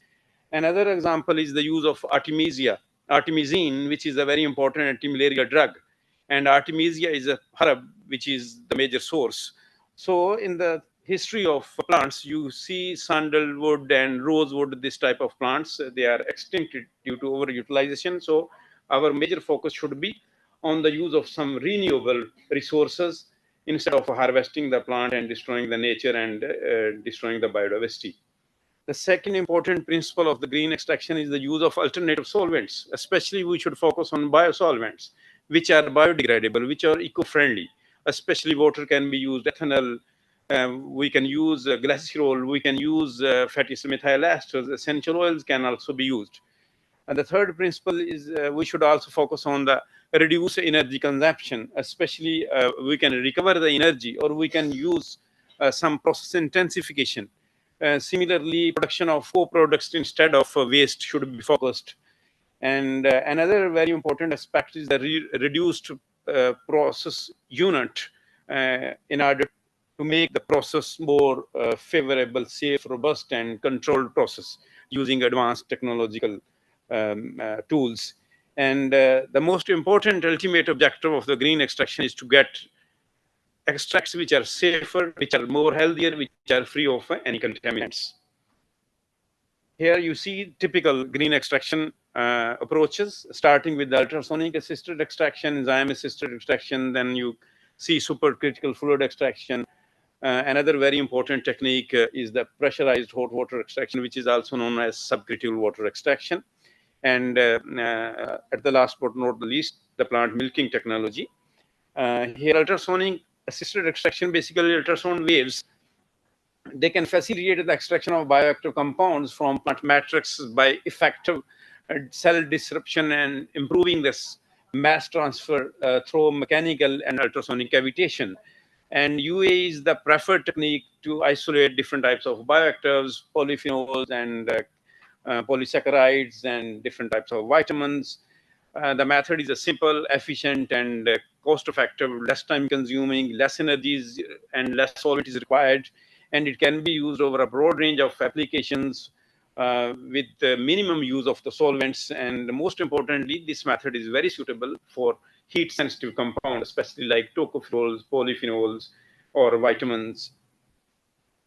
Yeah, you can have lab scale like a sonicator. You can put the probe in your celery of your sample, which is immersed in some solvent, and then you can expose your sample to the ultrasound waves. Similarly, at the industrial level, different pharmaceutical and food industries, they are using a pilot scale and big machines for extraction using this approach. We applied, our research group is working on different green extraction methods, and recently we published this article where we used ultrasonic assisted extraction as a tool, and the process of extraction was optimized using the RSM. And we were able to extract a high yield of different types of high value bioactive components. Here you can see the variables which we controlled, which we optimized using RSM method. Central composite design was used, and the effect of different influencing variables, including the temperature, time, and ethanol concentration, which may affect the extraction yield and total phenolic content. It was then estimated using the quadratic model.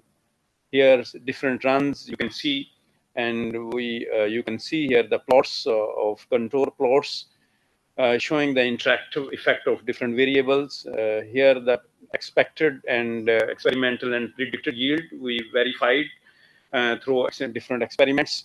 And you can see as compared with the conventional maceration technique, the yield of the extract is significantly increased, especially the total phenolic contents and DPPH radical scavenging components.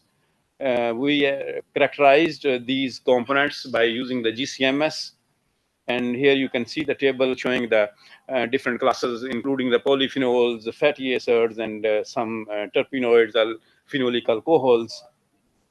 And in another article, we use this ultrasonic assisted extraction for the hydrolysis. And especially the phenolics are present in free and bound form. Bound form is not available for extraction. So we applied ultrasonic assisted approach to facilitate the extraction, and especially to improve the recovery of the bound phenolics. And we use the GCMS approach again for metabolite profiling. Here you can see a list of different phenolics which were extracted, especially wild fruits, jojoba olive we used. And you can see after this ultrasound assisted extraction, you can see a significant amount of the bound form phenolic was also extracted, and the total amount of the phenolic is significantly, remarkably increased as compared with the conventional extraction approach. Enzyme assisted extraction is another option where you can use different enzymes, and these enzymes like pectinases, cellulases, and proteases, especially, they can facilitate the digestion and the hydrolysis of the plant cell walls, and in this way they can improve the recovery of the bioactive components. Especially when you are using enzymes, you can reduce the time of extraction, and you can use minimum amount of the solvent, best quality of the food products you can have. However, there are certain challenges when you are working with enzymes, because all enzymatic reactions are substrate specific. You have to control all the conditions. The mode of action of different enzymes have to be investigated. The cost of the enzyme is another issue.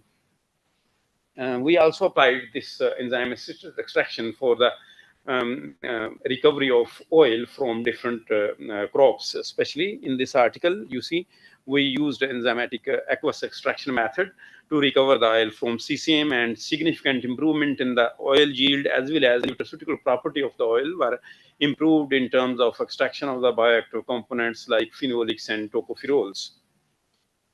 In another article, we used this enzyme assisted cold pressing. Again, we found significant improvement in the nutraceutical value as well as the yield of the oil using this method. Here we used enzymes for extraction of polyphenols from balsam apple, very important wild fruit in Pakistan. And we used also RSM and ANN.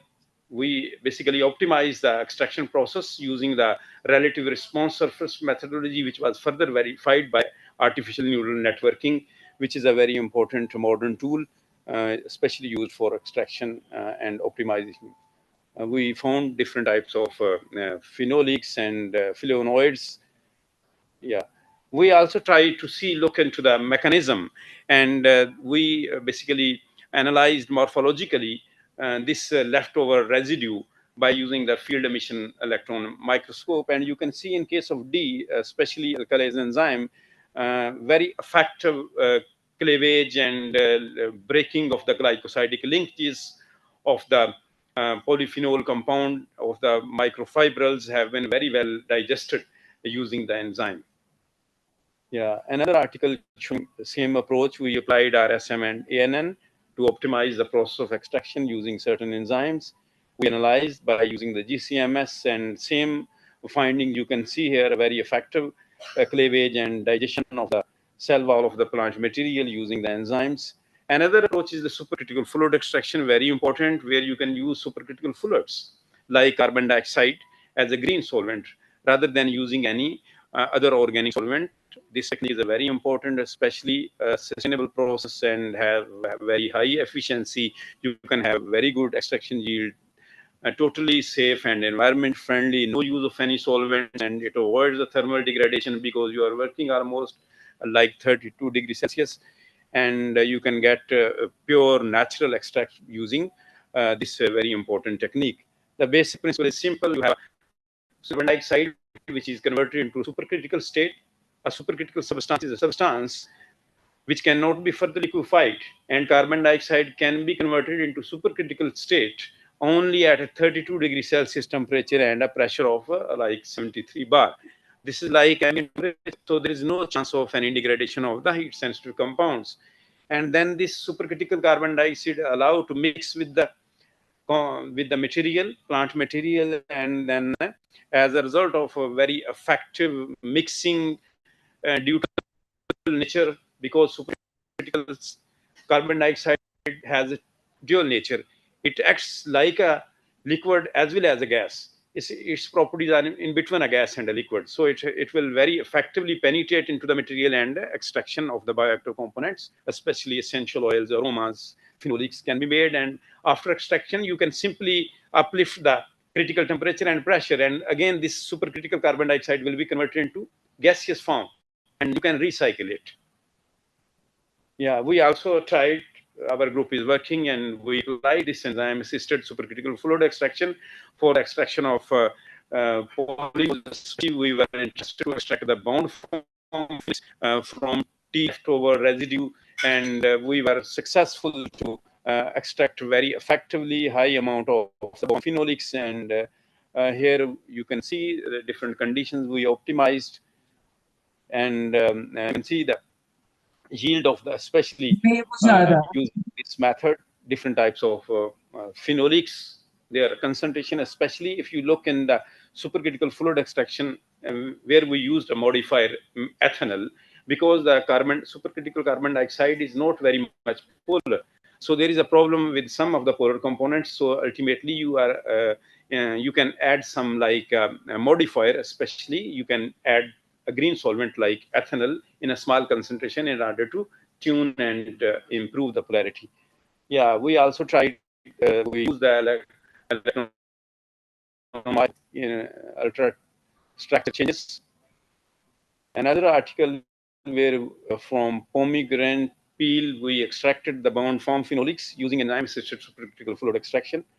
Yeah, we also try to what type of morphological changes has been occurred in the cell wall of the material after treatment. This is another very important novel technique, pressurized hot water extraction, or which is also known as a subcritical water extraction. This is just the reverse of the supercritical fluid extraction. Water is the most green solvent. However, water has a problem. It's inorganic in nature. It's the most polar. If you look in the allotropic series, the dielectric constant value of water is 78, which is at the bottom, and at the top we have hexane with dielectric constant value of 1.98. But water cannot be used for the extraction of many of the organic compounds because it's not organic in nature. In this technique, we can change the nature of water. How we can do, we can expose this for certain conditions of temperature and pressure, and which is known as a subcritical temperature and pressure, and water nature can be changed. The dielectric constant value of the water can be brought very close to the methanol and ethanol. In this way, you can change the nature of the water, and then this subcritical water can be used for a wide range of applications for some polar, non-polar compounds. And this is one of the most green extraction, just an emerging area in few of the countries. I see this technique is available, yet this is in the process of development. Plant milking technology, a novel method where you can no need to harvest any plants, and plants can in a greenhouse in a hydroponic medium. Hydroponic medium are those which are like soilless, which have some minerals in water, and then the secretions of different substances. They can be triggered through roots by using different types of stimulations, chemical or biological stimulations. This is one of the novel non-destructive harvesting approach, where there is no need to harvest the. Normally, what you do, and then you extract. In this technique, there is no need to. It's a non-destructive approach where the plants directly are grown in the greenhouses, and excretion of bioactive components, they are triggered from the roots using different stimulations. You can scale up, you can optimize this process, a high purity component you can extract, and also the amount of these bioactive principles, bioactive components can be remarkably increased as compared with the conventional extraction. Yeah, here you see a researcher working in the plant milking technology and placing the roots in a detergent medium. France is the pioneer in this area, and these researchers are working. Another researcher using the resin-based separation technique to extract active principles. Here you can see another researcher working, putting especially adding the detergent in order to soften the roots for the recovery of bioactive components. This guy also placing the plant in a hydroponic medium. Okay, let me conclude. Basically, green extraction is a novel concept, and in line with the green chemistry principles, green extraction can help to protect both the environment and the health of the consumers.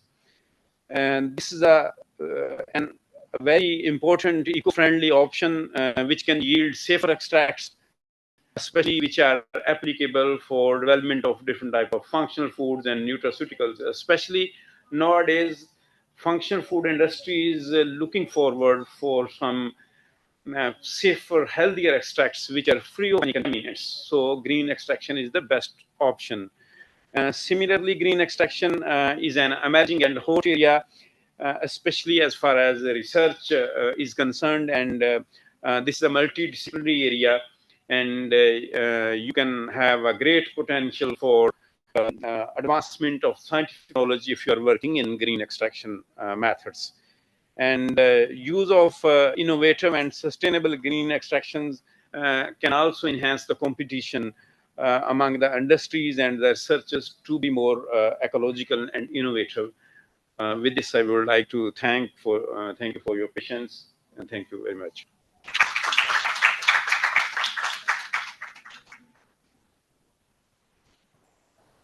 Yeah, please.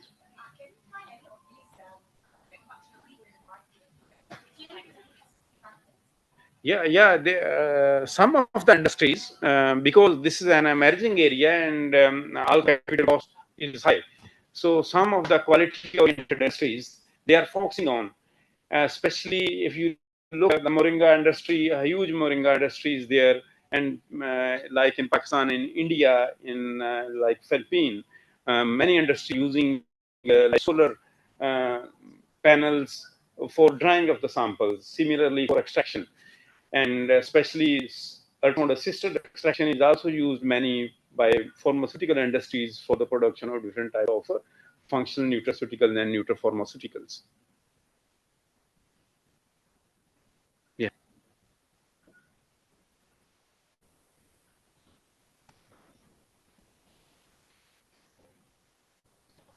Any question from the virtual participants? Yeah, please.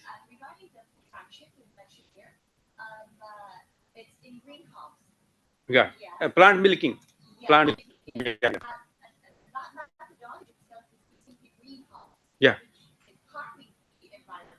Yeah.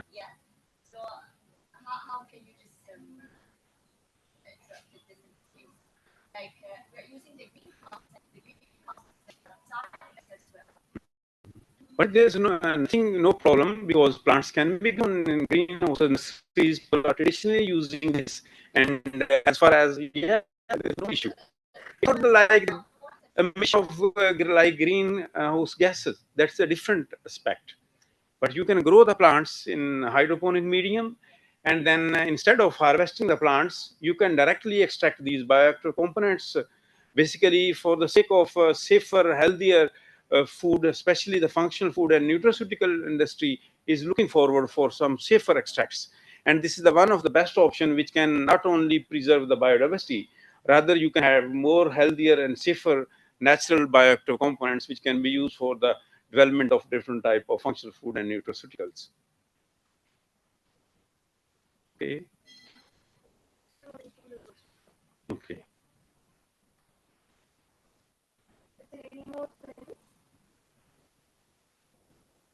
Okay. Thank you.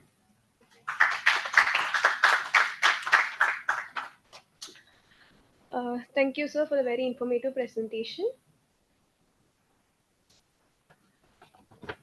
Now, I would like to invite Dr. Iman Karachi, Dr. C. Ravindran, Dr. Saveswini Bitni Sahib to share their insights for creating sustainable cities, urban planning for a green future. Please.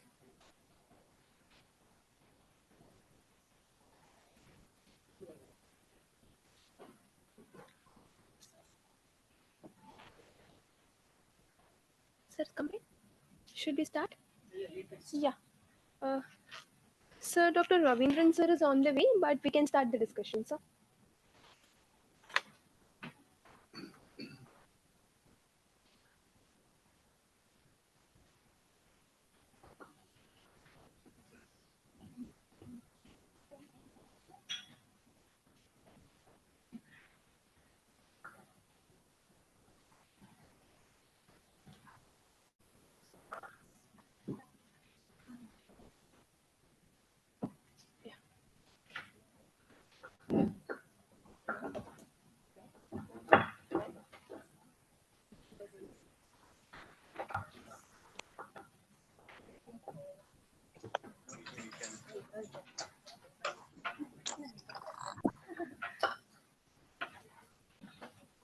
Okay, good afternoon, everyone. So we are here for the panel discussion for the topic, I believe it is for the smart cities.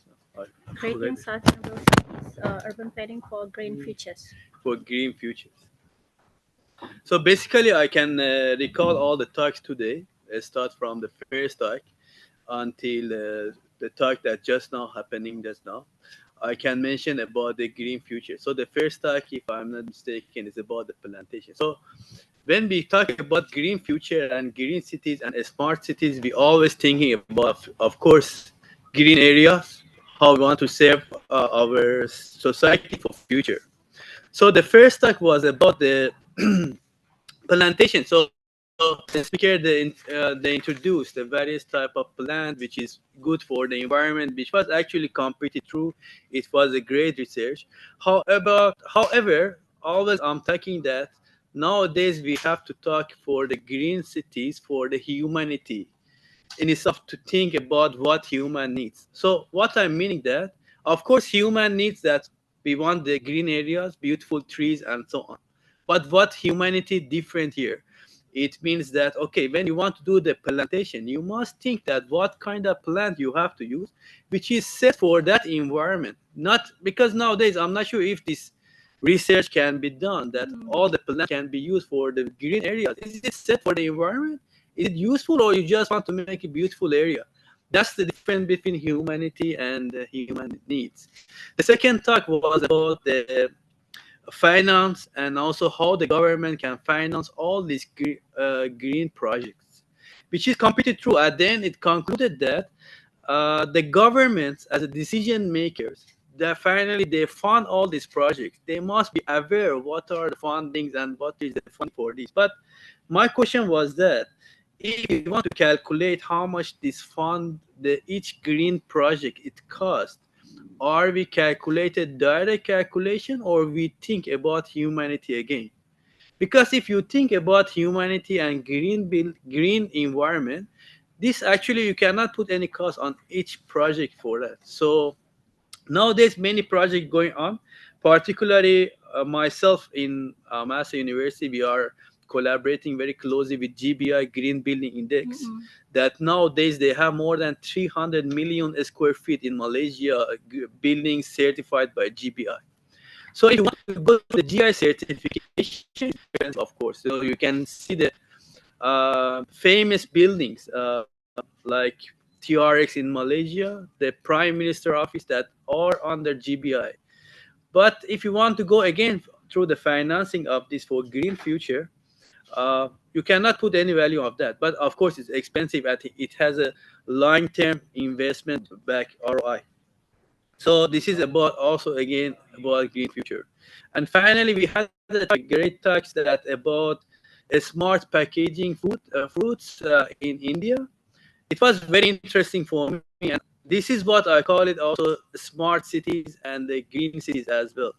So I see that all the talks this morning is all about how to control the waste of the fruits and waste of foods to make sure that we are sustainable and we use this waste management as well. So this was also very interesting how the smart packaging is going on. And also finally I can mention the talk just now is about aquaponic and hydroponic, which is very great amazing initiatives to control the green environment, to avoid the harming the soil and having the great products of the food and fruits by using aquaponic and hydroponic. So these are the aspects. All if we want to think that about green future, we have to think about humanity.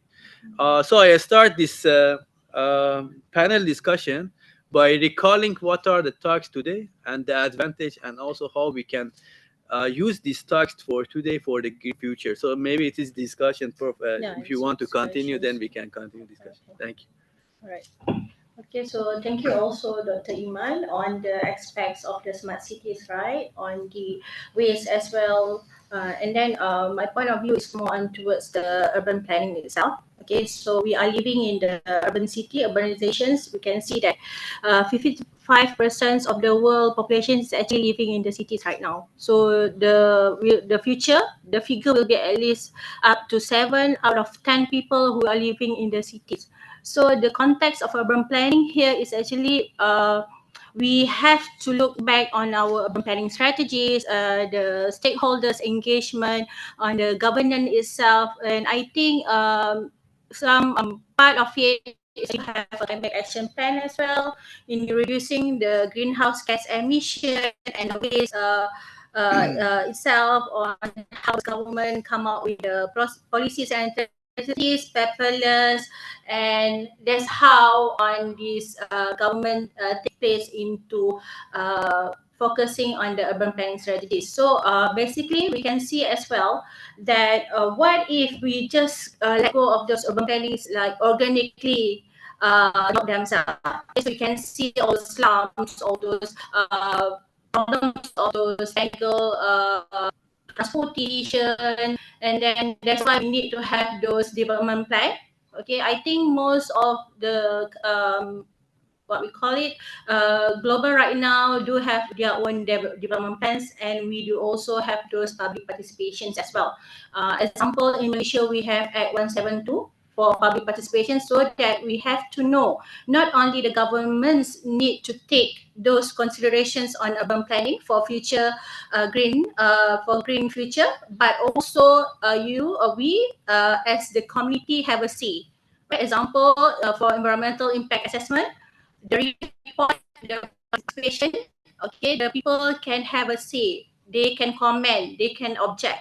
So I think those we're not only focusing on what government can do, but also what we can do. Okay. Yes, this Mansa clearly pointed out that this urbanization and horticulture, this protecting the environment is a very main concern about that. Nowadays, people are talking about carbon credit. Okay, carbon credits also is a carbon market at global level. Okay, that is also one of the important projects at global level. carbon credit and how we can carbon sequestration. Okay, that is how it is possible through plants. Okay, we go to reduce the pollution through the plant system. Okay, we go to initiate some urbanization, some gardening in the cities. Okay, then so we go to protect our environment. Okay, the people are for the urban development, urbanization. They are cutting so many 60 year, 100 years old trees. Okay, that is also is needed for the development of urbanization. But simultaneously, we go to concern about the development and planting of the system that is carbon sequestration. This is because in Australia they have very good developed system in carbon credit system. Okay, they have very good, well-developed carbon credit. And like us, India also a very good project they having. Okay, carbon credit system. In that urbanization, we have to concentrate more on that environment. One side we are talking about the production and productivity through this greenhouse cultivation, but other side we are talking about greenhouse emission. Okay, that is more emission of this dangerous gases from the emission. Okay, that's why we go to equally go to think about that. The science should not be the development technology should not be destructive. Okay, that should be protective and that should be more concerned about the people health. Okay, nowadays the people are more health about that. Because everything is depend on health. Earlier days, our traditional people think about they are very healthy, but nowadays we are very not healthy. That our average age is reduced. That our grandfather and all they are 100 years, 10 years they are survived, but we are all just 60 years. The average age is still reduced for us because of we are not allowed in near future. Maybe we go to hold our cylinder in back and we go to get the fill the oxygen in some petrol bulk like that. We go to go there and fill the oxygen. Then we go to respirate. Okay, that much condition will come in future. We don't know that because that critical situation is there. In future, maybe 100 years or 50 years, that much situation will come. That's why we should not disturb the nature.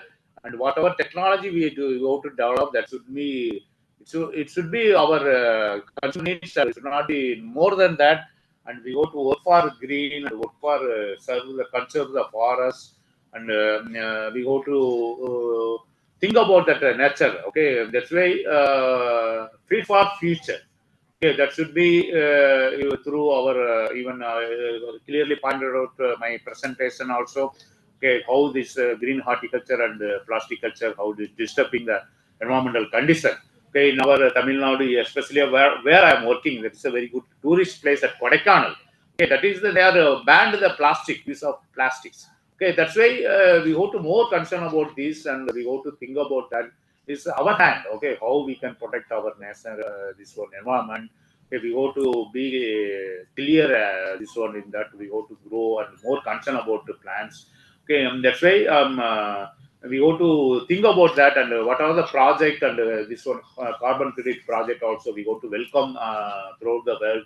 Okay, that's why we go to concentrate on environmental protection. This last year 9th GoGreen Summit also I have participated, and that's why inspired me to participate in 10th GoGreen Summit. And this is thanks to our Bailak, and they are added as one of the partner, academic partner in that our Tamil Nadu Agriculture University. I thanks to this Bailak.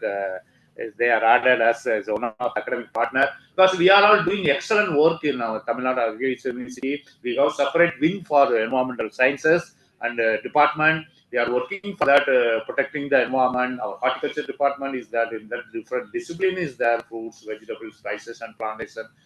We are all working for the research and development and health concern about more about the peoples, and we go to think about our global level, and we go to think about the health of the individual peoples because earlier days the childbirth is very easy. Nowadays childbirth is very difficult. Okay, individual child, because our grandfather had 13 children, 15 children in grandmothers, and but getting the single child is nowadays they are undergoing a lot of treatments. After that they are getting a child. It's a very difficult because our nutritional security. Okay, they are talking about nutritional security. How is the ICMR, Indian Council of Medical Research, they are recommending the 300 grams of fruits, 89 grams of vegetable fruits, 85 to 90 grams of fruits, and 300 grams of vegetables daily recommend. But whether we are eating daily, whether recommending to our children daily, whether they are children, they are junk fruits, they are eating noodles, something. They are not eating, not at all eating leafy vegetables. Okay, then we are more concerned about this and our health. Okay, that's why we go to more about that's horticulture is the only things that secure the nutritional security. That is possible through only horticulture. I assure that. Okay, that we go to think about that, and that is green horticulture will help. Not only nowadays, people are very tensed and pressurized. That will be solved through gardening. Go to the one garden and give the mind setup and enjoy it. That is also through horticulture. Everything is horticulture is possible to give excellent peaceful life and enjoyment, excellent health for the individual peoples. Okay, that's why government has to be concentrate on more on this project, and our university is welcoming a global project around the world, and whatever the research and development going to do for the environmental protection, that is the UN organization that are doing excellent job. United States of organization, FAO, Food and Agriculture, or various international organizations, they are doing excellent job for protecting. All are there talking about environmental issues. Okay, because in our, for example, they are in our Kodaikanal, they are earlier they are very good yield in apple, pear, plum, peach. Because of environmental changes, the plants are insufficient to meet the chilling requirement. They are because of the environmental temperature is increased. The plants are not getting sufficient chilling. Because of that, they are not yielding. Farmers are facing problems. Okay, then we go to develop low chilling cultivars. Okay, that's why every day is every see 50 degree. We can tolerate. How much we can tolerate? 100 degrees centigrade. We can tolerate up to 50 degrees centigrade. Because Delhi temperature it will go to up to 50 and 51. Okay, is it not? Okay, maximum limit there is the for human being. After that we can't. Is it not? That's why we go to think about this increasing temperature in the world, and we go to more concern about the planting and conserving the forest, and think about these environmental conditions. That is very much important. Okay, each and we go to think about our generation. Think about live out us, because we are going to die another 10 or 15 by that. But what about our generation? F2, F3, F4 generation, grandchildren and all. We got to think about that. Otherwise, you see, once you think about that, then we will get pressurized. How they are going to survey that? Okay, because of increasing temperature. Okay, that's what we got to save our world, globe. The God is given excellent. We should not disturb the technology. The technology should not disturb the nature. Okay, it should be as such only. It should not be disturb the nature and develop the technology. Give it to them. There is no need. Okay, we go to as such. We will go. Anything we got to improve that. Okay, it's a maximum need of. Then we can go. Otherwise, nature is gift of God. Okay, that's why we go to think about that nature. Everywhere, globe, every individuals is a must for us. Every concern, more concern. Okay, every organism, soil organism, plant, everything is more concern. Beneficial organism in the soil, that is also disturbed nowadays. Okay, that is too much disturbed. Okay, soil pollution, I told you, the soil polluted, air polluted, water polluted.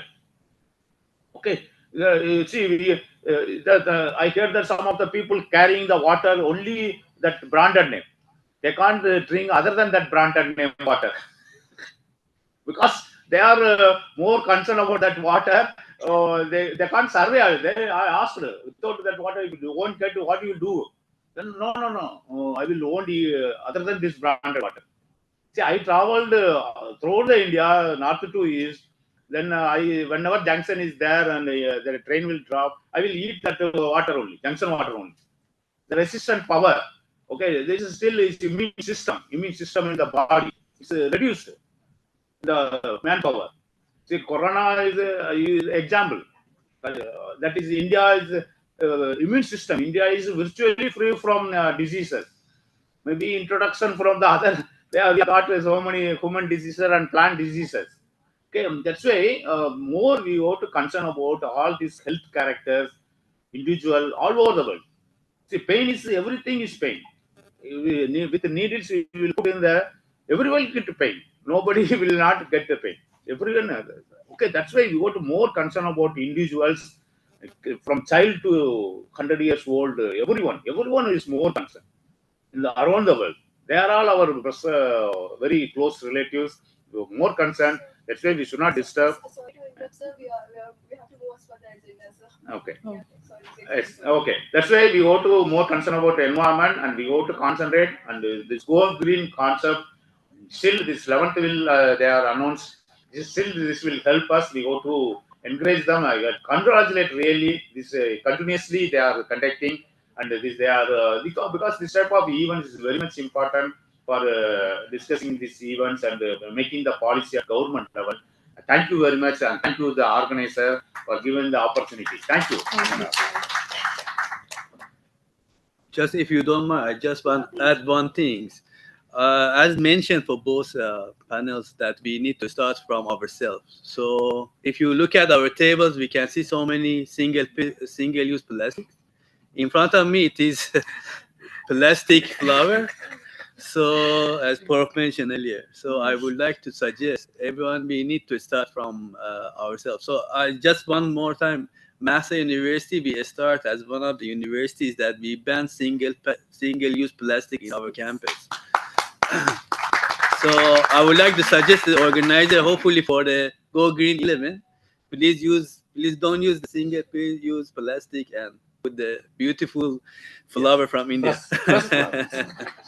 Thank you so much. Okay, just a final say from me as well. Thank you to organizer for inviting us, and for final say for me, as I mentioned on the public participations, you have to also concern whatever the government have give you on the what we call it informations. So basically during those time, because we just comment but we doesn't use the correct platform. Okay, so basically the government will give you times to give a comment on the development plan or the projects, the action. So please, there's a lot of success story on how those communities actually commenting on those development plan or projects or strategies, and then the government have to take into considerations, and sometimes they will what we call it not continue on the project itself. So I think that's one of the way for us to be in those process of urban planning for a sustainable cities. Thank you.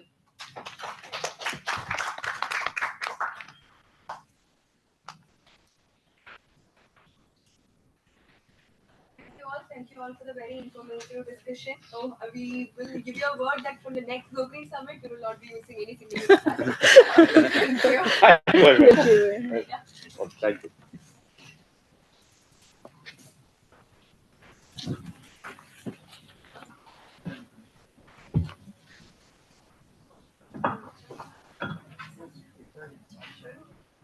Okay, sir. Yes. Yes, thank you, sir. I will contact you, sir.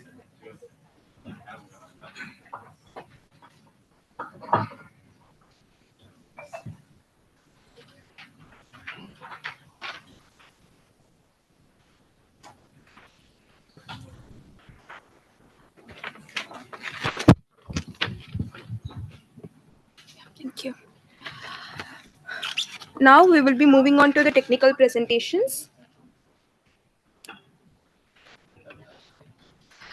I invite the first presenter, Mona Shahab Mihami, for the oral presentation. Please.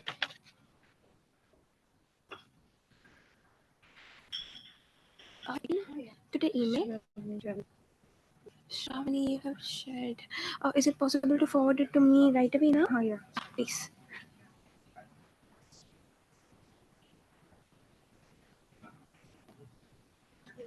Yeah. A90G. Just forward the email. You will open it here.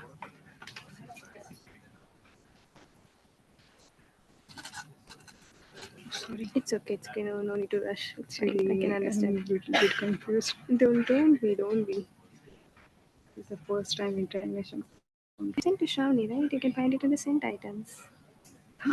Okay. Yeah. Email, no? Yeah. Yeah. Okay.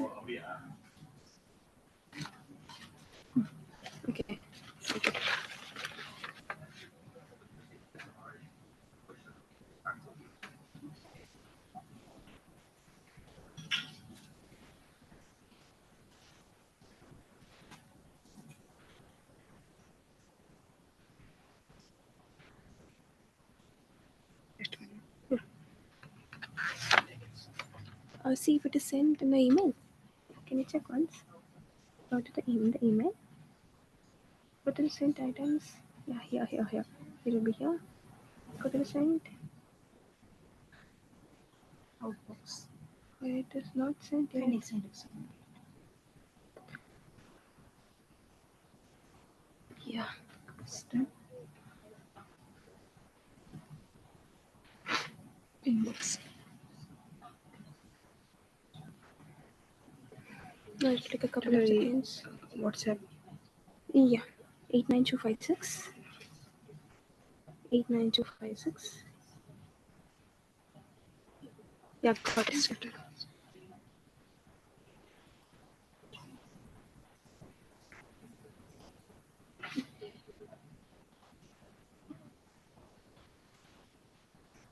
So you take this that. No, you can change it. Okay. Not at all an issue.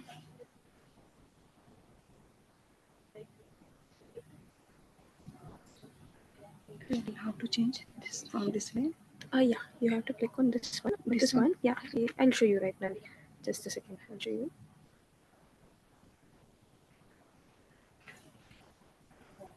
Okay. Yeah, I'll put it in slide screen. Okay, so we have to go to second one. That is get the second one, right? Yeah. So you can use this one. No. I don't know.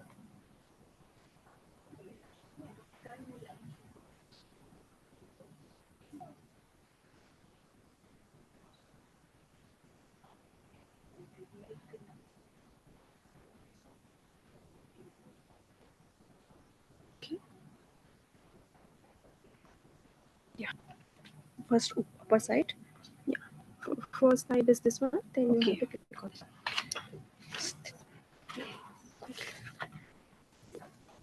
Hello, good evening everyone. How are you all?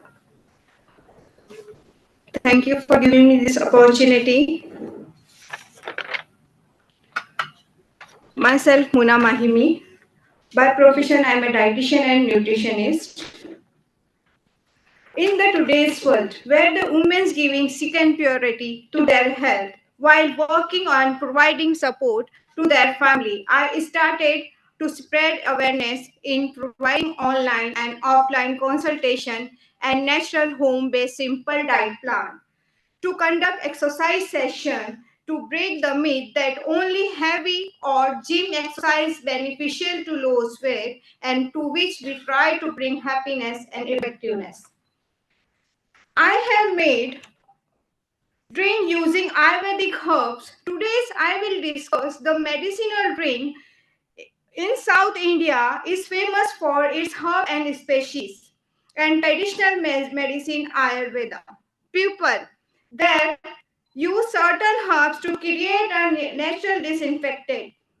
Using this knowledge, I experiment by combining these herbs with other health benefits helps to create a blend that promotes overall well-being.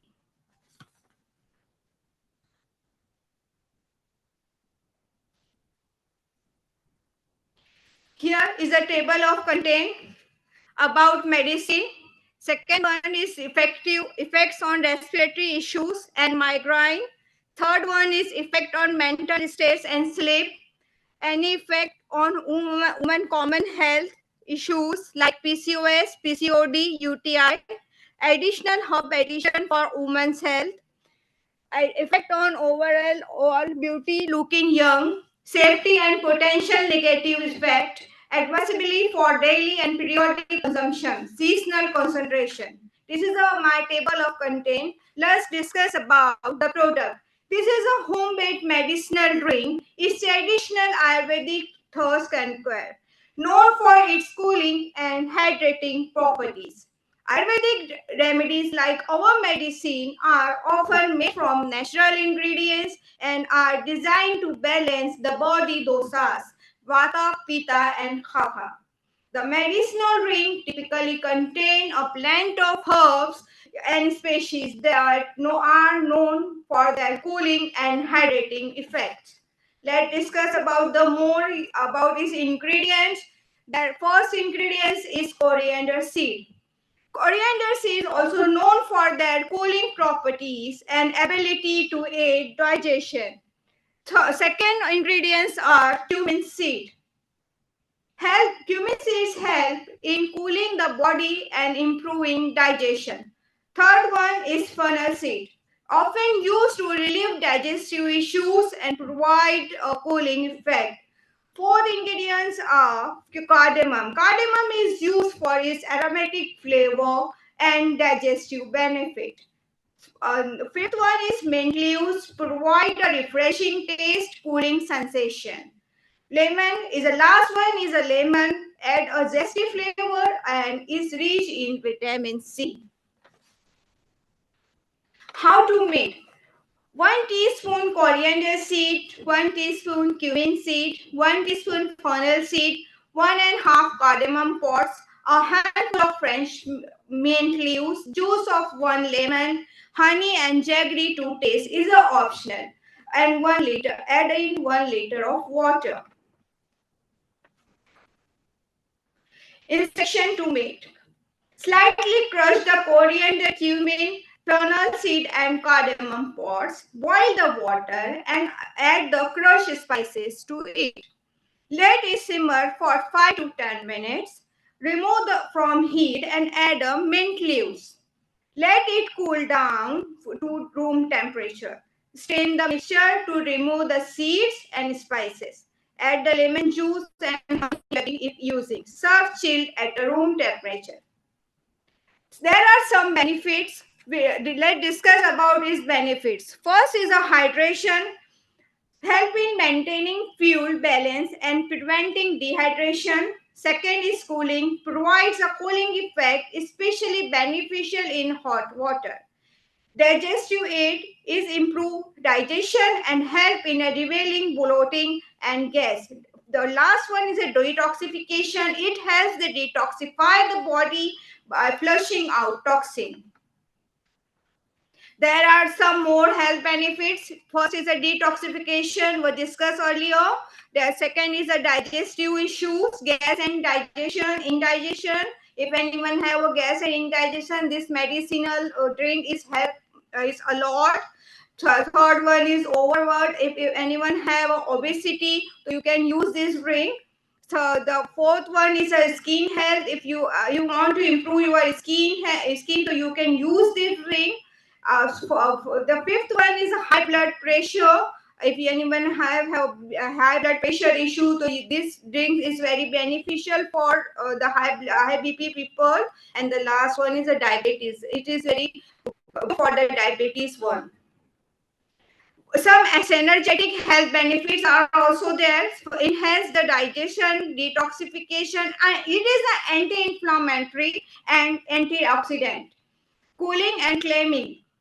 It is immune boosting, oral and skin health.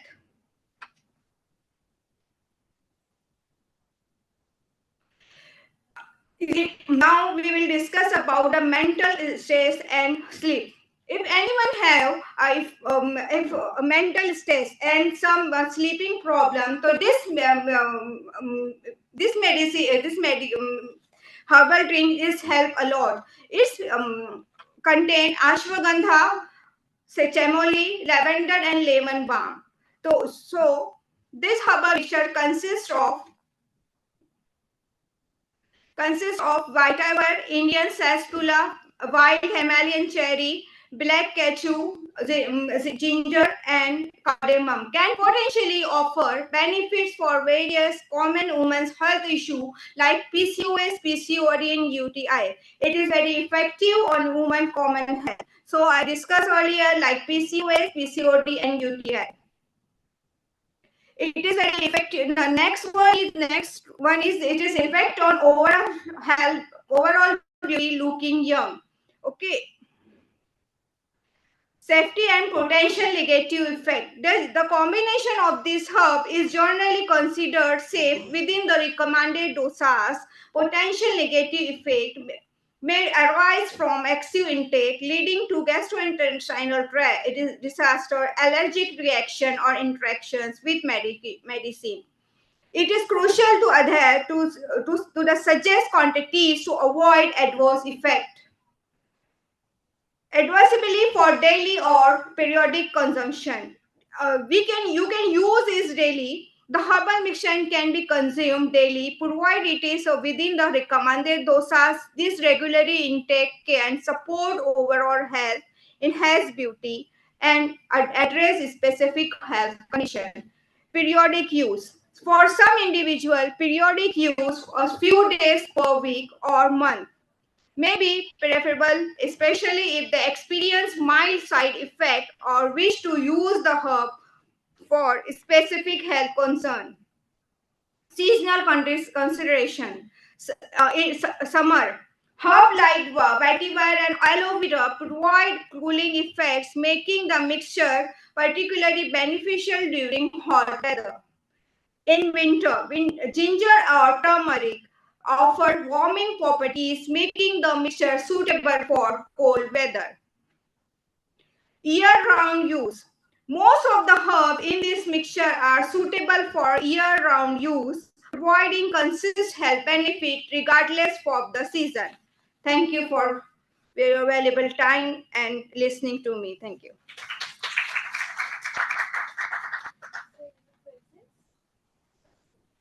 Thank you for this interesting talk. Sir, thank you. Yeah, I am a little bit surprised after drinking this very amazing Thank you. herbal drink. Maybe there will be no chance of any disease. Anyhow, let me please just comment whether you. You can use this daily, sir. Yeah, It's a normal tap water. Whether you did some scientific like clinical trials or Hi. how you justify these medicinal benefits. Yeah. So because yeah, because it have a medicinal properties. Because if you use turmeric, it's already have a medicinal properties. So I made some of the herbs herb mixture and try at home. So for some days in my family members. So if we what to say On scientific basis, you must think recall whether you have some clinical trials and because these different herbs, their yeah. proportion, their Yeah.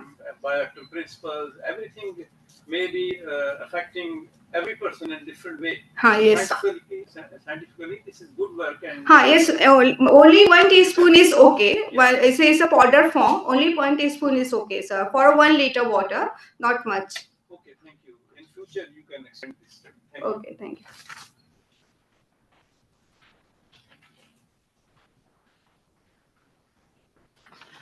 Thank you, ma'am. Moving on to the next presenter, Shema Vishwakarma from Manipal Academy of Higher Education, India.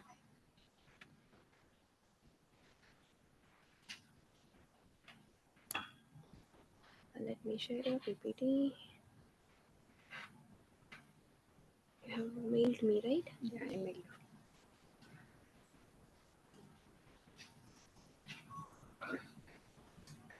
Yeah, got it. Just give me a moment.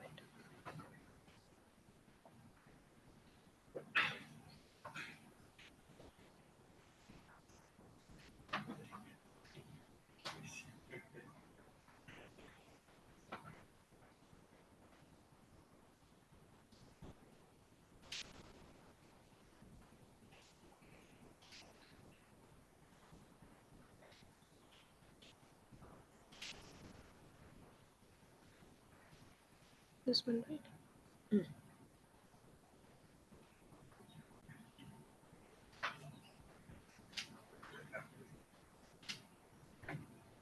It's not showing.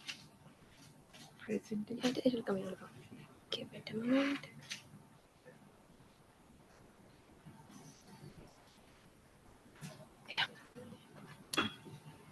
Thank you. Yeah, yes, yes. Thank you.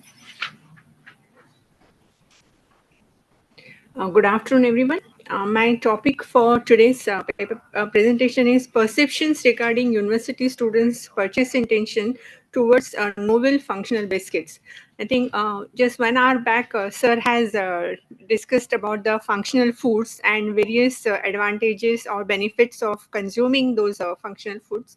So I am working on this particular subject from last 3 years regarding developing the functional biscuits, because the biscuits are the one which are that convenient food which is easily available and which can be consumed also very easily. So most of the studies which I have come across, they were talking about development of a lot of functional biscuits, which are already a lot of researchers are working on it. And lot of internationally you will see studies which are done for the young generation, that is adults or young people who are nutrient wise, they are lacking a lot of nutrients, and that's why they are facing a lot of health issues or a lot of mental issues also nowadays, which are coming picture after pandemic. So this whole study is more concentrated on university students, because when I started my study, I did realize that in India, this kind of studies are little lacking. So I started working on it. Internationally, I found a lot of studies where a lot of researchers have worked on the university students' consumption habits. So that's why I'm trying my best to learn from them that which kind of biscuits, if we can produce in such a way that it is helpful for them for their nutrient benefits on their regular life. So to my aim of this study was to assess university students' perceptions of functional biscuits. So the method which I followed for this particular study was a qualitative research method, where I followed in-depth interviews, which I had done online with the university students. And accordingly, a purposive snowball sampling method was followed. So the interviews were taken till until saturation. So mostly I could do 33 participants were involved. From that, I could use only 32 interviews for this particular study. So the inclusion criteria was all the students who were studying from the second year till final year of the undergraduate program, and the master's first year and second year postgraduate students. So here mostly three streams were students were from three streams. One is management, health science or medicine, and the third one was technical.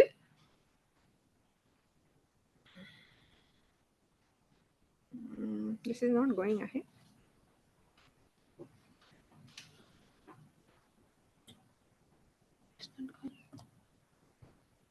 Please stop and I'll reshare it.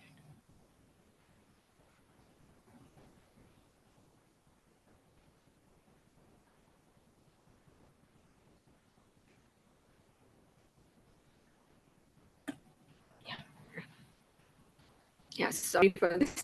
So accordingly, all the interviews were transcribed, and then they were accordingly studied. More analysis was done. So most of the course I have tried to club it into this word cloud. So these were the most of the interviewers who had spoken in their interviews. They had given us this particular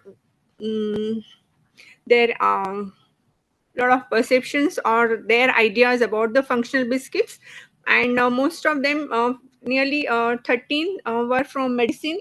Then technical also I had nearly same amount. Management there were 7. Then UG undergraduate program I had 21 students who had interviewed, and from postgraduates there were around 12 students which were interviewed. So all the interviews were then categorized, and then different themes were developed. So from that, the first theme was characteristics of participants and purchase behavior.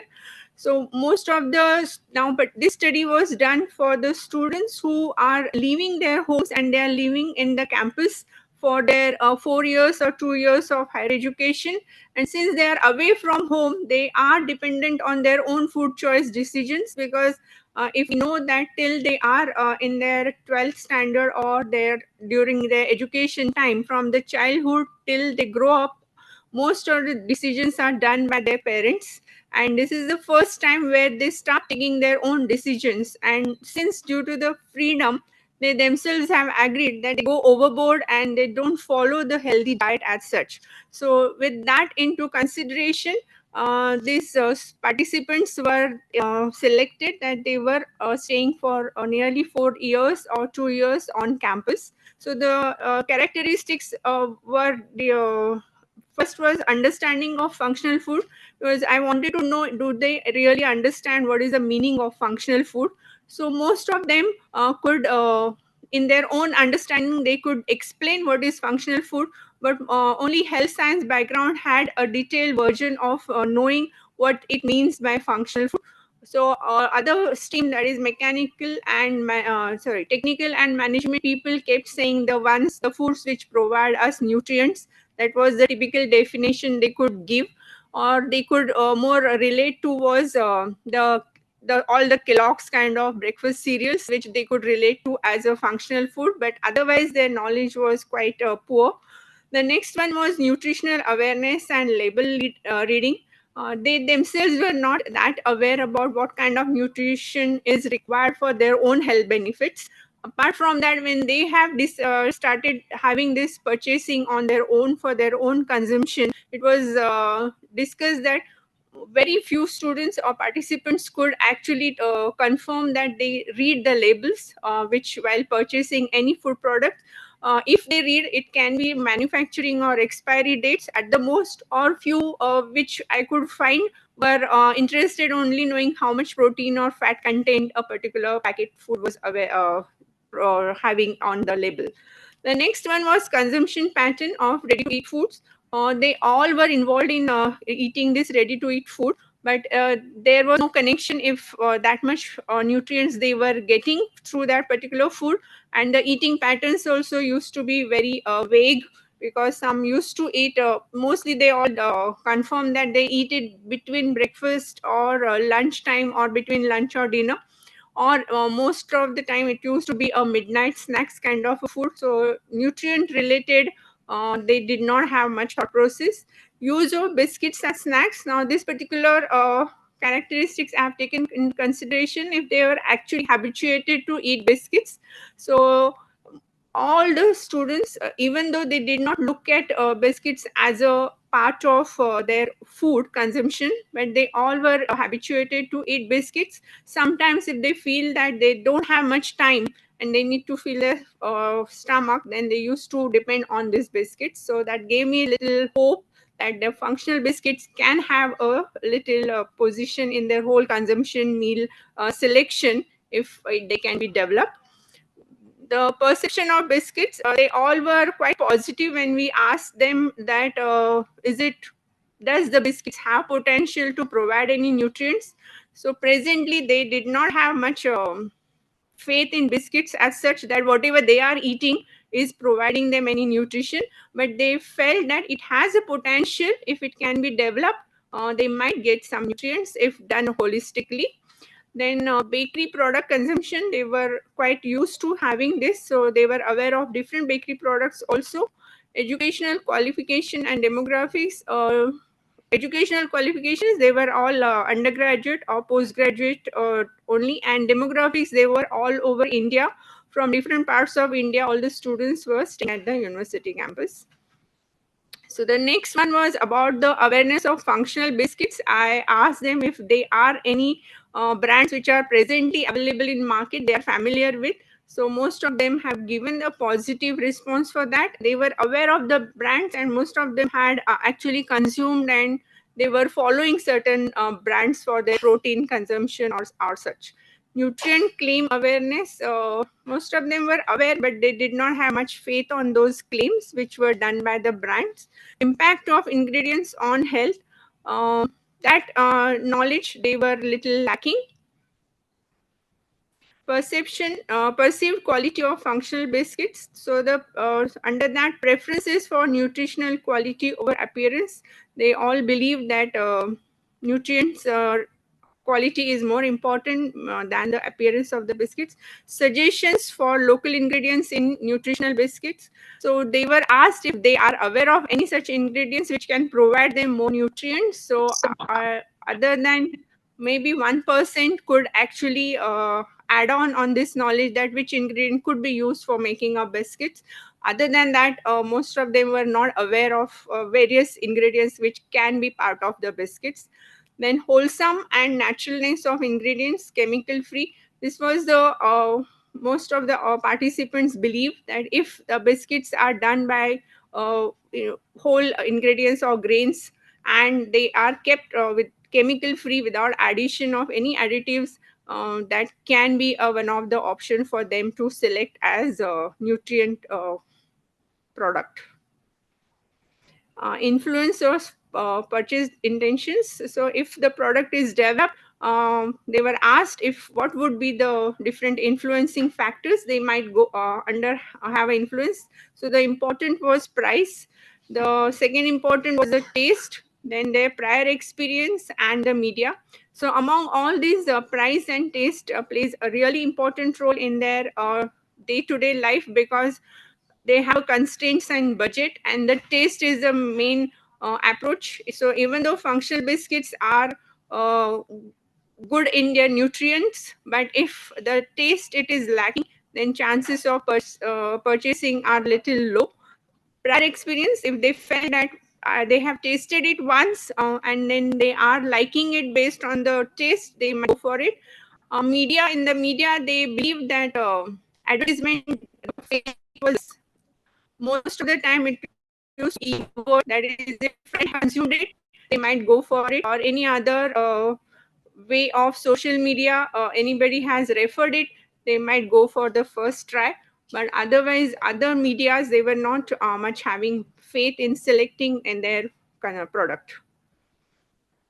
So now these are the theme which I had developed. So from that, nearly awareness of functional biscuits, only 20 were aware, 12 participants were not having any idea. Perceived of functional biscuits, most of them felt that natural and wholesomeness of the product is going to win.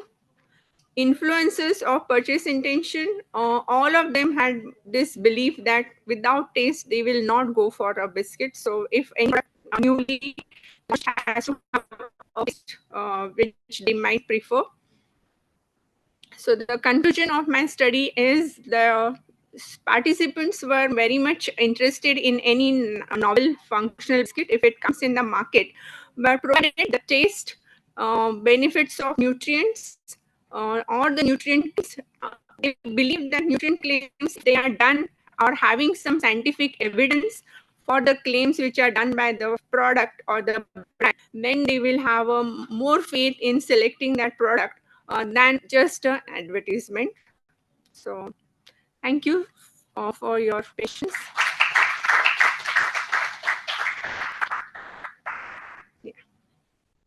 It's a quite interesting and very scientifically controlled study. The process of sampling and interviewing, everything has been done in a very scientific manner. I appreciate. And I have one simple question. Whether the students were asked to have some knowledge about the particular functional ingredients, like which particular type of bioactive components or any functional food derived from plant have been added into these biscuits. So this study is regarding developing a novel food biscuits. So I was just trying to find out that whatever biscuits were available in the market, like they all are doing a lot of nutritional claims, saying they are using whole wheat flour, or some are saying it is giving you higher protein or something. So based on that availability, I had taken this, and then I had asked them if some new product has to be launched, what would be their expectations. So that was the gap in between. I'm working for developing a product, but the product yet is under development stage. Thank you, sir.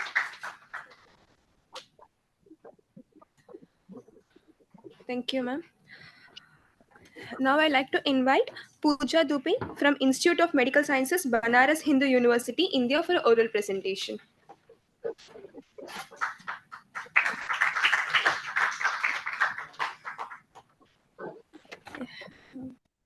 This is updated one.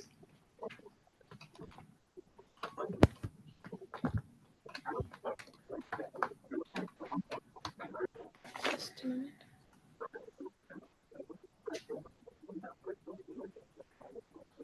The USFN folder. Okay, let me close this. This one. This is.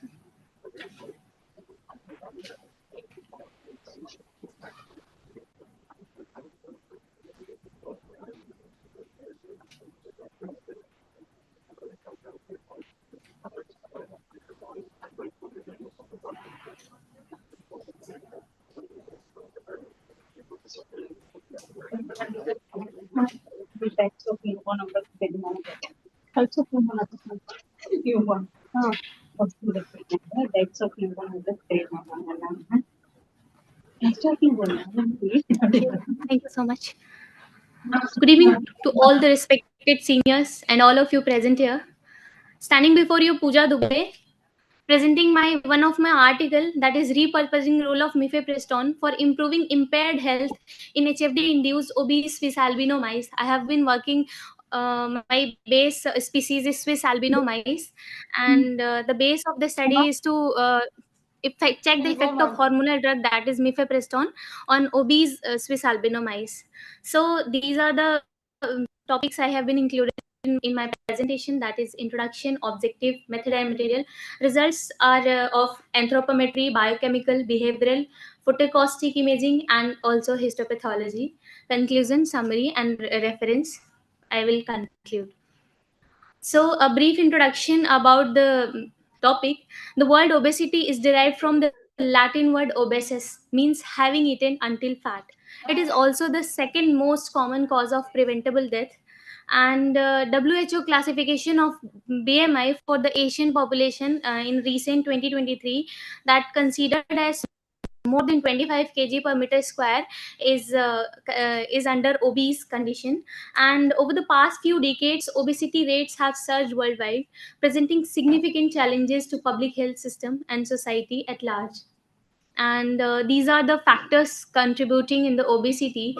Some of it direct and some are indirectly. Indirect factor, lifestyle choices, genetic predispositions, socioeconomic impacts, and indirectly country wealth, urbanization, built environment, social and cultural norms, also technology, developed technology, trade liberalization, food system also contribute indirectly to the obesity. And impact on health of obesity is also chronically. Obesity is a major risk for chronic conditions such as type 2 diabetes, hypertension, all the lifestyle diseases. Mental health, psychological impact of obesity includes depression, anxiety, diminished quality of life, affecting overall well-being, and life expectancy also reduced, and an increased risk of premature mortality. And here's the global prevalences. So WHO reveals that global prevalences of the obesity stood in 1 in 8 individual. And in 2022, 43% of adult aged 18 year and older were classified as overweight, within 16% living with obesity. Along with that, 37 million children under the age of 5 classified as overweight. Epidemic proportion, economic consequences, and health disparity also increase due to obesity. And here, World Bank criteria that more than three-quarter of overweight and obese individuals live in middle-income countries. So, in India, the average value of the obese consideration of 15 to 49 age group is 5.21 percentage. This is the data, a recent data of an National Family Health Survey, and this is the HFD diet that is consisting of at least 35% of total calories consumed as under fats categories. It is subsequently been reported that HFD induced the metabolic profile, obesity, and insulin resistant, and like that, lots of lifestyle diseases. And in serum data, hyperglycemia, insulinemia, cholesterolemia, and triglyceridemia, hyperlectin, and histopathological data like hepatic steatosis, mitochondrial lesions, and hepatic apoptosis, and correspondent to fatty liver NASH in experimental animal. That's why I use this diet. And in wild, 160 to 180 gram per person per day fat consumption, in which developed country consume 131 gram per person per day, and in developing like India consume 60 to 80 gram per person per day fat.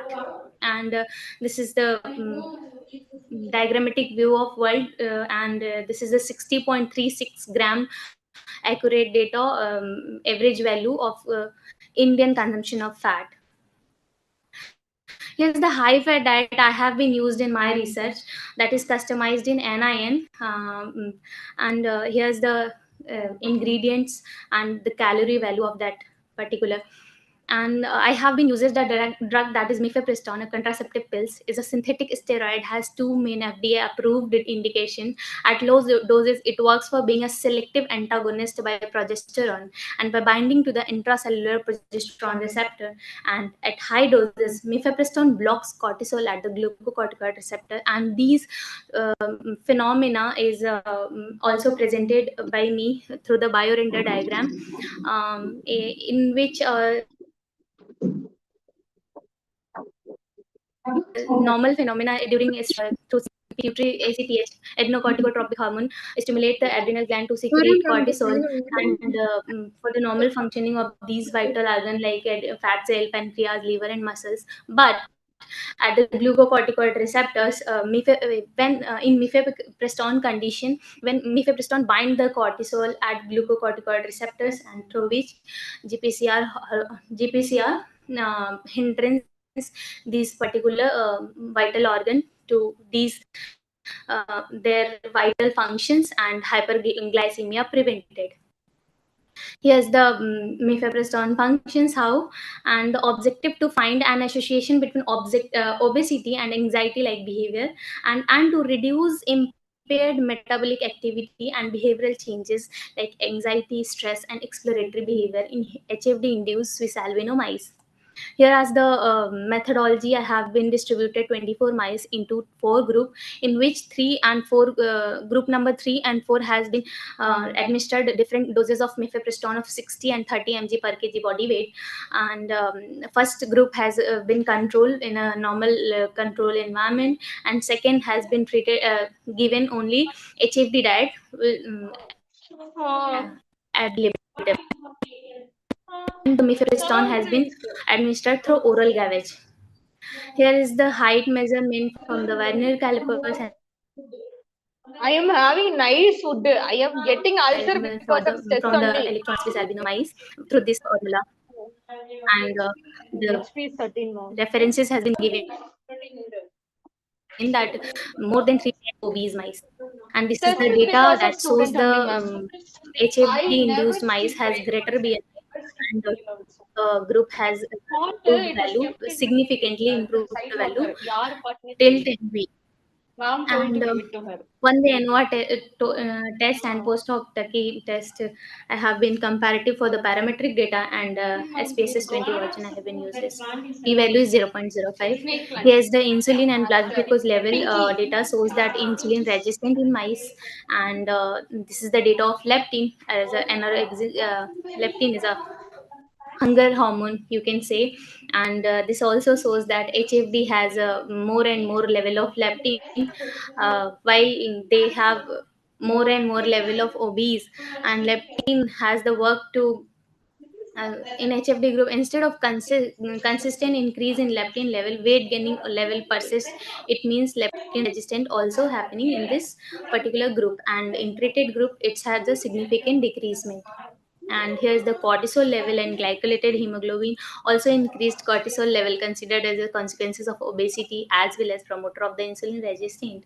And elevated cholesterol and triglyceride also shows the HFD has a particular effect, and treated group has a significant decreasement.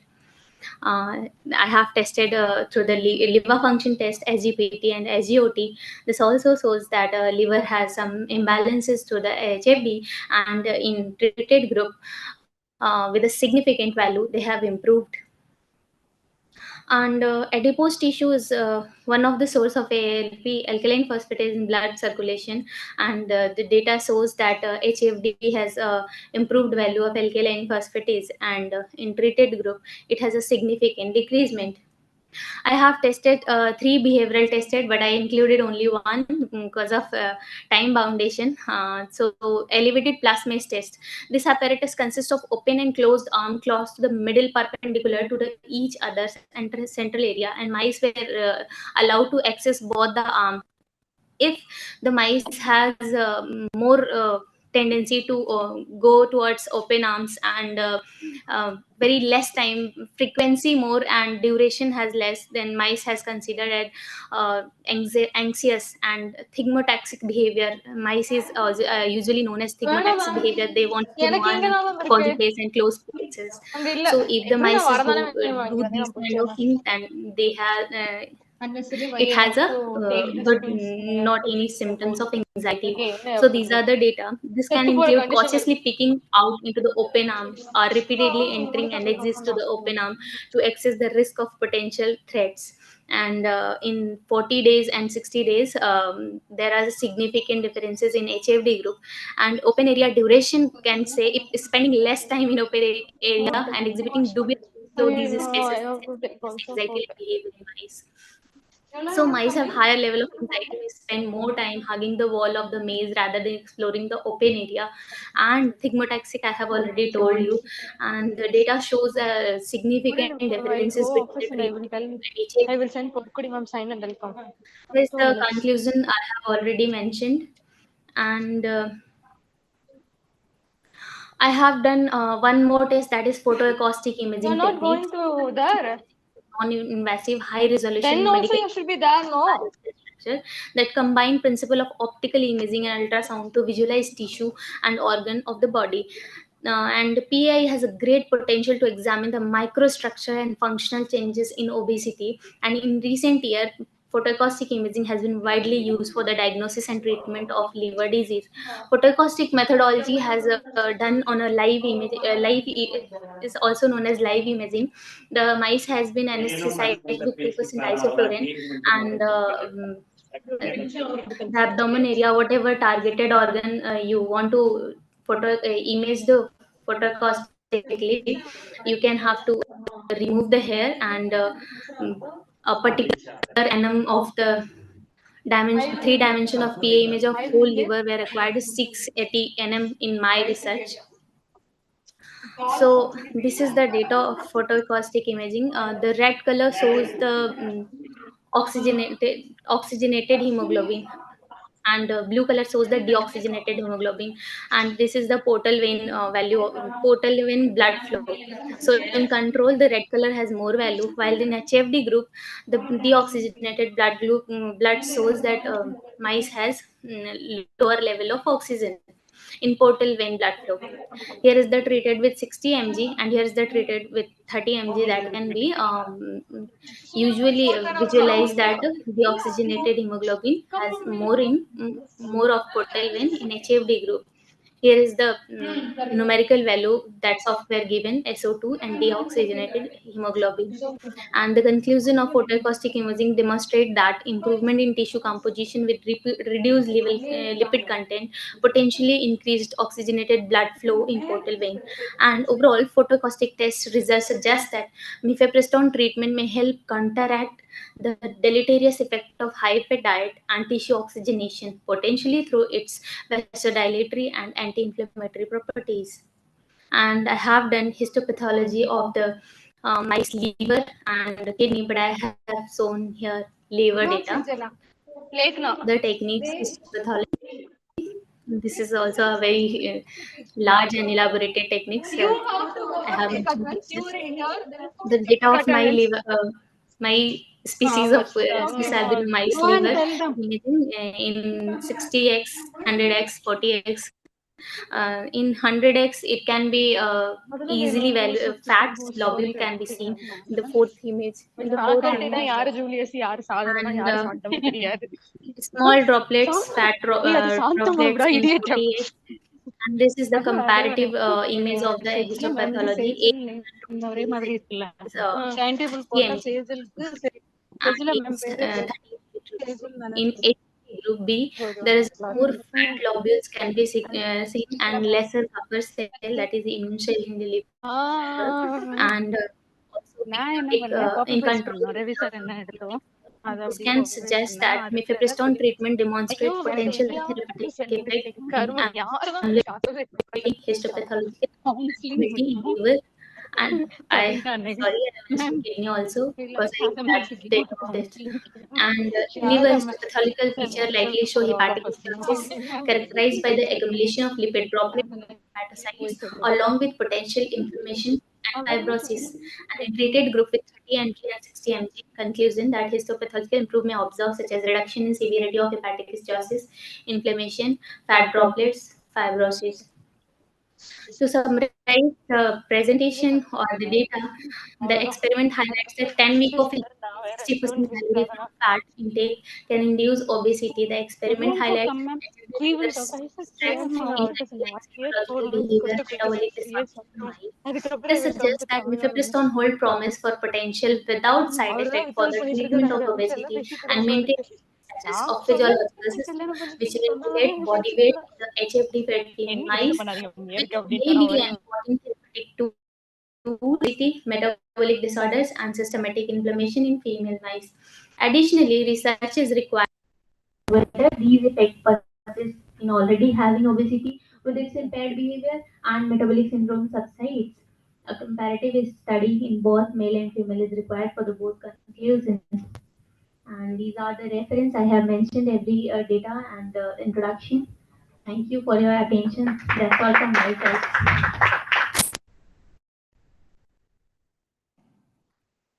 Thank you for valuable information.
Start from beginning.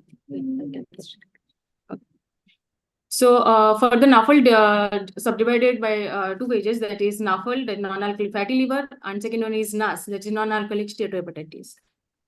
My next slide. It's not-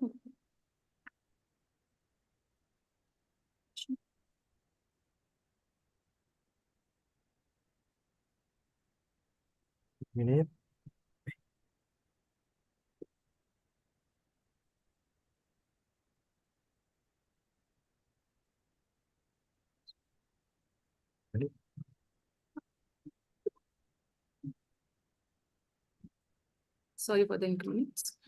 So this slide shows stages of non-alcoholic fatty liver disease. First picture one, as you can see, this is the normal liver. You can say healthy liver.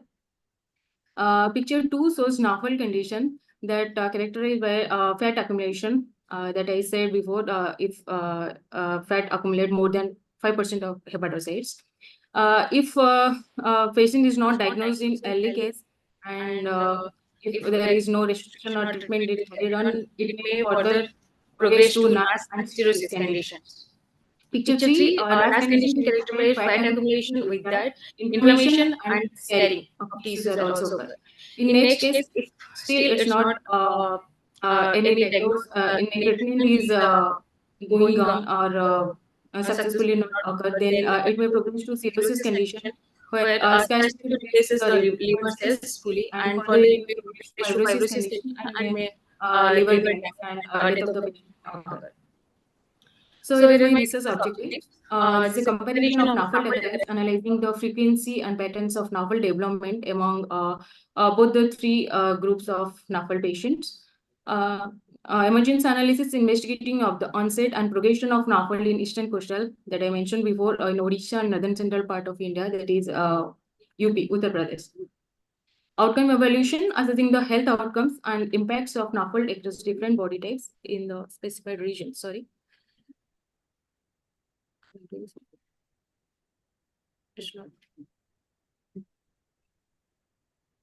Should I continue? Okay. So it's a methodology. It's a cross-sectional study. The study adopted a cross-sectional design to analyze NAFLD diversity. The research included 154 NAFLD cases belongs to all the three groups of NAFLD. That is lean 18 to 23 kg per meter square, non-obese 23 to 25 kg per meter square, and obese more than 25 kg per meter square.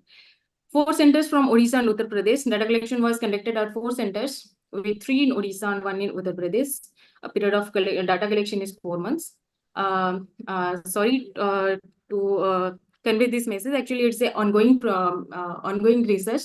It's so I just collected whatever I collected so far. I just present in my one part of my research, and it's already going on.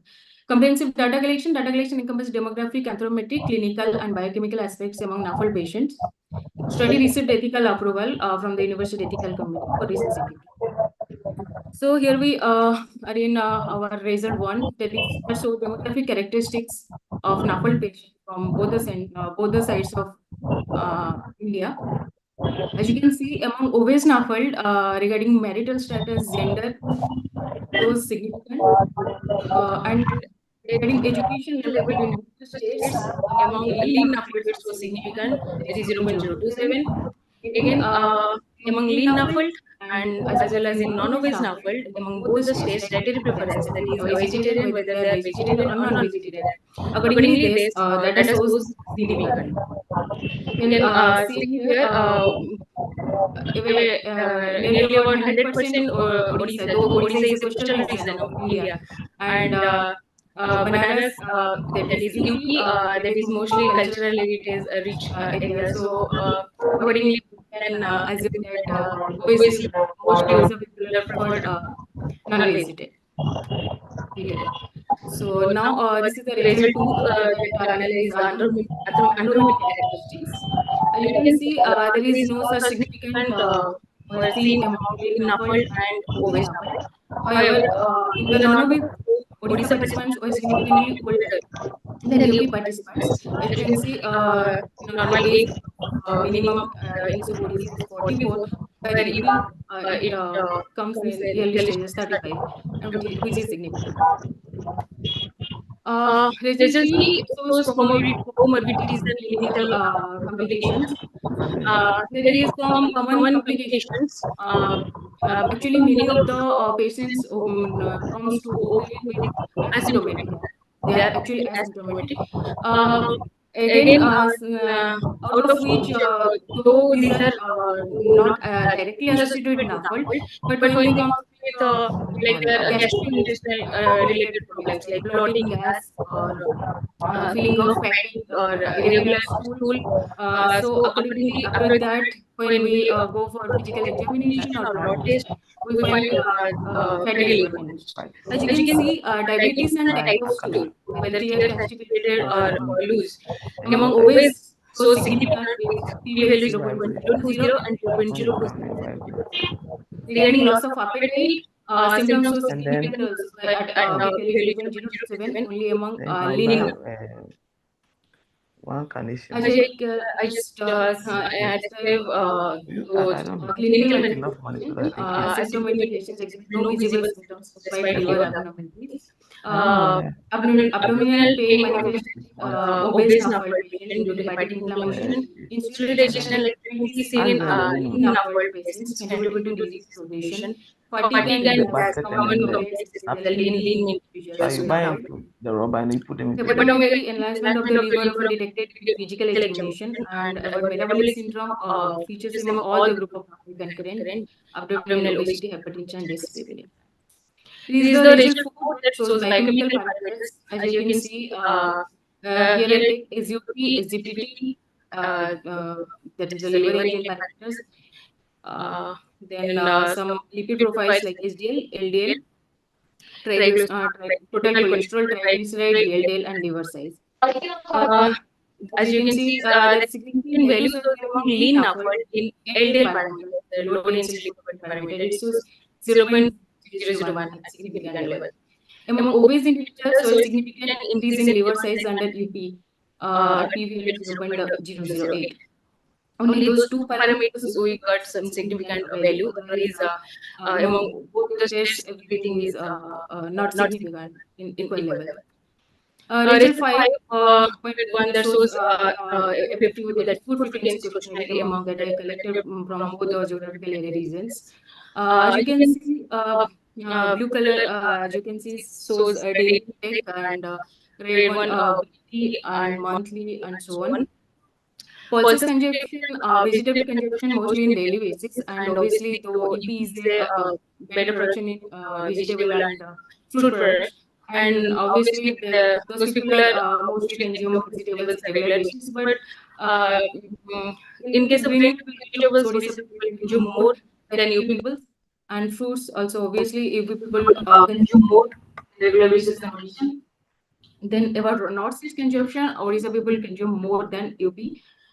And again, about other food groups like milk and milk products, again UP is more in production, and that reflect in our data also. But mostly those NAFLD patients who are coming with these symptoms, mostly they avoid milk, because basically if they feel bloating or gas-like symptoms, normally that is to avoid milk.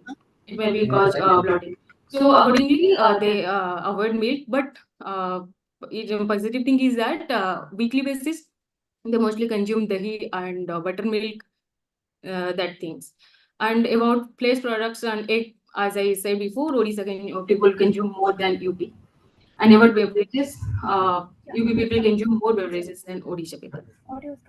So this is the overall prevalence of NAFLD among lean, non-obese, and obese. As you can see, global prevalence among lean NAFLD is 20%, and India prevalence is 10.60%, with recent data shows 11.04%. Among non-obese, that is among global prevalence shows 40.08%, Indian prevalence 16%, and recent data shows 16.88%.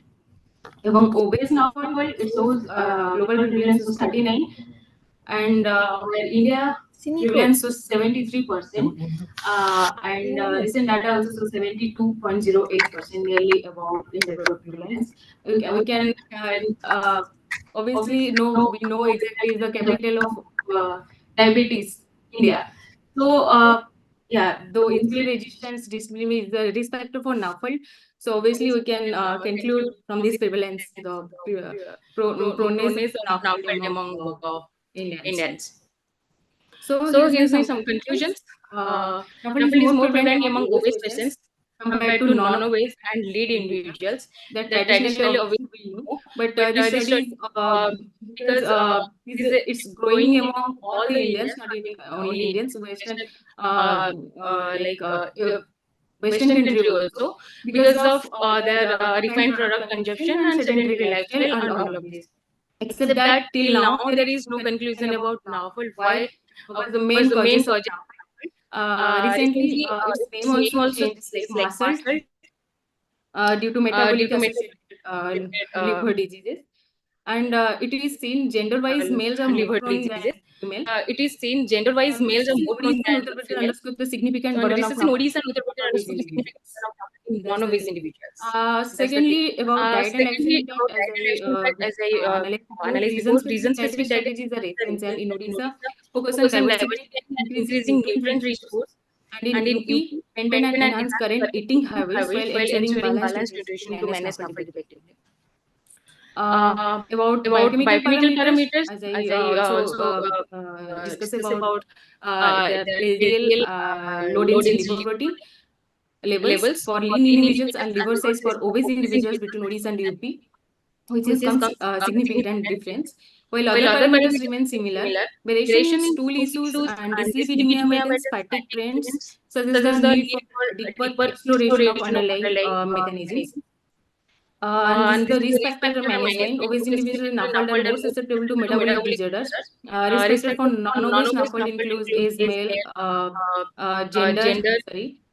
gender, metabolic syndrome, diabetes, abdominal obesity, hypertension, and lipidemia. Here are some suggestions. Individualized therapeutic diets recommended personalized diet, focusing on whole foods for improved liver health. Regular physical activity encourage consistent exercise routines to enhance metabolic function and overall health. Medical supervision provide individualized medical guidance and monitoring for effective treatment plans. Behavioral changes support patient in adopting and maintaining healthy lifestyle modification to manage NAFLD risk. So we know everybody that NAFLD is basically due to lifestyle related causes. So nutritional management, customized diets are crucial regionally. For instance, enhancing nutrient-rich food diversify in Odisha and promoting balanced nutrition in UP can effectively manage NAFLD. Education monitoring, educate patients on NAFLD risk and lifestyle changes while monitoring liver function and lipid profiles regularly. I will recommend also that everybody should in each 6 to 1 year they should go for routine medical checkup, because normally in India, whether they're lean or obese or non-obese, we normally check the liver condition. Everybody comes under fatty liver. So yeah, it's a silent growing India's silent killer, but we have to because of our obviously our fat and lifestyle. So we have to yeah. Thank you. Thank you for your attention.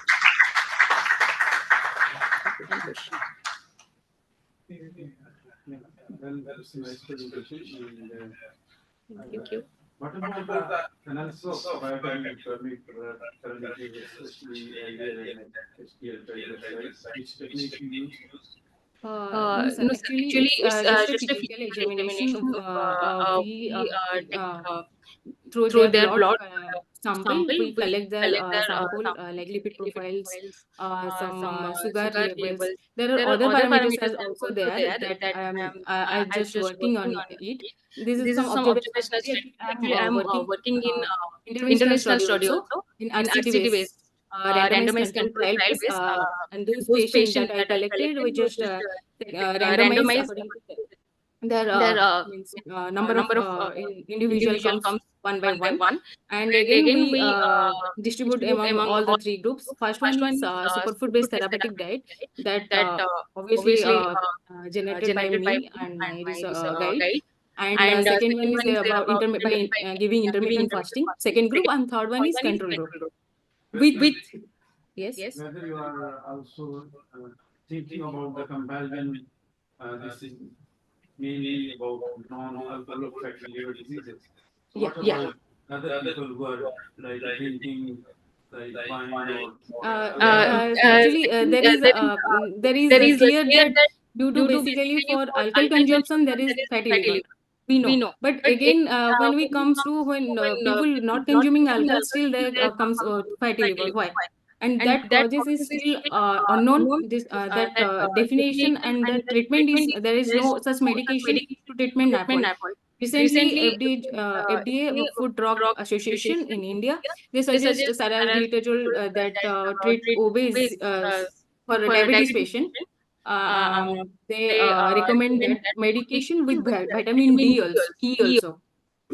So, thank you.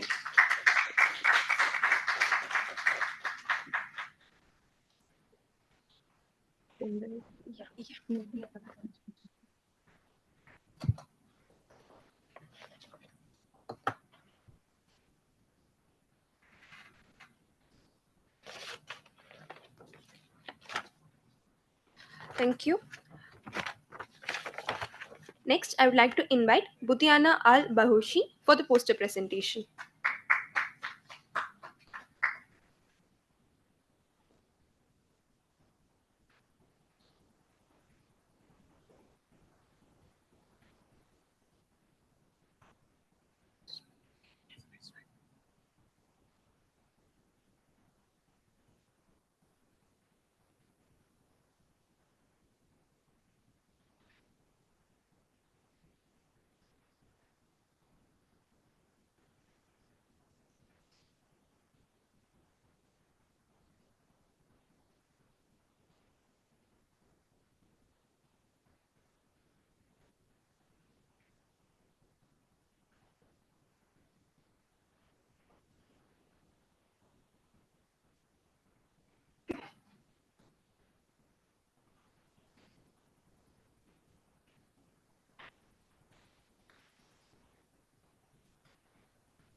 Hello, everybody. Today, I would like to present my topic on the development of Omani branded food composition base for an electronic dietary assessment tool. I'm with Hend Lushi from Sultan Qaboos University from Oman. As you know, food composition database provides a comprehensive information on the various nutrients present in food. And at present, Oman lacks a branded food composition database, which necessitates the development of such a database.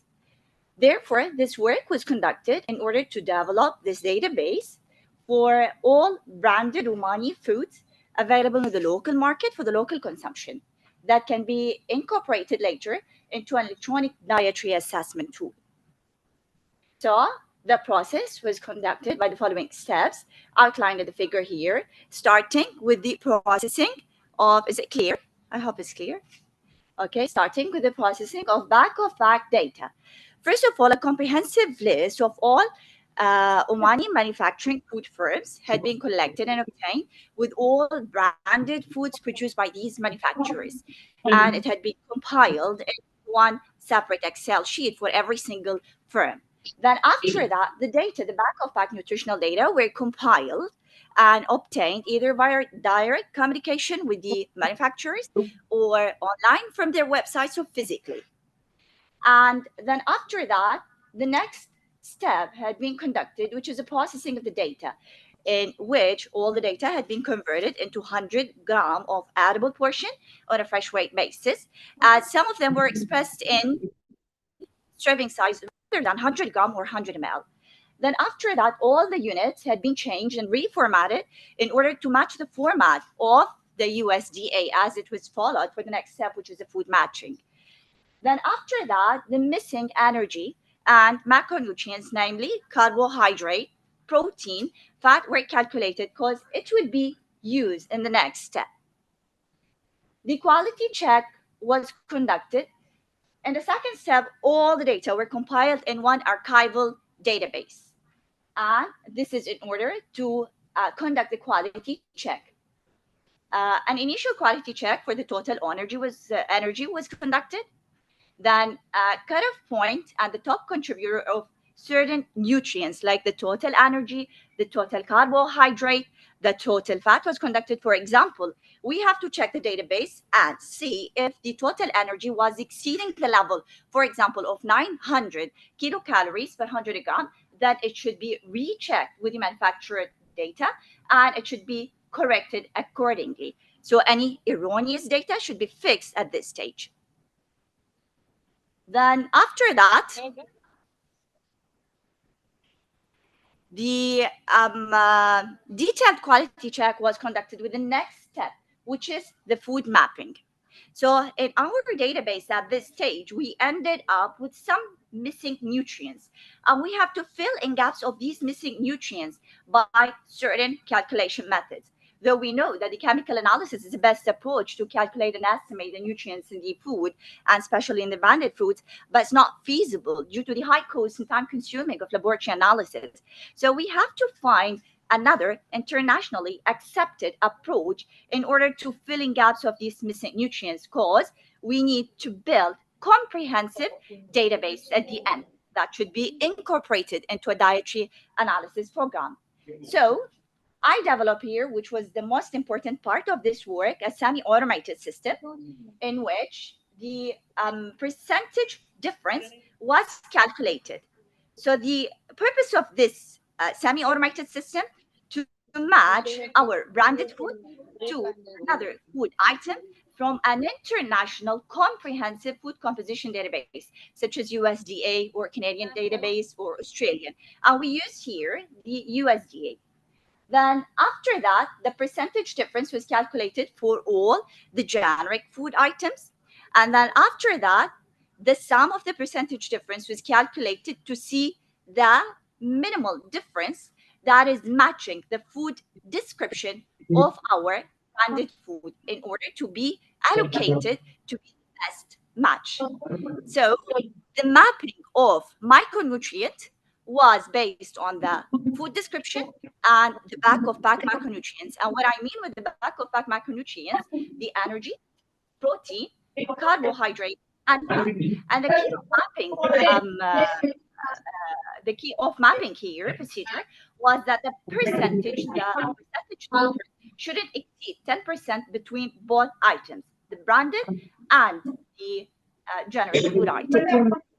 And then after that, all the data were compiled in one database and in one Excel sheet. And all the names or the food description were amended for all. And moreover, were compiled in a file. So as a result, we can see from here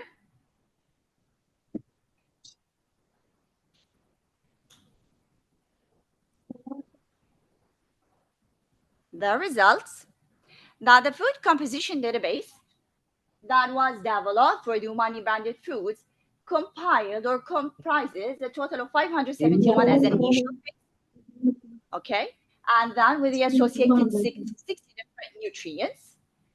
The majority of the foods here were from the meat and meat products and the snacks, which was almost 45% of the compiled. And 91% of the food items were mapped to a single generic food item.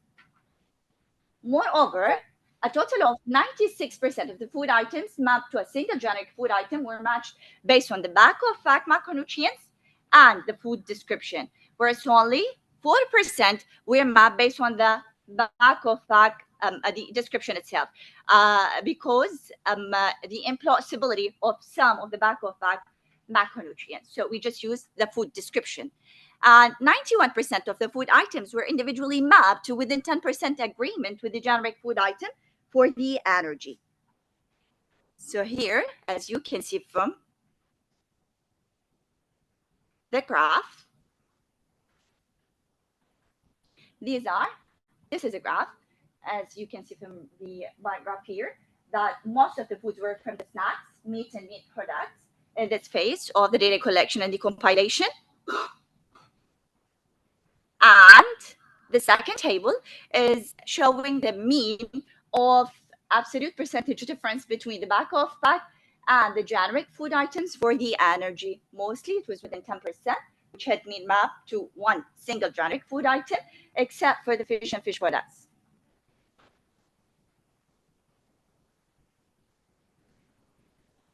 So the developed database is highly crucial at the national level and can be integrated further into an electronic tool. And this country-specific tool will help to improve the dietary assessment of the Omani population. And as we know that such a database requires to be updated on regular basis, and this is due to the frequent reformulation of the branded foods, altering their nutrient profile. So it should be always updated, as well as the introduction or discontinuation of the various products on the local market, as what happened during the data collection at that stage, because many products or many manufacturers ceased their production because of COVID-19. Moreover, as a compiler, we should build transparent and open communication channels with the manufacturers as well as the retailers to get access to the nutritional data. So the frequent of updating the data will be faster and much easier. Remapping of the existing food is also very important to get updated data to the recent comprehensive version of USDA or whatever database had been used in this case.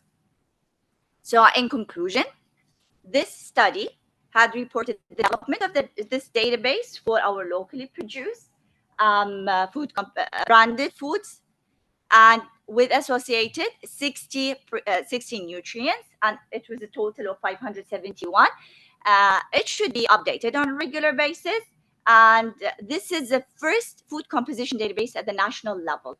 So we hope to continue with the compilation and get more food items since we have established our food mapping program. Thank you so much, and if you have any question, you're most welcome.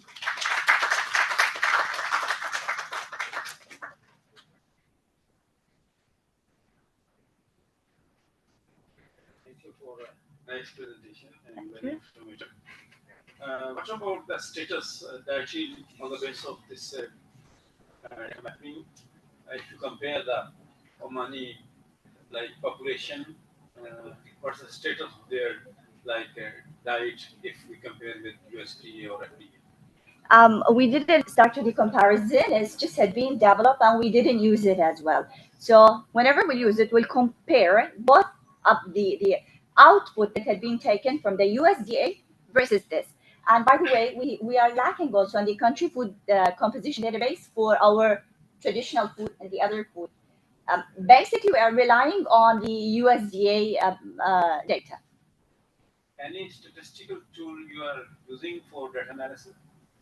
Actually, at this stage, no. We are just getting the data and just adding them into the program. So that is very important, statistically analyze. Yes, it will be the next phase, inshallah. Thank you.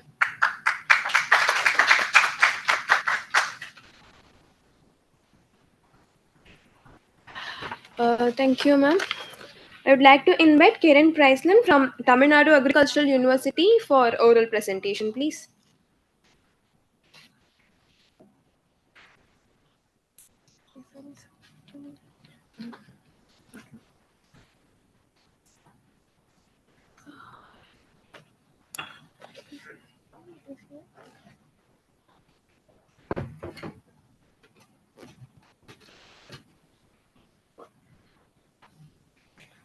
The previous session results will be announced in few minutes.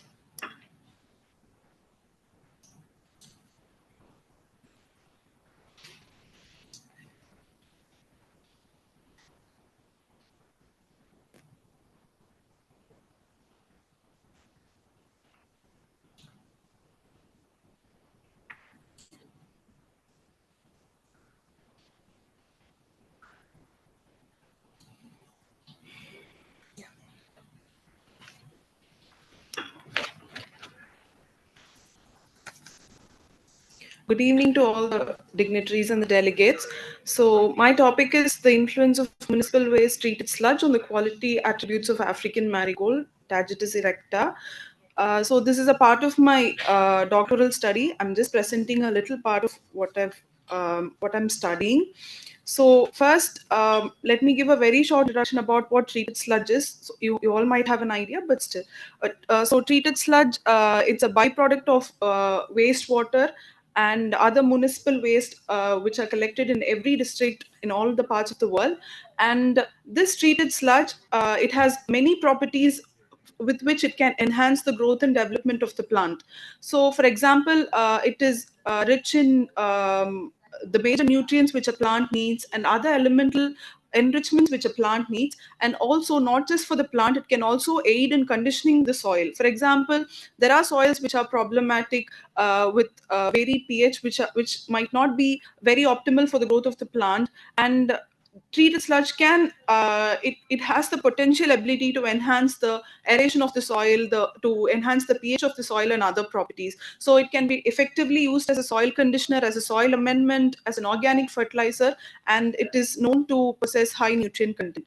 So these are the treatment details which I use for my study, but I will be just dealing with two of the treatments. So the treatment combinations were based on different organic amendments, farmyard manure and treated sludge. So I'm comparing both farmyard manure and treated sludge. And so these are the two treatments which I'll be dealing with today. So the crop I've taken for analysis is African marigold. So African marigold is a traditional flower crop in India. It is extensively used in many functions in India. So African marigold, since it's of high traditional importance in India, it is a crop which needs which is available all through the year. And in this study, we are dealing with how it will treated sludge can enhance the growth and yield of African marigold. So so these are the two treatments. So in the first treatment, we use treated sludge.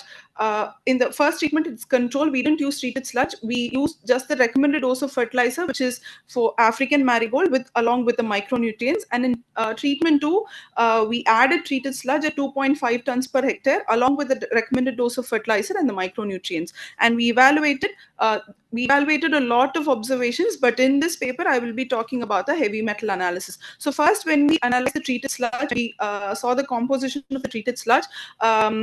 There were two heavy metals that were present a little above the below detectable limit. So other arsenic and total mercury were not present. So these were present, lead and cadmium were present a little above the below detectable limit, but that was not, that the level of lead and cadmium were not extremely toxic when compared to the optimal range. So in the leaves, after that, we analyzed the heavy metal content in the leaves. We analyzed it through ICP-MS. So ICP-MS is inductively coupled plasma mass spectrometry.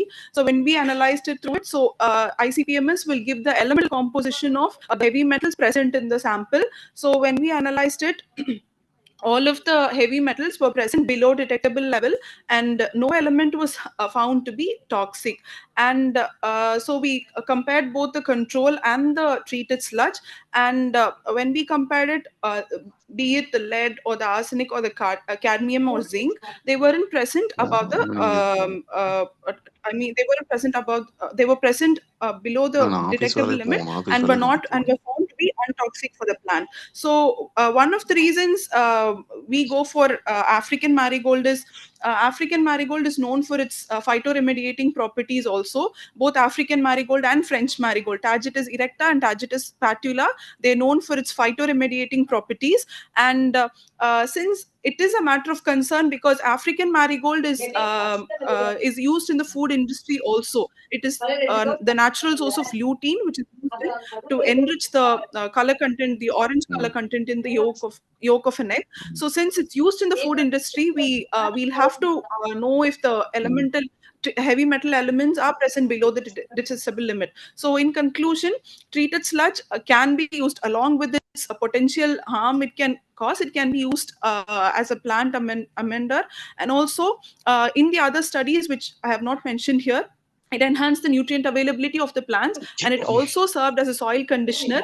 And one more thing which which we found is, for example, in farmyard வர manure சொல்ல and treated வேலை இருக்குது இப்போ sludge, வர farmyard சொல்லிருக்கு manure அவர் எங்க வர is சொல்ல in very டிஸ்கஸ் higher பண்ணணும் காலையில amounts இருந்து for plants, so ரெண்டு மூணு that ஃபைல் டிஸ்கஸ் பண்ணணும் ஃபுல்லா but treated sludge at 2.5 tons per இது hectare can give better yield and growth. So farmyard manure can give better yield and growth இப்பதான் at போச்சா 25 tons per நின்றுச்சு hectare. TR So பாக்குறதுக்கு in conclusion, I would like to say that treated sludge, along with its potential harm, can be of good use to the plant. It can enhance the growth and Saraswati yield of எப்ப the அந்த plant. பக்கம் போச்சு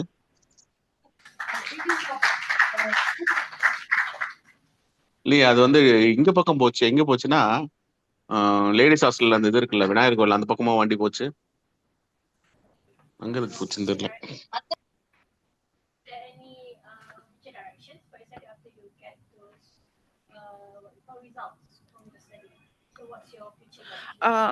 Ma'am, we are halfway through the results, ma'am.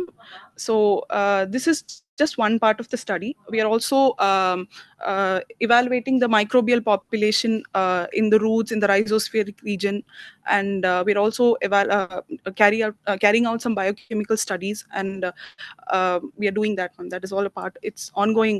The research is ongoing, ma'am. Thank you.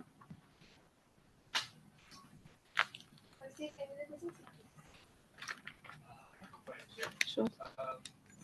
Other than heavy metals and microbiome, we use test for things like micropollutants and Micropollutants? No, sir. Only this is a part of study. We have not studied. Because heavy metals probably are more relevant for industrial. Yes, sir. Wastewater. Yes, sir. Sludge compared to sewage. Okay, sir. So, okay. Thank you, sir. Thank you.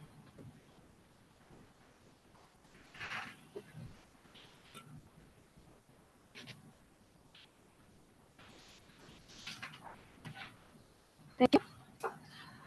Next, I would like to invite Khatija Al-Balush from German University of Technology for the oral presentation.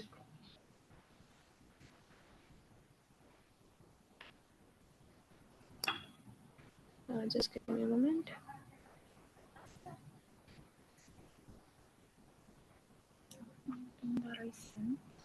Yeah, you have sent me. I have received the same. Just give me a moment. Yeah, here it is.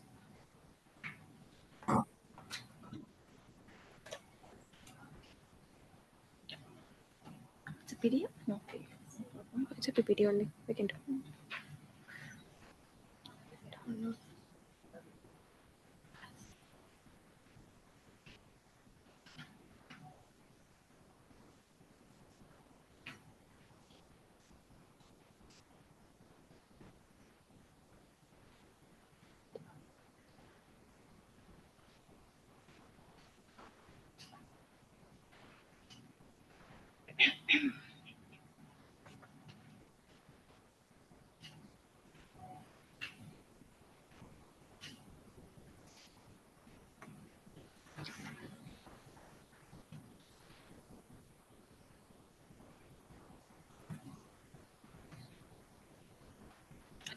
Yeah.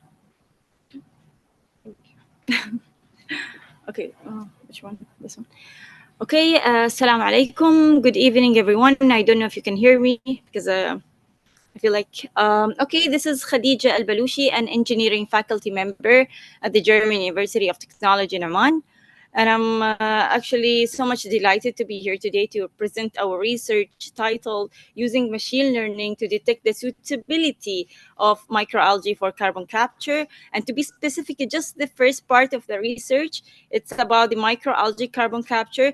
The second part is focusing on the machine learning. And my colleague and friend, Ms. Nusayba Al-Sulaimani, she's here. She is the AI expert.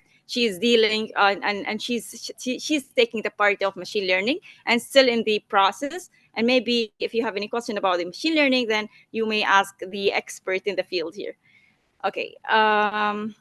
So as I said, the focus here is going to be the significance of microalgae in reducing the CO2 emissions in the atmosphere, as well as the challenges that we are facing in the field. I mean, the field of microalgae for carbon capturing, as well as the machine learning, and how does actually machine learning enhance these processes. Um, Again, technical issue, please. Anyone on the slide? And then?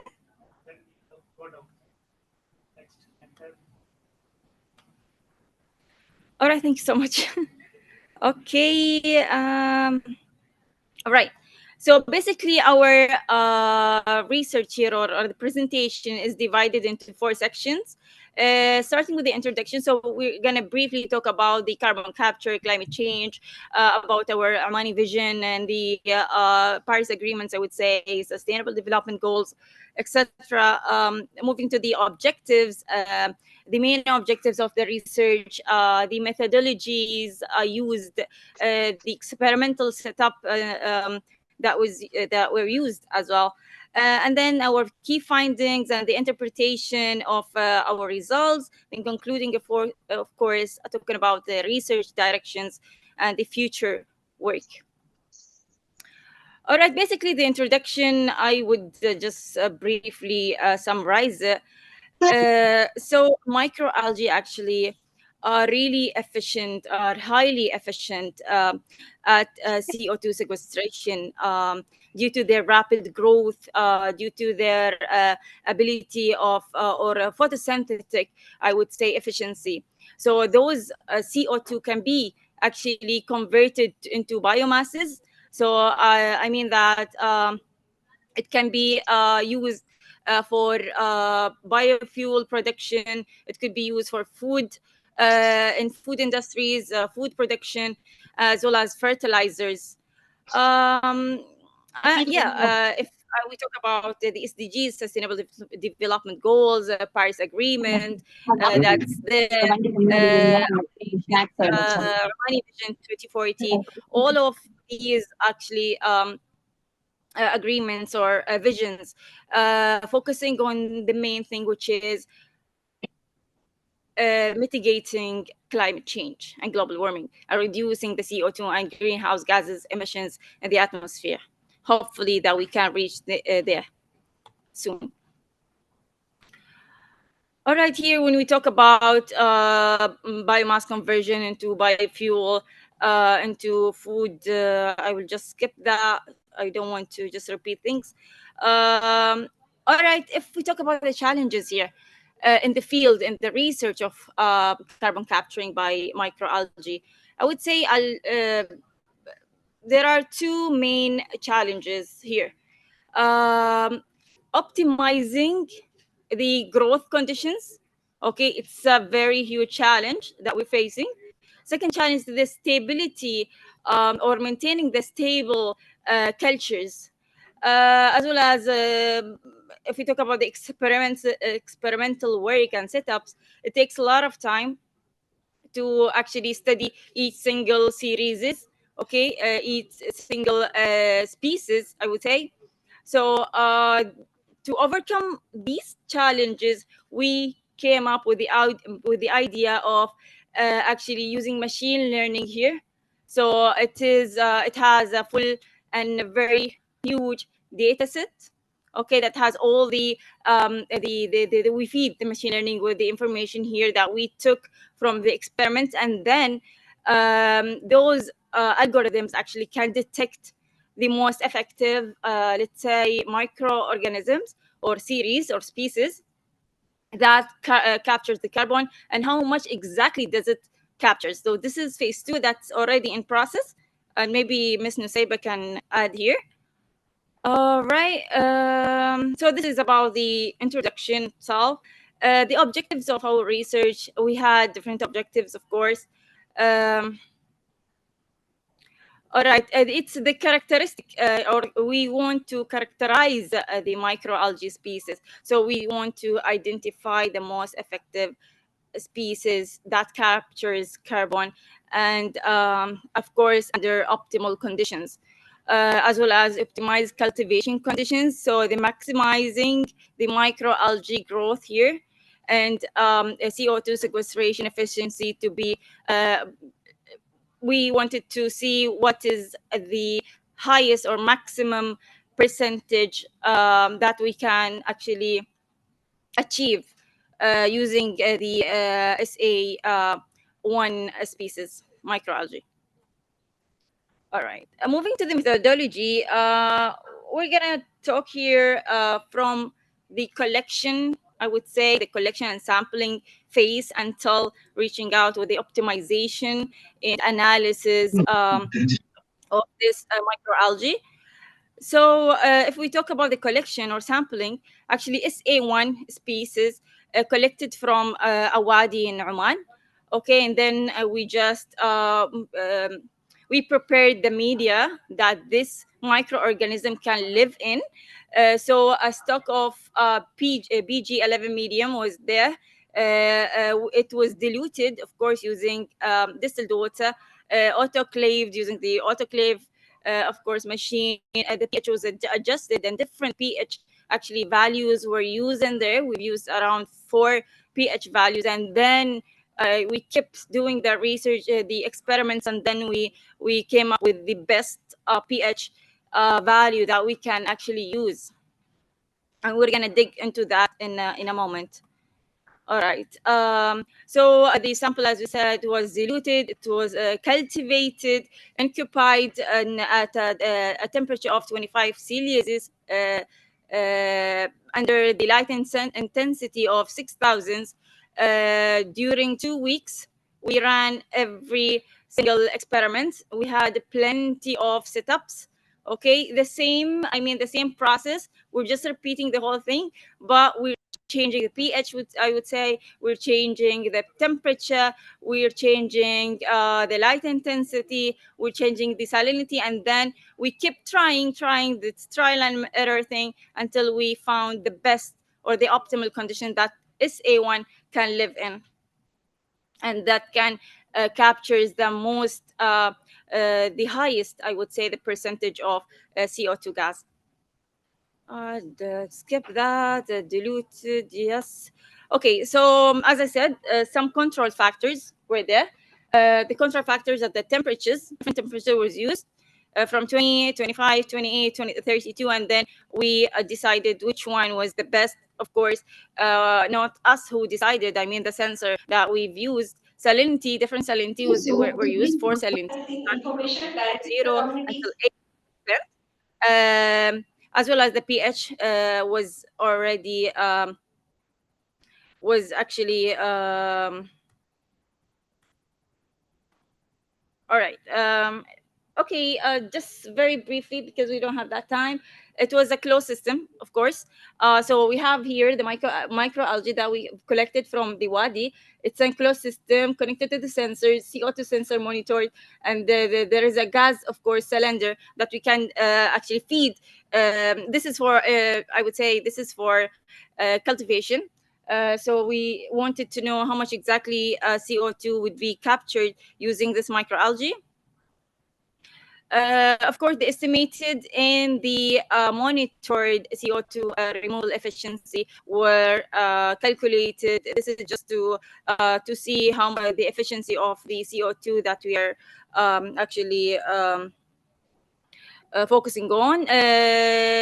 This is the most important part, I would say, in every research, which is the results that we are obtaining from here. So as we said, we've used control different factors, environmental factors like the pH, the temperature, so the salinity, and now I'm gonna show you how those 3 actually factors affected the growth of microalgae, as well as what was the maximum percentage that we have actually reached here using the optimal conditions. Okay, these are the microalgae morphology images under light microscope. So of course we have plenty of those photos which were taken by the microscope, because as I said, if we want to just implement the second part, which is the machine learning, we need a huge amount of data set. Data set is like thousands of, I think thousands, right? Thousands of pictures of that. So that's why we have plenty, but we just wanted to prove the concept that this is A1 microalgae actually captures carbon or not, and what are the optimal conditions for that in order to start the second part. All right, so this is the effect of salinity on microalgae growth. So as you can see here, we have the salinity percentage. We've used different salinity percentage, the 0, the 2, 5, and 8. Of course, we added the NaCl in order to just to reach these percentages. We have it with the absorptions OD, which is the optimal, optical density at a wavelength of 680 nanometer, where actually the optical density here is a measurement. It measures how does your cells, your microorganisms absorbs light. Yeah, in order to know how much exactly they are capturing here the carbon dioxide. And it's very obvious here from this visual representation that actually the salinity is affecting negatively on the carbon capturing thing. So the best here, as you can see, the best here when we use 0 salinity. So this type of microorganism, SA1, does not need a salinity solution. It can be just grow in a very it's not that pure water, but I mean not a water with a salinity percentage. So the effect of the pH, so 4 different pH values were addressed here: 6.5, 7.5, 8, and 9. So as you can see here from this graph, that actually the best pH meter, the optimal pH meter that we've reached was when it was 8. It was actually 8.3 something. So it was the best in order value that our microorganism captures. So the microalgae growth is the best or the maximum when the pH was 8. So of course, multiple experiments were used here until we reach this information. Regarding the temperature, actually, when we read about the topic and those optimal conditions, of course, research is a proof of concept, but we wanted to try something else. I mean, different ranges of temperature. It says in multiple researches or papers, it said that the best range for this SA1 species that can capture carbon is from 28 to 30. But we wanted to go less and see if it works or not. Then it was very obvious that yes, they're right. The best was from 28 to 30, 32 maximum. But we took only 30, but the 28 was better than that. So in low temperatures, actually, or low temperatures prevent the microalgae growth. So we need to really be very careful in terms of those environmental conditions. This is the most interesting part here. So it just summarizes everything. So the best salinity percentage was 0. The best temperature or the optimal temperature and pH for temperature 28, pH was 8.3 to be specific. But what is interesting here is the CO2 capture percentage at these 3 optimal conditions: 71%, which was an amazing result that we've got. So now, since we know the optimal conditions, and we've seen that it captures 71%, now we can actually enhance this a bit to maximize the CO2 capturing percentage. by maybe trying different pH meter, let's say 8.5, because we did not do that. Maybe you can change some of these conditions and then check if it captures higher amount of carbon or less, or it remains constant. So maybe this is for future, but now we're just focusing on taking these actually information that we have on already successful, we got successful results, and then moving to the second part, which is the machine learning, which is already in progress, of course. Alhamdulillah. All right, we're just concluding here and talking about future direction. So in conclusion, of course, microalgae and this specific species or a strain is really effective in capturing carbon dioxide. And because we've reached the 71 percentage here. For future researches or future directions, of course, as I said, we want to just maximize the efficiency percentage. We're gonna try that, of course, after the machine learning integration. And yes, that's it. Thank you so much for listening. And if you have any questions, and of course, if anyone is interested, he or she can the team. I don't know. We're open to hear or listen to your ideas and how can we actually improve this research. Yeah, the floor is yours. Is there any questions? Okay, thank you. Thank you.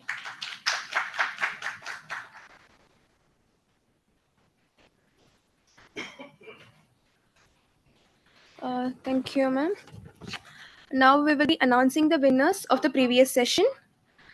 I'm glad to congratulate the winners first of all, and I would also like to invite Dr. Farooq Anwar sir on the stage, please, to felicitate the winners, and Dr. Sayashwani Betini Sahir ma'am also.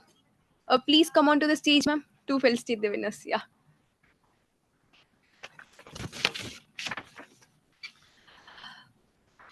For the previous session, the first place goes to Butiana Al Baloshi for the poster presentation.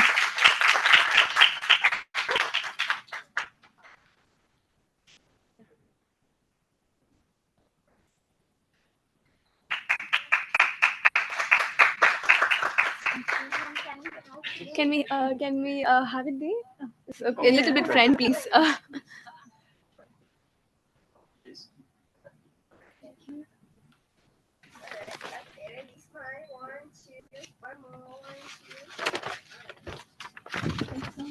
Congratulations, ma'am. The second place goes to Pragnya Pranita Sahu from Banaras Hindu University, India.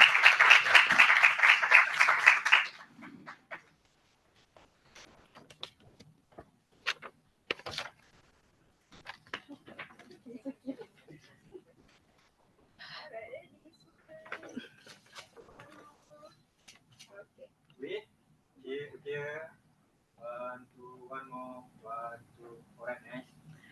Congratulations, ma'am. Please stay on the stage. 1 second, sir. Please stay on the stage. I request both of you to distribute the presentation certificates to the session, please. Requesting all the presenters to come one by one to collect your presentation certificates. Mona Mahimi, oral presentation. Shema Vishwakarma, oral presentation.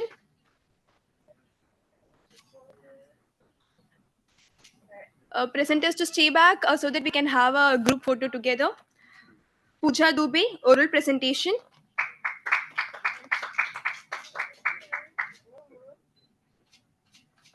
Pragnya Pranita Sahu, oral presentation. Budiana Al Baloshi, poster presentation.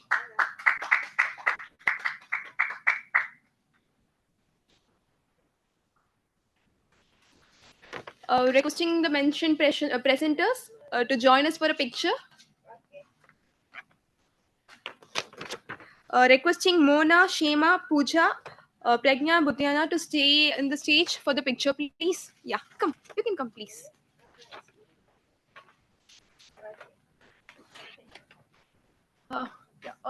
Yeah, everyone together. So all the presenters together.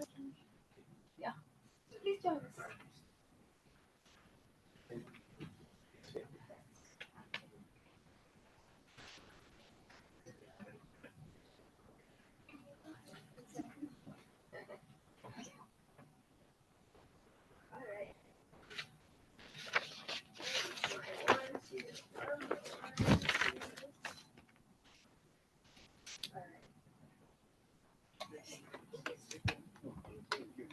Thank you all. Thank you. Congratulations to the winners.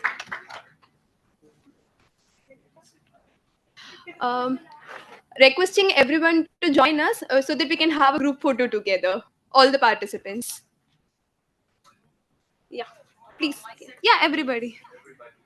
Yeah, it will be distributed at the end of the session, ma'am. This is for the previous session. Yeah, everybody in the hall, sir, now. Yeah. Request everyone to come front, please.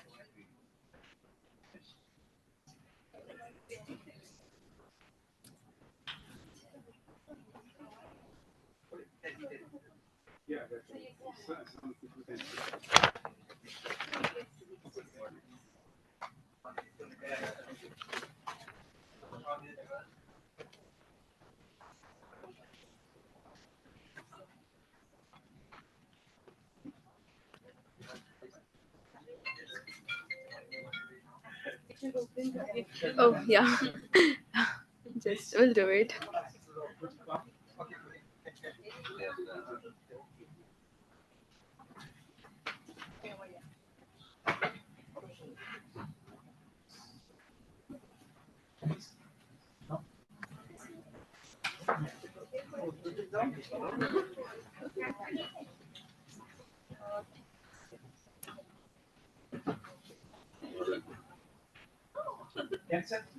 People can see.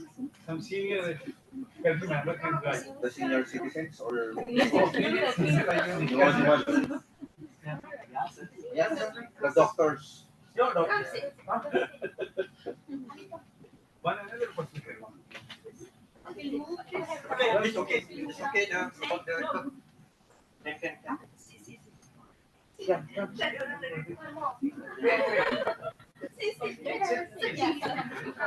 Yeah. One more kid. One more kid.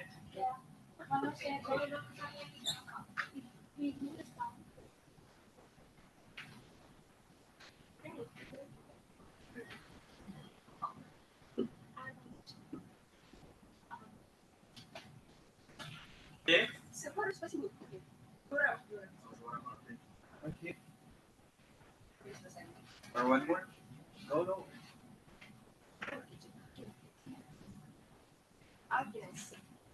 Okay, look here. All right. Okay. 1, 2, 3. One more. 1, 2, 3. Wow. You look good.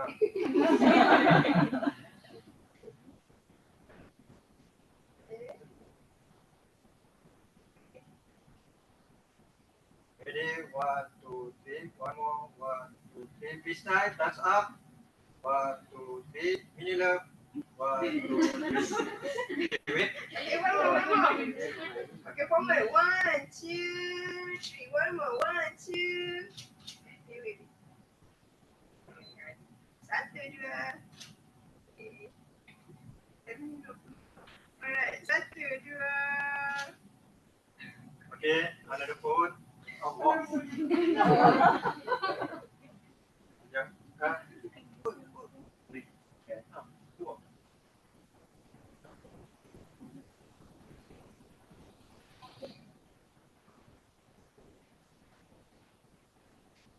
Hey, look here.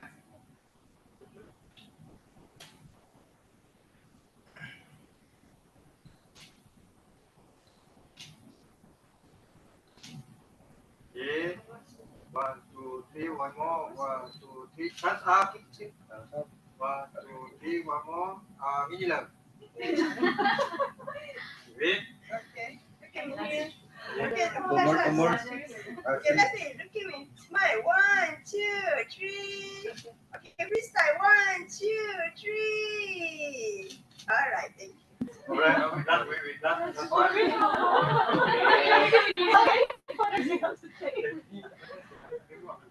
Kita punya phone?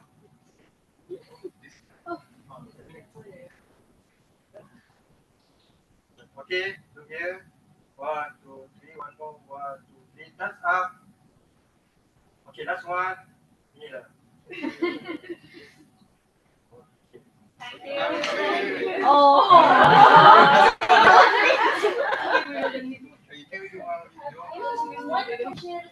Yes. Yeah, they can share. It's a video. Okay. So on count 1, 2, 3, you guys shall go green. And then we will make it ready. 1, 2, 3. 1, 2, 3. Go green. Go green. One more. 1, 2, 3. Go green.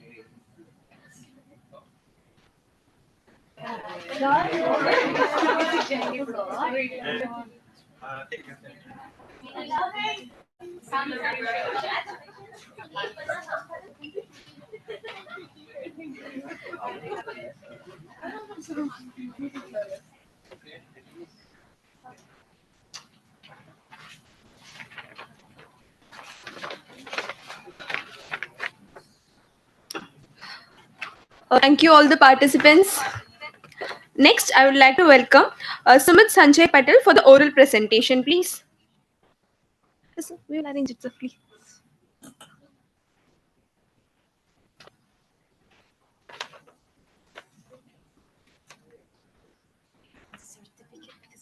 Of course, of course. So just give me 2 minutes. Just give me 2 minutes. I'll be giving you.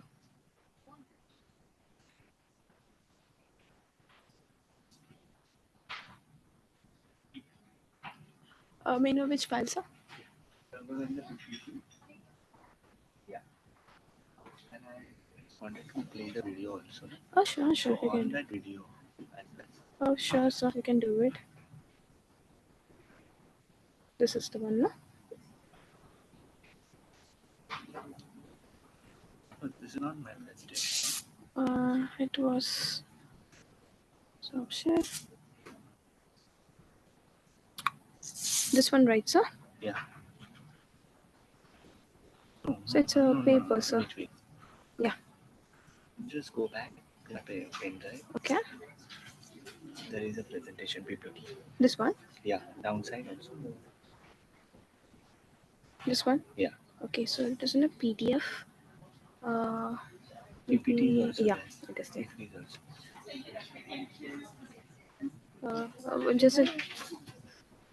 Just give me a sec. Let me load. Sorry. No issues, sir.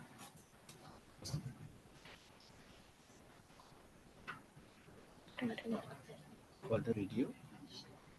Video will be playing now or after the presentation, sir? In between the presentation. Okay, then we will have to switch it, sir. So let me know when you're playing the video. That time we will be switching. Like in 2 minutes only. So you be here only. Okay, fine. We'll do that. Yeah. Hello. Hello.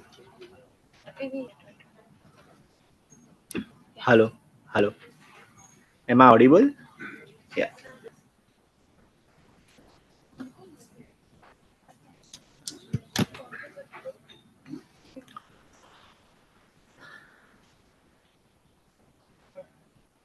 Yeah. Myself, Sumit Sanjay Patil from Mumbai, Maharashtra. My topic is introducing colors to visually impaired for the visual empowerment. So my profession is art direction, and I'm from visual art background. So how visually impaired this came after COVID because the first SOP in the COVID was don't touch anything, and without touch, the visually impaired can't live the life. And then I thought in school and in academics they should start the art and craft as career uh, option, as career topic, So I have uh, started this from 2004, but the passively and massively I have started after the COVID to 2020. So every color story to tell, and I just wanted to show you one video so you can get the idea. Uh, yeah, please do that.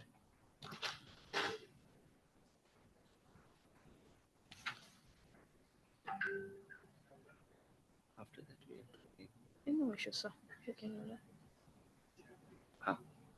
Yeah.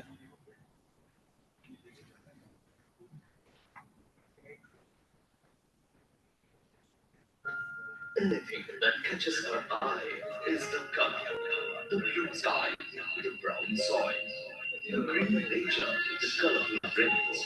Colors mesmerize us, but then the thought rises. What about those who aren't able to see colors? What will make it possible for the visually impaired to experience colors? A child who is a student in love with art. Artistic Sumit Patil. For the past 15 years, he has been working along with visually impaired students. He is teaching them the art of drawing using various labels and come up with the concept of color therapy. Yes. म्हणजे कुठला रंग पिवळा हे बघ काय गुलाब म्हणजे कुठला रंग लाल हिरवा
నెక్స్ట్ ఫర్ లూప్ వాడచ్చు ఆ నెక్స్ట్ ఫర్ లూప్ కండిషన్ ఏం చేయాలంటే నువ్వు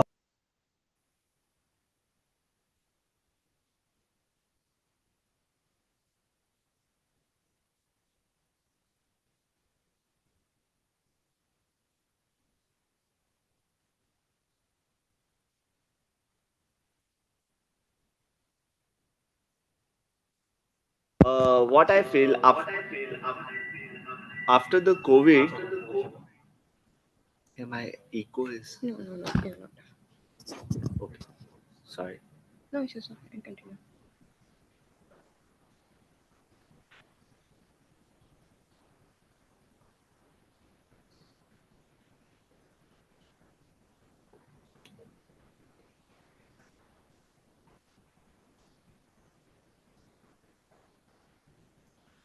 So after COVID, we started making craft and art with using this Ranga Gandha. The Ranga is color and Gandha is fragrance.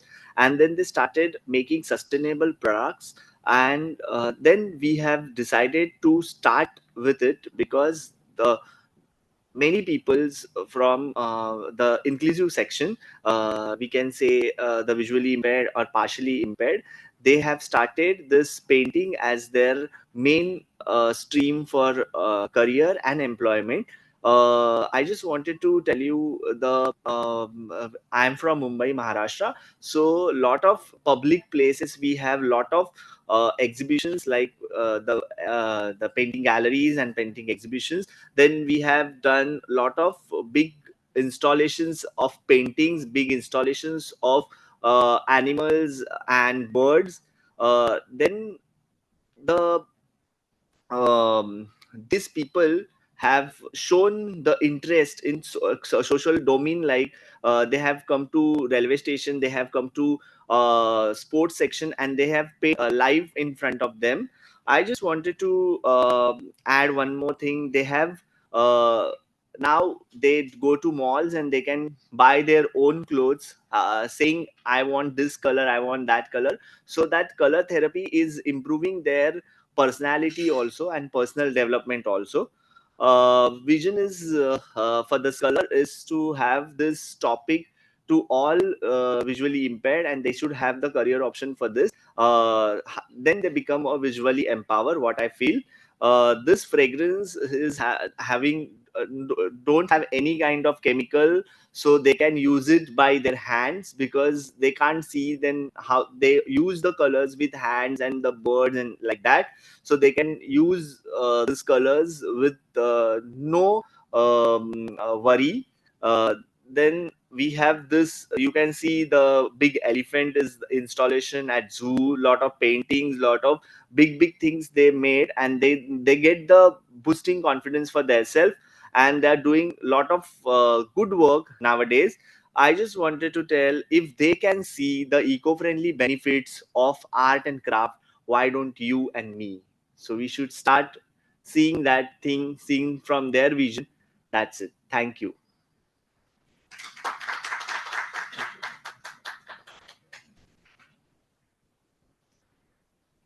Any question or anything?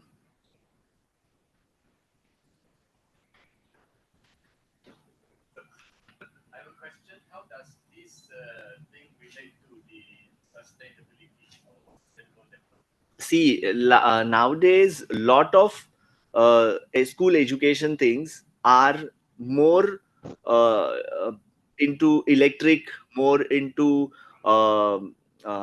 you can say the electricity wasting. These people, like visually impaired people, don't need any electricity, they don't need any charging, they don't need anything. They stay without fan, they stay without light, and then they paint also without lights. If I wanted to paint, I have to on the light, so electricity consumption is there. I have to see the paper thing and this and that. They don't have to see, they just paint on anything. So all these things carry out ki what they are saving something, that they are saving energies, they are saving paper, they paint on anything, you know. And then the other thing is, just I mentioned, uh, nowadays lot of colors comes in plastic bottles or plastic containers. But for this student, this color come, I just made into the glass bottles, because the glass bottle having lot of big openable couches, and then they have to do their full finger into the colors, and they can feel, and they can then the paint. So for everything I have to see the sustainability, and then they also relate the same thing with that. And the plastic is again reaction in the organic colors also. So just everything, the colors are organic, the papers are organic, they don't use the light. So they are the most best example to don't waste anything and just do it from waste. So how that is connected to sustainability? So every waste thing is the best thing, what I feel. Okay, Eddie, just one very simple question. So, do we already have a standard rating? What color in what fragrance would inhalation? Yeah, one color. Do we already have international standard for that? Yeah. So international standard also there. Though the each color is related to the flower fragrance and the food fragrance. Like the India thing, the chafa, the flower chafa is yellow and the fragrance is very common. But in outside the mango is yellow. So I've just added the mango fragrance in the yellow. The rose is very common everywhere. So rose is red, and again the apple is red. So the apple fragrance is there. So I have each color has two the food related and the because of the smell is their power, the synesthesia. What you say, the one organ is not there. You have other organs for the other things. So the synesthesia method is that they sense the colors nicely and then the paint. So each color having the two fragrance recognition. Yeah. Thank you. Thank you.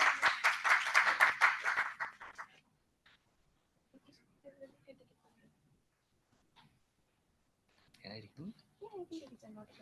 Thank you. Thank you. Thank you, sir. I would like to invite Nabila Lutfatur Roma for the oral presentation, please.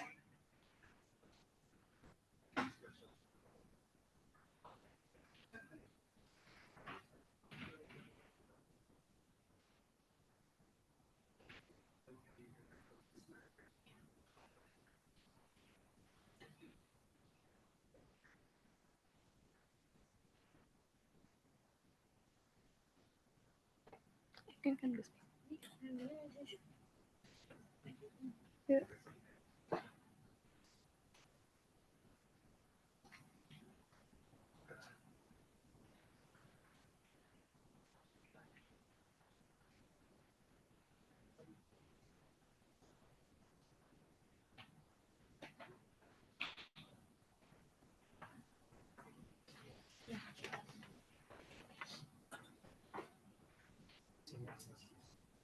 You want to change? Yeah, you can do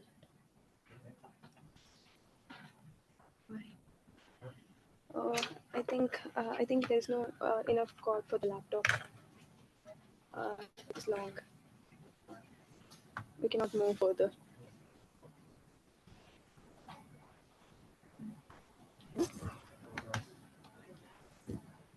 It's fine. Yeah. Okay. Oh. Yeah.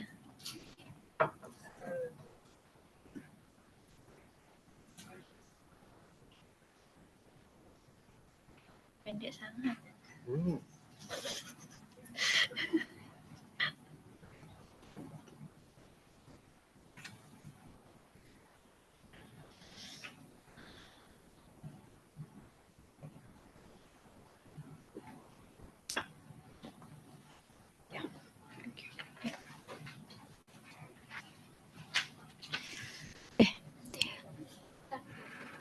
Yes.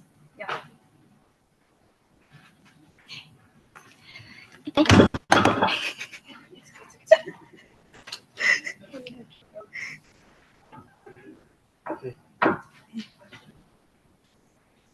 Is it okay for you to hold it? Is it okay for you to hold it? Yeah. Yeah, that will be comfortable. Okay.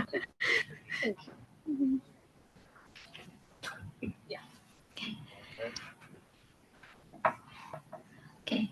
Good evening, everybody. Let me introduce myself. My name is Nabila Fatrama from Gajah Mada University, and in this occasion, I would like to present my research is about the total economic value of coral reef ecosystem in Wadiombo Marine Protected Area, Gunung Kidul. As we know, Wadiombo Beach area is one of the area in Gunung Kidul that has a marine protected area and also part of the coral reef ecosystem potential. And Wadiombo Beach area also one of the UNESCO Global Geosite sites, and it's also part of the aquatic nature reserve type by the region marine conservation area in Gunung Kidul, Yogyakarta. And by a lot of benefits from the Wadiombo area itself, there is a problem. It's about the degradation potential of the coral reef ecosystem. So by this fact, it's not same with the paradigm of the sustainable development that is has the equality of the economic and also the ecosystem.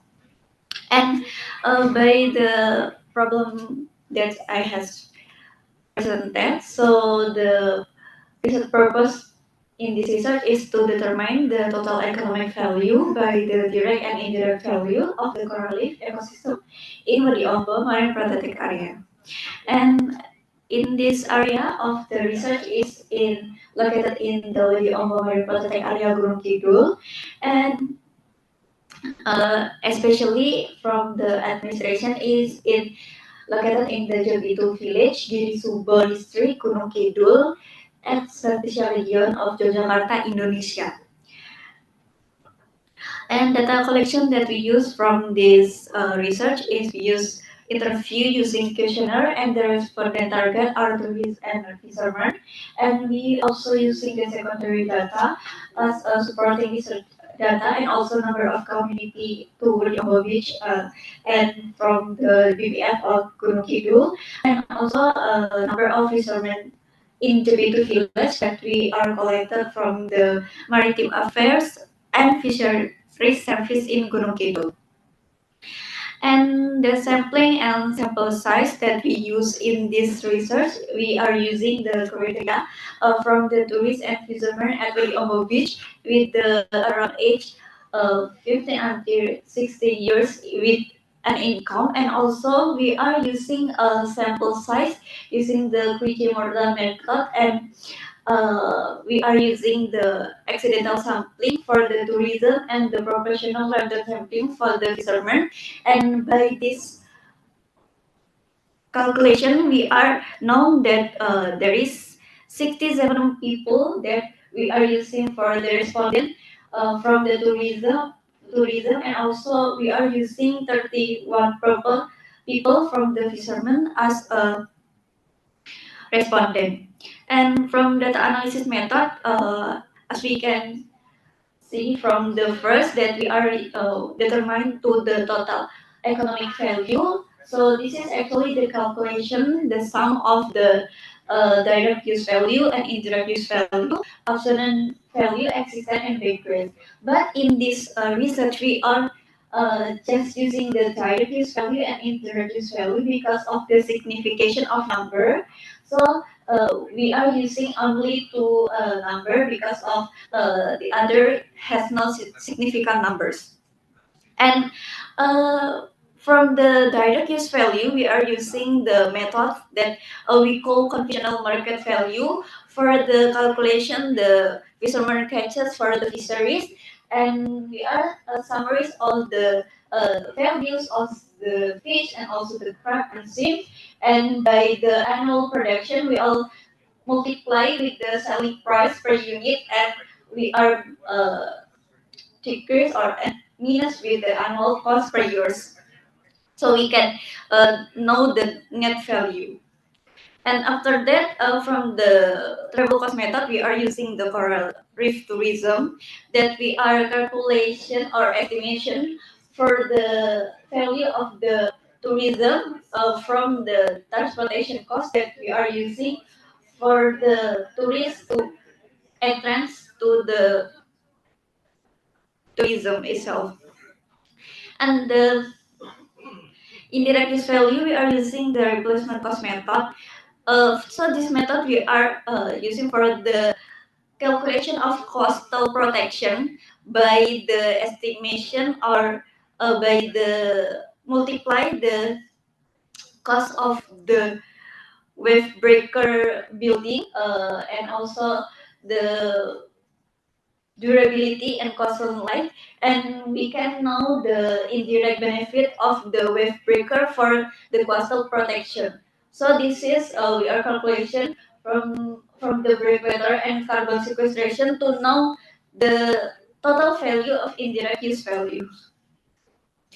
And then for the replacement cost method, also we are using for the carbon sequestration. So not only about the coastal protection, so we also calculation the carbon sequestration from the value sequestration coral ecosystem, as we can see from the standard is about $10, and we are multiple with the area of coral reef ecosystem to know the total of carbon sequestration in that area. And from the result and discussion in this research, we are known that this is the value of the total economic value of coral reef ecosystem in the Ombo Marine Conservation Area. It's the total is around 180 million per year. And for the details, the productivity catch fisheries, we are known from the multiplying the catch of per person to the total population of the 66 fishermen and the value multiple by the selling price of the fish. And from the calculation, we know the total annual income from all the catch is about 100 billion per year, and we are minus from the operational cost per year, and it's around 52 billion per year. Then this is the data that I already calculation from the kind of numbers fisheries in the Ombo area.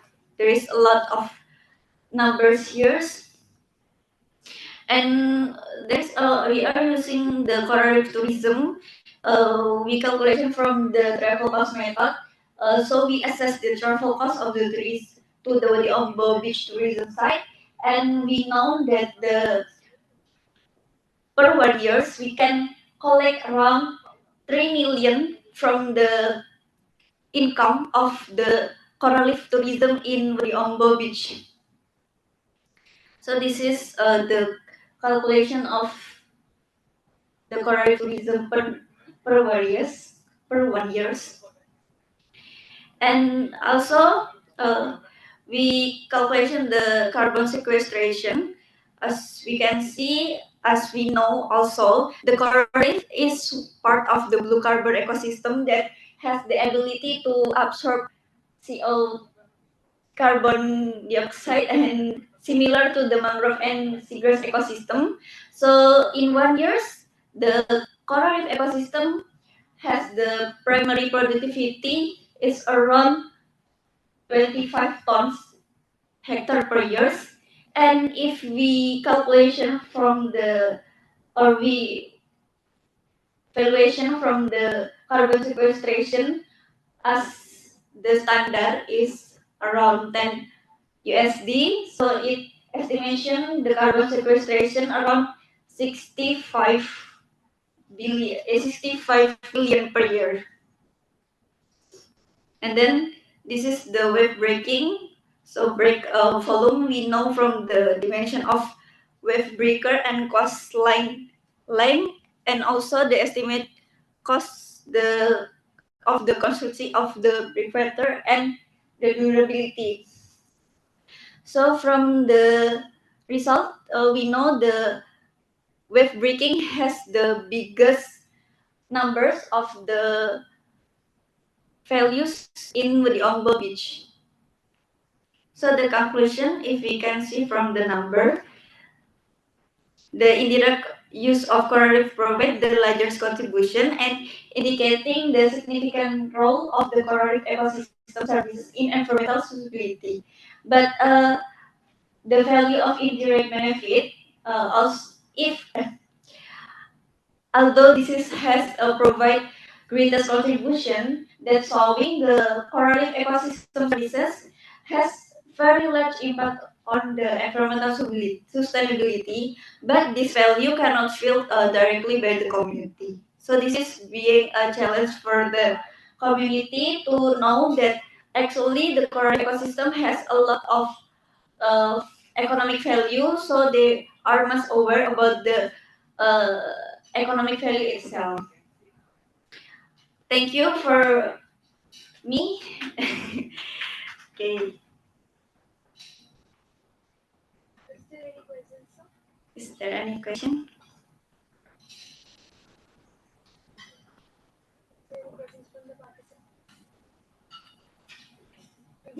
Okay, thank you.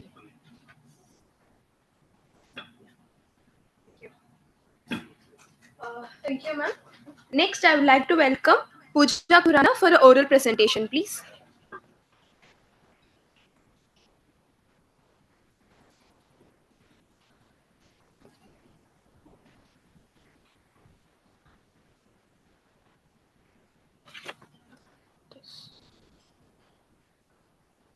You have mailed me the PPT, no, ma'am? Yes, yes. This one. Oh, got it.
Good evening, everyone. Good evening, everyone. Myself, Pooja Khurana, and my article topic is the psychological toll of frontliners, investing the prevalence of anxiety, depression, and burnout among healthcare professionals. My topic is all related to psychology, how COVID-19 impacted the mental health of healthcare workers post-pandemic in India. As we all know about the mental health, but we people are more focused on physical health of people. And during the time of pandemic, the most ignored person were the healthcare professionals who are known as frontliners. Healthcare professional frontliners such as nurses, Ayurvedic, homeopathic doctors, physiotherapists, speech therapists. They were working there 24 into 7.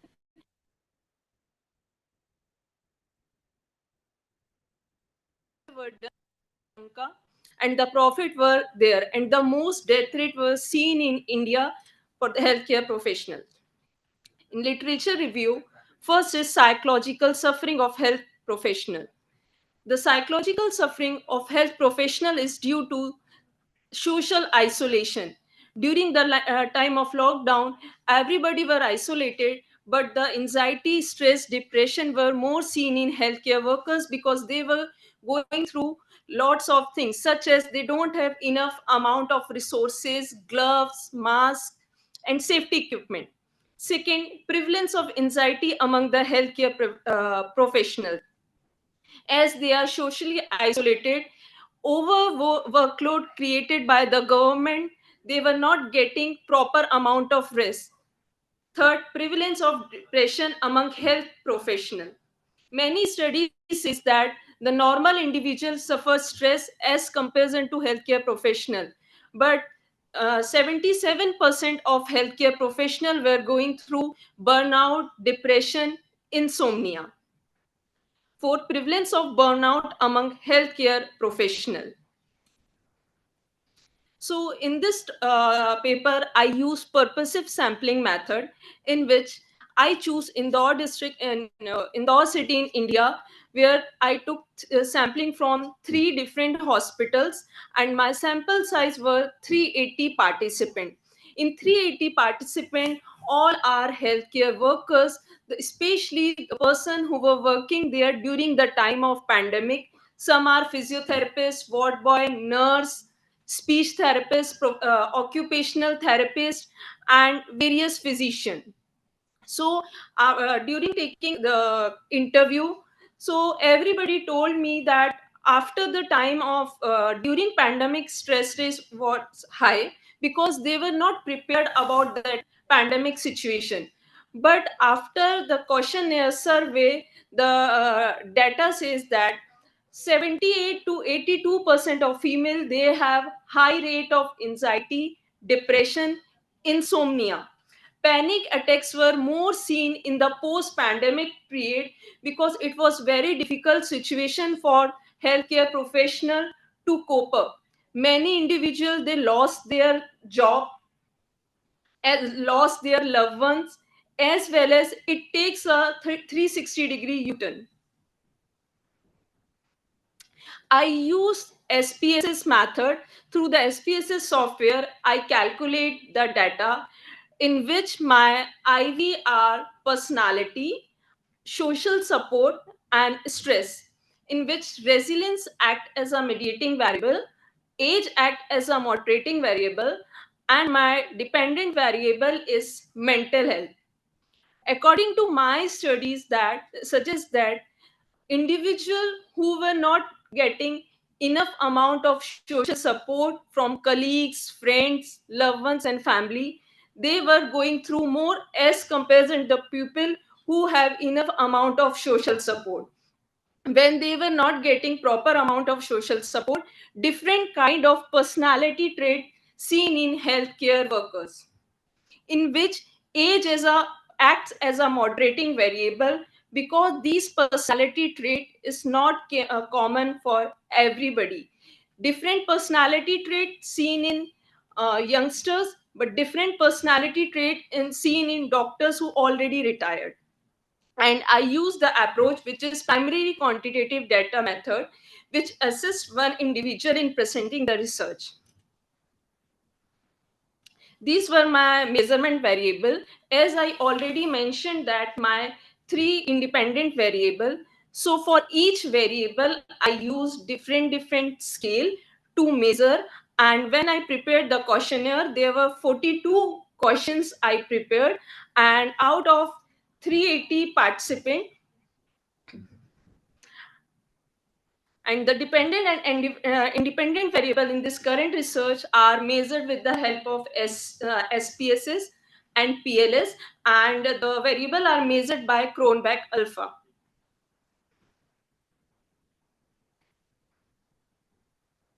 At the end of result, I found that resilience is act as a mediating variable, and there is a direct relationship between social support, personality with the mental health. Thank you.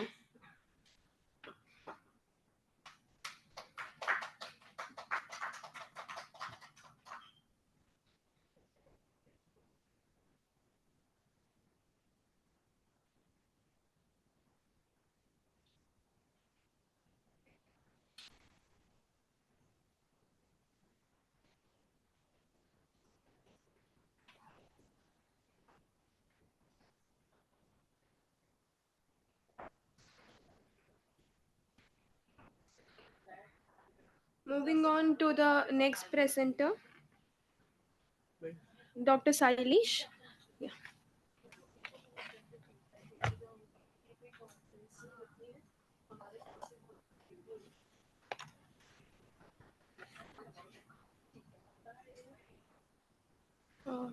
Which one, sir? Malaysia. This one?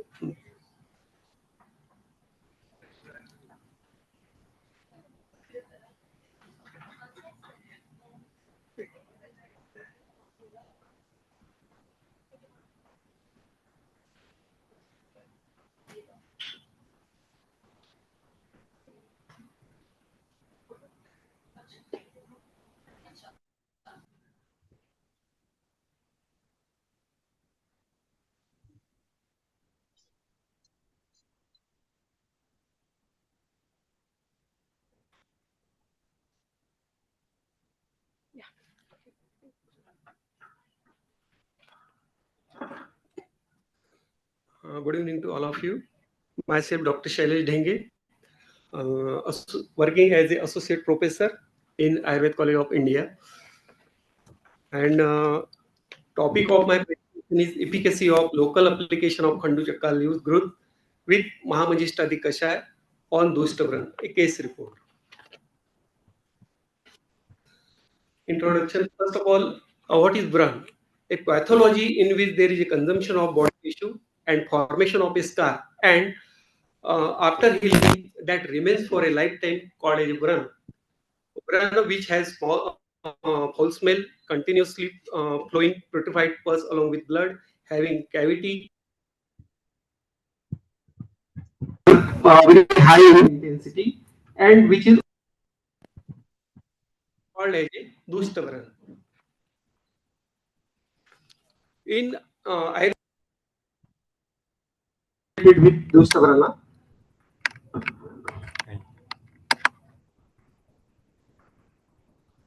varicose ulcer is also known as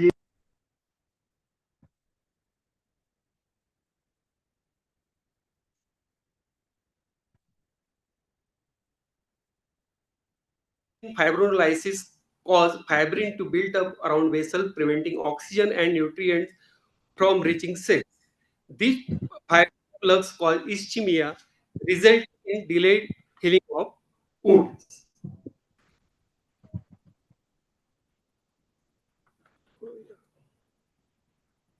Okay.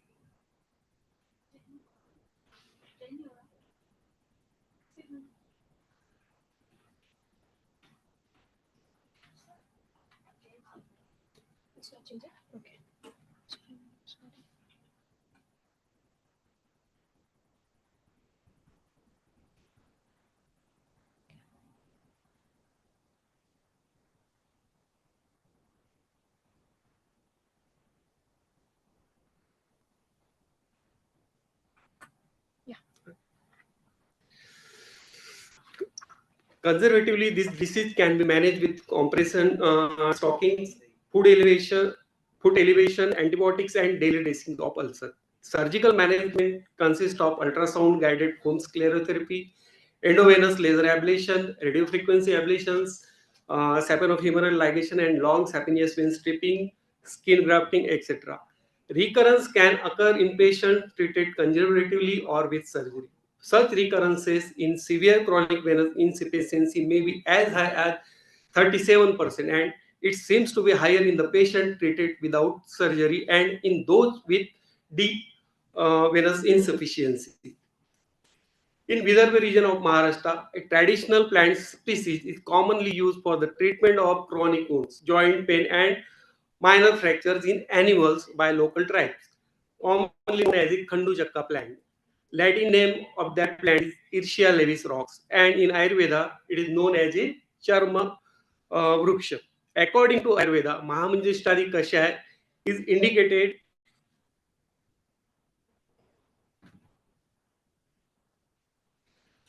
Mahamanjishtari Kashaya is indicated in all skin diseases, and it is the best blood purifier decoction. The main content is Manjista, and Manjista also possesses anti-inflammatory, antimicrobial, anti-ulcer, wound healing, antiviral properties, which are helpful to treating Doshtabra. This is the image of Kanduchaka leaves and Manjista. A case report. A 65-year-old male patient visited Shalyatantra outpatient department with the complaint of skin discoloration, serous discharge, pain, swelling, and at the site of ulcer for last 5 years. The patient had been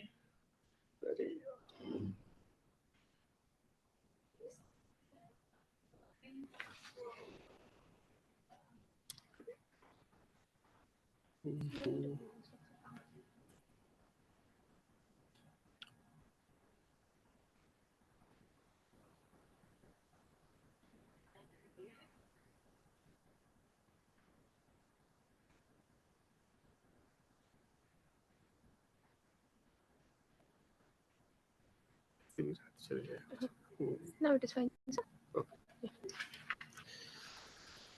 for last 5 years, the patient had been suffering from varicose vein, and 6 months back, he developed varicose ulcer on the lateral aspect of ankle joint on the right leg. He was habituated to standing for long hours in his job as a medical representative for last 20 years. The patient has been suffering from our symptoms since last 6 months. He took local Ayurvedic applications along with allopathic medicine for 2 months, but wound got infected and was not healing in spite of treatment. So he came to our hospital for further management. Patient was non-hypertensive, non-diabetic, and had no alcoholic or narcotic addiction history. Did not have any family history for any other ailments. Similarly, there was no history of previous surgery in past. On examination, a foul-smelling reddish large ulcer was found measured at 4.5 into 4 into 0.5. The patient also had swelling and blackish discoloration around right angle joint and tenderness around the ulcer. This is the image of ulcer on first day. Blood pressure, pulse, and respiratory rate was within normal limit. On palpation, local temperature was raised. Dorsal pedis and post-tibial pulses were normal. On the basis of signs, symptoms, and venous color Doppler study of right lower limb, it was diagnosed as a non-healing varicose ulcer. Patient having symptoms such as spreading, elevated margins, reddishness, secretions, burning sensation, and swelling, confirm diagnosis as a Dushtabrana. Informed consent was obtained from the patient for documentation and publication of his case history. Dashvit Pariksha, Ashtavit Pariksha, and local examination of the patient was done. Blood investigation were done in blood investigation, CBC, random blood sugars, REM creatinine, HIV, and HbSCG were done, and it was found within normal limits. Color Doppler shows multiple varicosities, incompetent saphenofemoral and short saphenous polyidal junction, incompetent perforators, and subcutaneous edema in right leg. Assessment criteria. The results were evaluated by subjective and objective parameters, mainly based on clinical observation by grading method. Subjective parameters were pain, discharge, discoloration, foul smell, and objective parameters were size and granulation tissue. The pain was assessed using visual analog scale, and the ulcer size was measured in centimeter with the help of thread and scale method, and photography done before, during, and after treatment. Colored discharge and smell were assessed on the basis of symptoms as a nil, mild, moderate, and severe discharge, severe grading.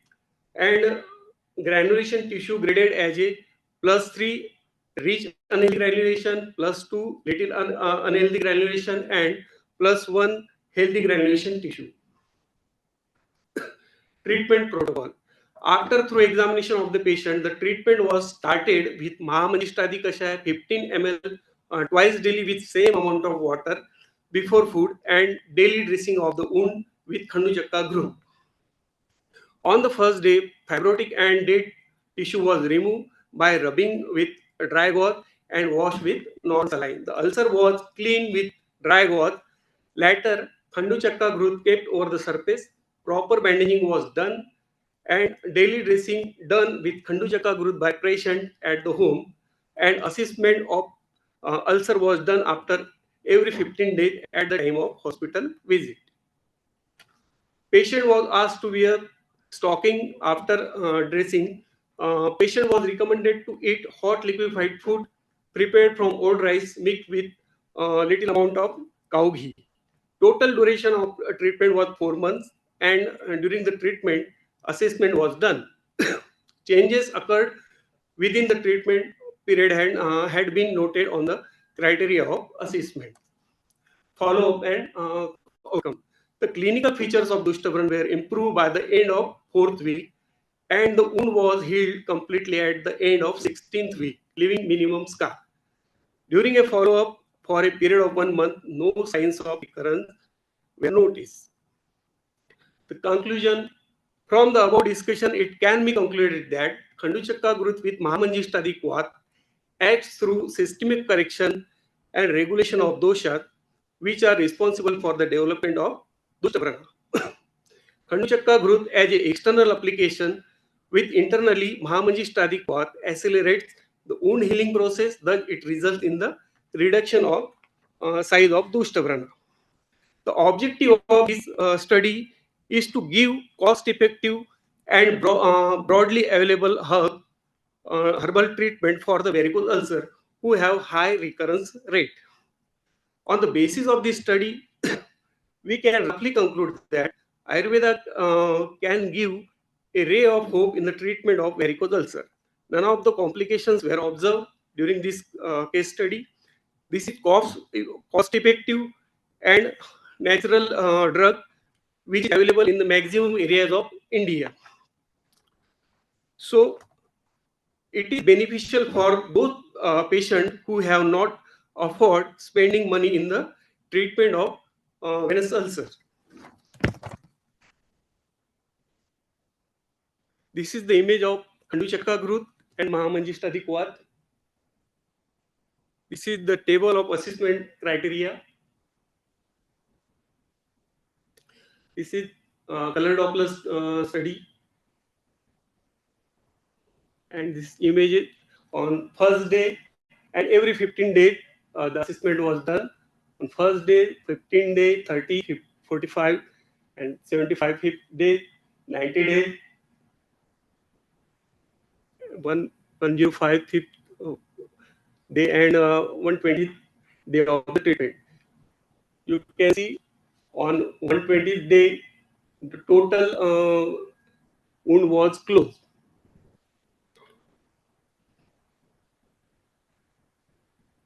Thank you.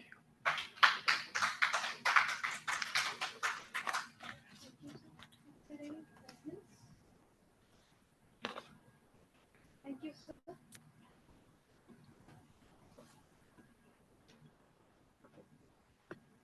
Next, I would like to welcome Dr. Ashita Verma for oral presentation, please.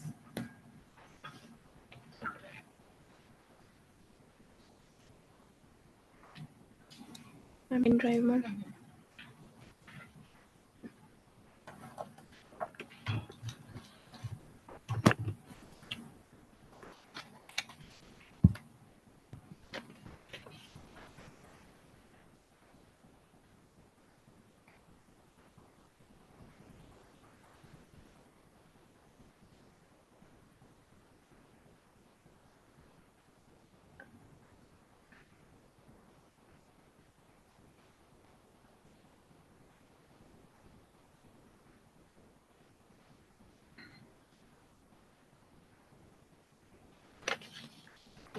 इसको above ही करता हूँ. हाँ, it can be done. It can be done. It will go above only. When you switch, it will go on the top. It will not be visible. Okay. Hello. Good evening to all of you. Myself, Dr. Astha Verma, MD, PhD, Kai Chikitsa, CRAV, Delhi, Associate Professor, PG Department of Kai Chikitsa, Pandit Shiv Shatilal Sharma Ayurved Medical College and Hospital, Ratlam, Madhya Pradesh, India. Here I am presenting on topic pharmaceutical analytical study of Varunadiquat, Croteva nervola, decoction preparation and its efficacy in management of Ashmari renal stone, a case report. Introduction. Varunadiquat, Croteva nervola is a herbo-mineral decoction formulation mentioned in classics by acharyas in the management of disease of the urinary system. According to ICD-10 and 24, renal stone is a medically classification as listed by WHO under the range disease of the genitourinary system, and in Ayurveda classics mentioned as Ashmari by all acharyas, Charka and Sushruta. Renal stone occurs due to improper kidney functioning, getting infiltration of urine, then the formation of crystals such as calcium oxalate, uric acid, etc. Due to food and lifestyle variations, it has become a global problem, varying its incidence as per geographical distribution, sex, age, and diet group. It is a highly prevalent disease with a high recurrence rate. Many treatment procedures have been adapted in medical science to treat the disease. Mainly surgical interventions is the last option, which is difficult and very every surgery either minor or major risk factors with life-threatening and after surgery recurrence rate is very high.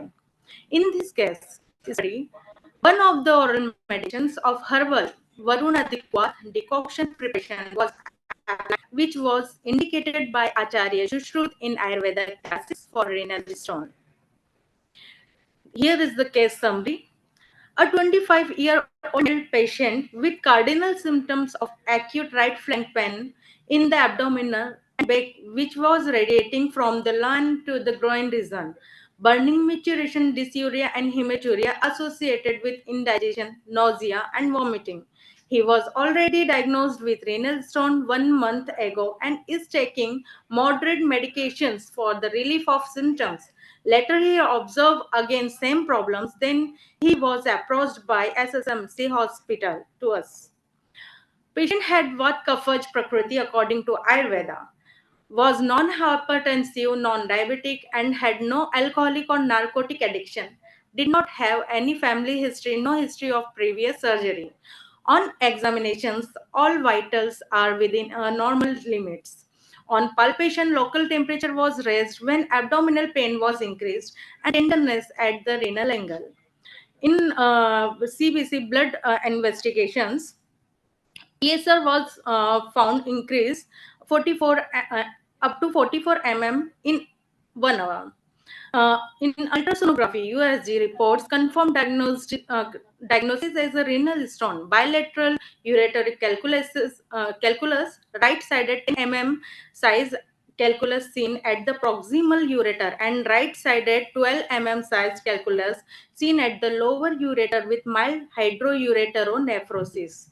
Informed consent form was obtained from the patient for documentation and publication of his case history. Assessment assessment criteria. Overall assessment of the therapy was made based on the subjective and objective parameters. Improvement in sign and symptoms grade 0, 1, 2, 3, including the symptoms pain, burning, maturation, dysuria, tenderness, hematuria as subjective parameters, and pus cells, hematuria, and USG of whole abdomen, in which size of renal stone removal and assessed by the grading method in objective criteria. Timeline. After thorough examination of the patient, the treatment was started with Varunadiquat 90 ml in a divided dose a day before meal for 60 days was given, and periodic observation were assessed on the 0, 15th, 30th, 45th, and 60th day. Method of preparation. All the raw material used for the preparation were identified and authenticated by the experts. Varun, Gokshur, Shunt, including Yav, all herbal medicines were collected and dried through the Yavkut method. It was converted into co-powder. Authentication was done before the pharmacological analytical study of herbal medicines. The finished product was subjected to necessary analytical parameters. Here is our analytical parameters, which is done in quality control laboratory ALN Rao Koppa, district Karnataka. Present work was carried out to standardize the finished product of Varunadiquat preparation in terms of its identity, quality, and purity. Pharmacognostical and physicochemical observation revealed all the specific characteristics of active constituents in the preparations. The data obtained could be useful in deciding the standards for the potential Ayurvedic herbal medicines and can contribute the uses and preparation of the quality Ayurvedic herbal medicines of Varunadiquat through the decoction method. Here the observation and the result. We have found the great results when we observe in the symptoms pain, burning, maturation, dysuria, tenderness at renal angle, hematuria, pus cells on the 60th day. It is found the grade 0. And here the USG findings. Previously, we see before treatment USG bilateral ureteric calculus is found, and after treatment USG report dated to 26, the left lower ureteric calculus was not visualized. Means the expulsion of ureteric calculus, renal stone. Discussion. This case study shows a great effect on symptoms and pathogenesis. Overall effect of the treatment regimen planned on the patient was diuretic, splitting, sacrification, and cutting, which facilitates the dissolution of the renal stone, reduced remarkably, and showed clinically significant result in reduction of all the patient, also the expulsion of renal stone and no recurrences. This medicine gives ultimate results and helps in breaking pathogenesis, resulting in controlling the symptoms. It has proven that this herbal medicine works better, which described classically as in text. Satisfactory relief in symptoms was seen in a patient after 60 days of treatment. The resultant effect noted were positive. The symptoms were managed efficiently, and also the patient feedback regarding the treatment protocol was good. Conclusion. This classical herbal medicine was prepared by necessary pharmaceutical parameters. The resultant outcome for patient was satisfactory. The effect of medication enlisted in the classic was actually achieved and confirmed. This gives further motivation to prepare the medications by our own to achieve desired therapeutic efficacy with 100% genuine quality. Yes, the references. Thank you. Any questions?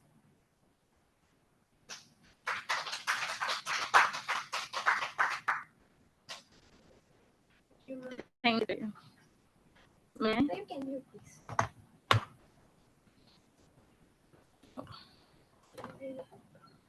It's difficult. Yeah. Thank you so much. Moving on, I would like to welcome our next presenter, Nabila, for oral presentation. She's not here.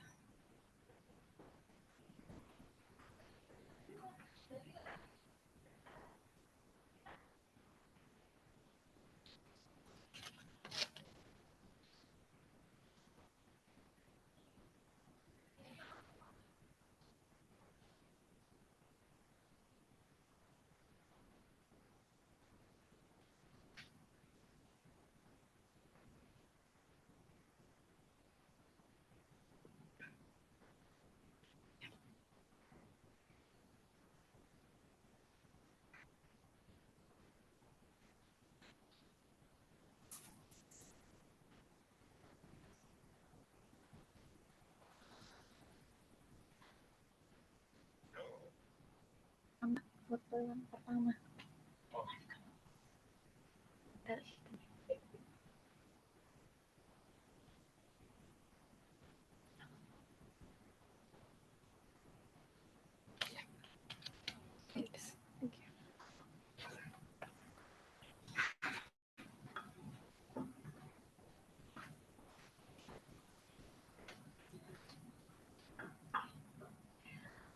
Okay, good evening again, everybody. So I'm Nabila Fatroma from the University of Gajah Mada. Here I will present about the analysis of willingness to pay to support the sustainable aquatic ecosystem in the Marine protected area. So this is with the same place like before, but with the burn method and also with the burn analysis. So as a background, Bodiombo has several issues, and the focus is about the degradation issues that happen in Bodiombo. As you can see from the picture here, that is the condition right now in Bodiombo. Inside of that, there is several benefit of coral ecosystem, such as several service to human and environment and part of the blue carbon ecosystem, and also high potential of economic value. But this is happen, as you can see from the picture, because of there is a problem about the how the community and visitor saying this coral reef ecosystem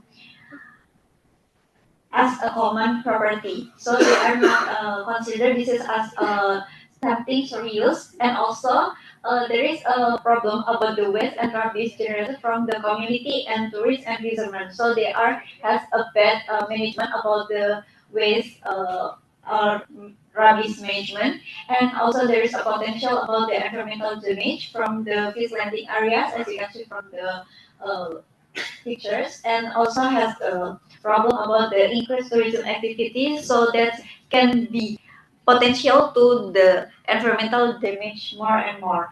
So based on this problem, we need to the community awareness and to optimize and by the management by known the willingness to pay. So we need to know how the visitor and how much the community would like to willing to pay more to the protected the area. So we have more fun to protect our area by this problem.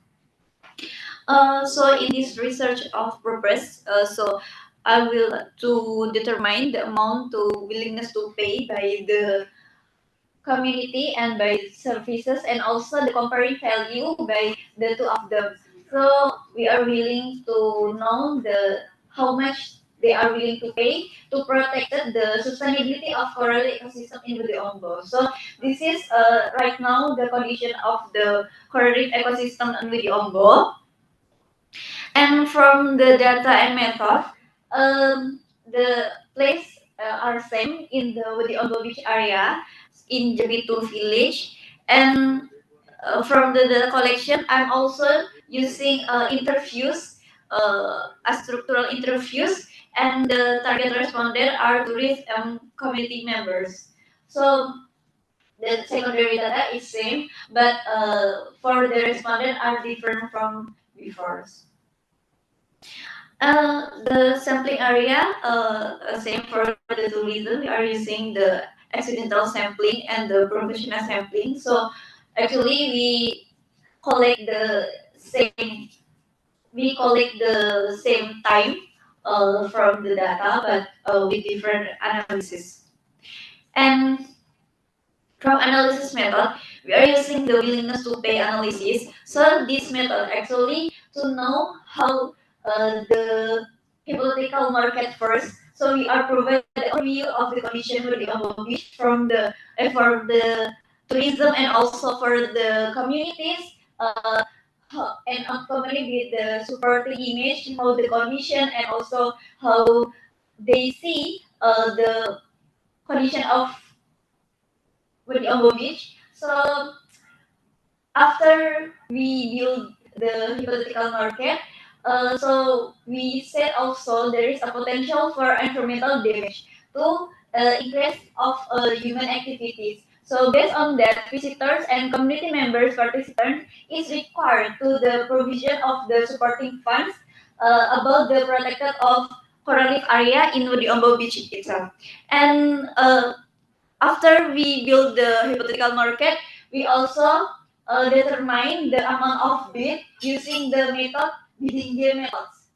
So after we know the amount of bid and the value of WTP, we calculating the average of WTP itself. And after that, we are using the total values by the calculation the with respondents, and we are multiple with the number of samples and the number of population. So by the research and the data collection, we know the characteristic respondent is a kind of different between the communities or the population in Jepitus village and the tourism in Wadi Beach. We can see from the tourism the number of age. There are a lot in the young age more than the communities. And from the gender, actually has same numbers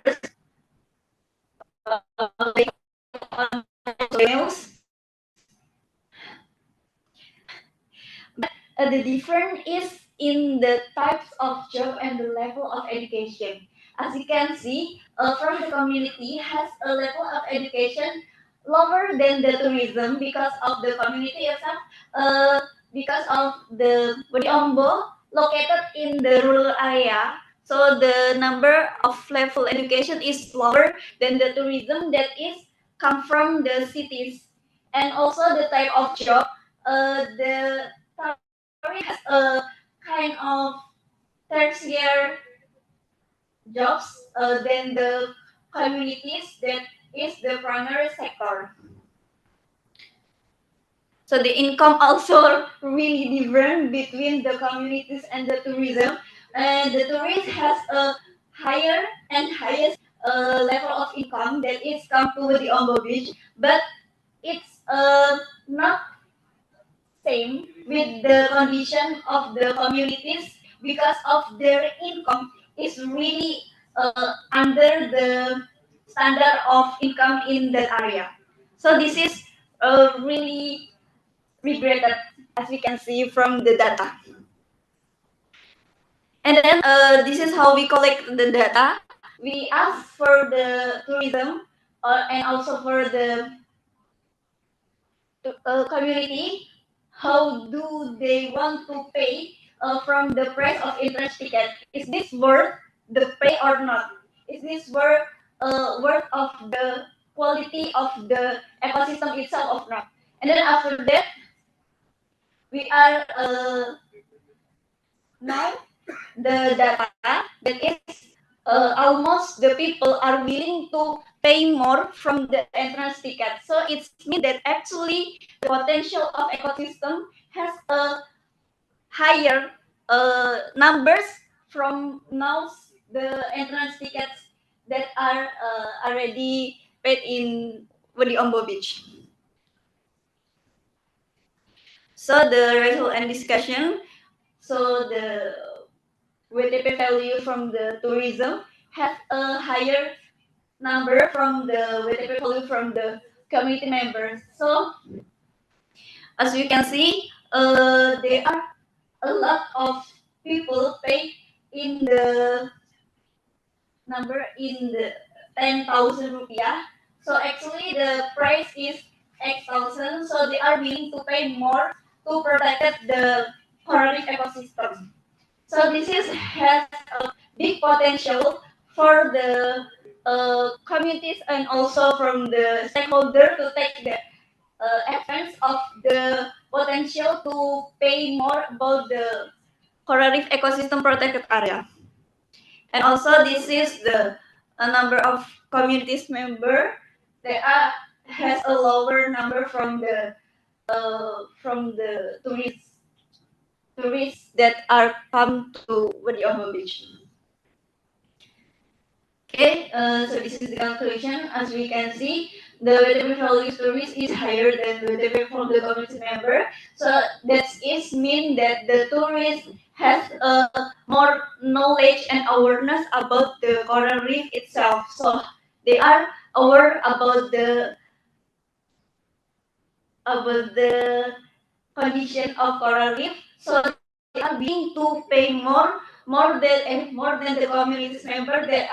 They are not really awareness about the condition of coral reef in their area.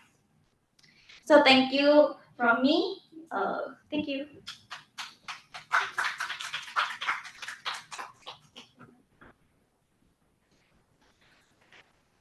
Is there any questions? Yeah, thank you.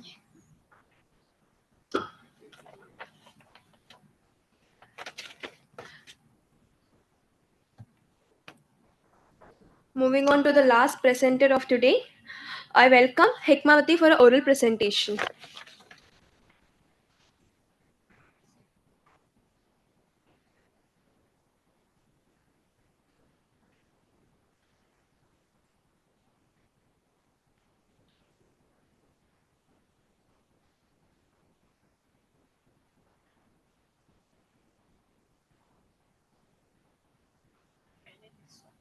Yeah.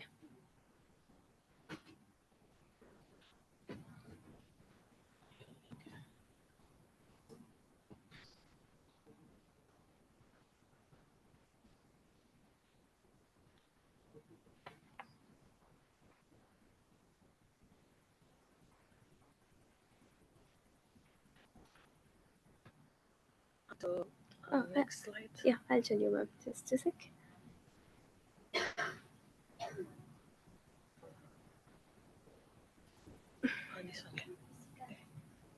Not that one. No. So you can use these arrows. Okay. This is for the next one. This is for the previous one. Up and down. Okay. Down for the next, up for the previous. Okay, up and down. Yes.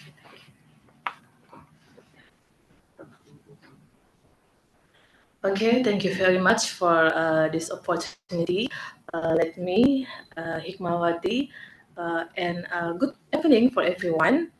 My name is Hikmawati. I am a student from Hasanuddin University for a doctoral program.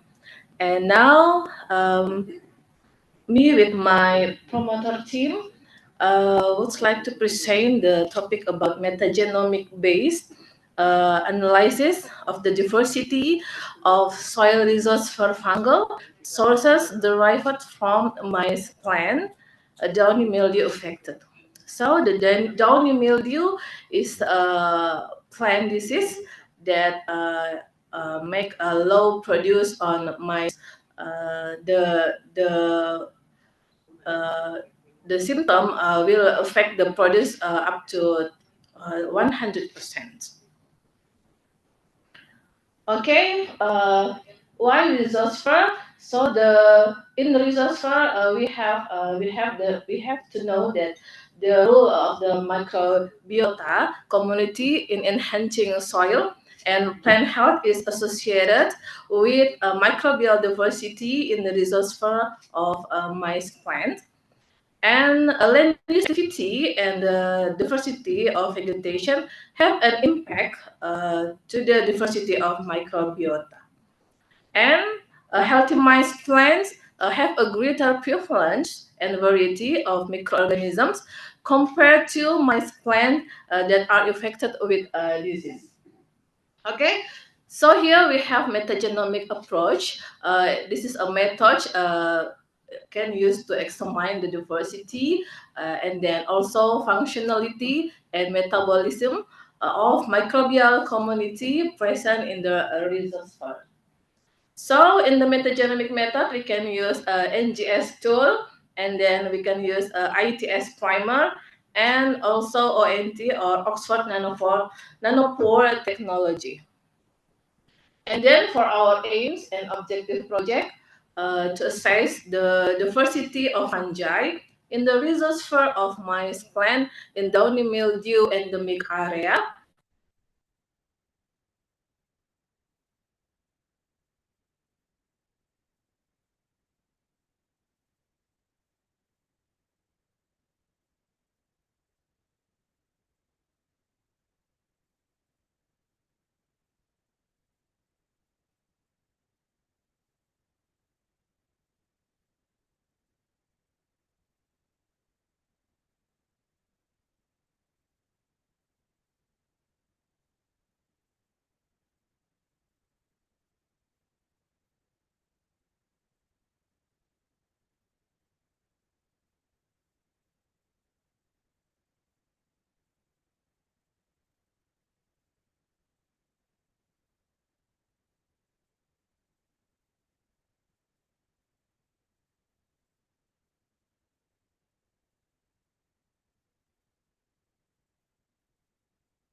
Okay, with this, we have come to the end of today's conference.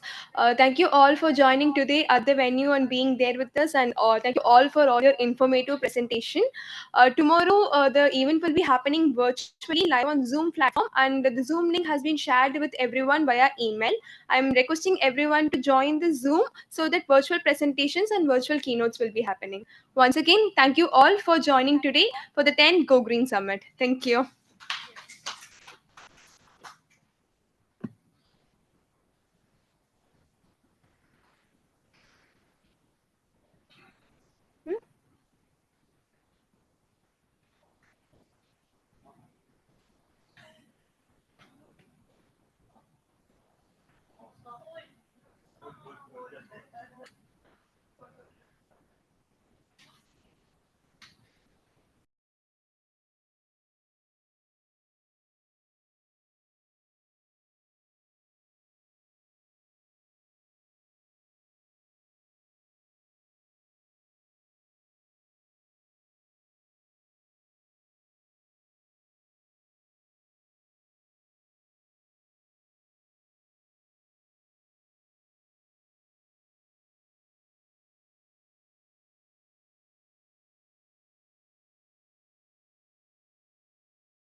Can you take a video, please? Yeah. Yeah, sure. Okay, thank you. So, we have got the evaluation results from the session chairs of the oral presentation session. So, I'll be announcing the winners now. The first place for the oral presentation goes to Sumit Sanjay Patel. Thank- Congratulations, sir. Yeah, you can see here. And the second place, yeah.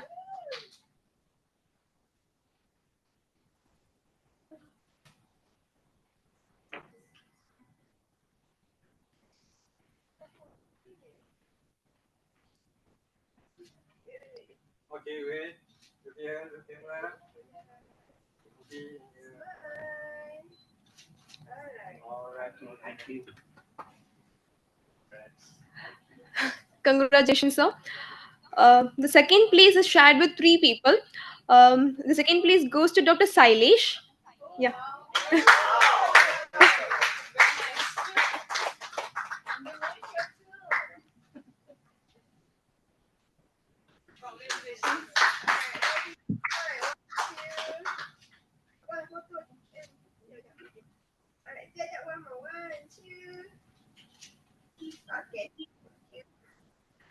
Um, the second place, is, as I told, the second place is shared with three people. This second would be Nabila. Yeah.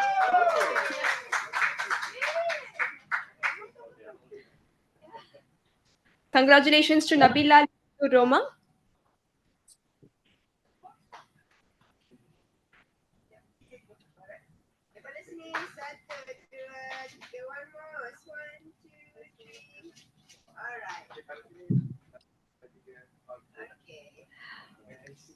The last one would be Khatija Al Balush.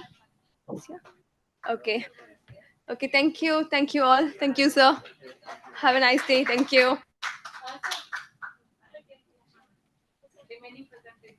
Yeah. Participation. Okay. Okay. I'm requesting sir to provide the presentation certificate for the participants, please. Dr. Asta Verma. Yeah.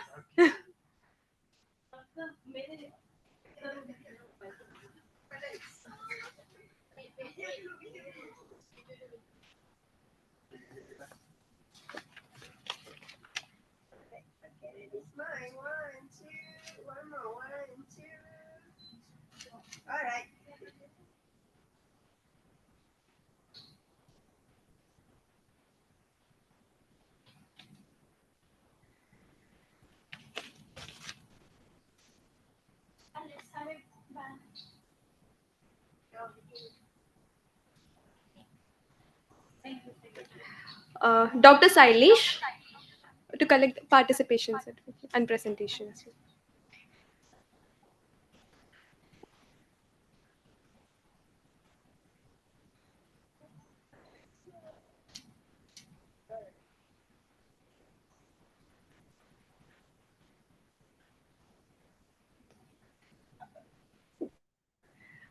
Nabila Lutfatul Roma.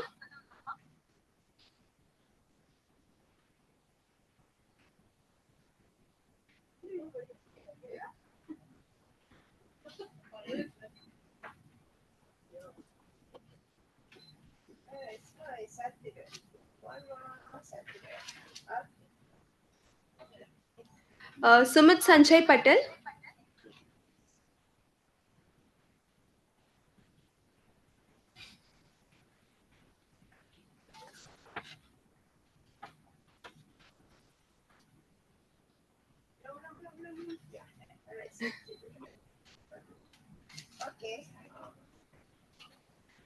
Hikmawati.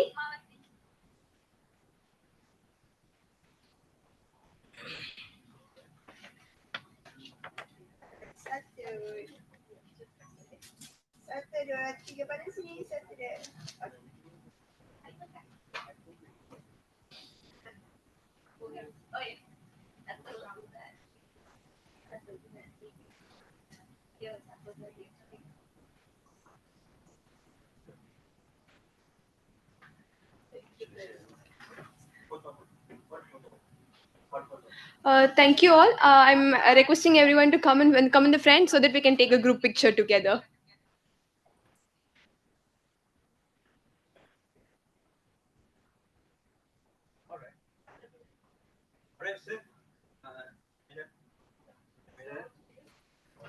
Okay. Where your certificate? Post where your certificate.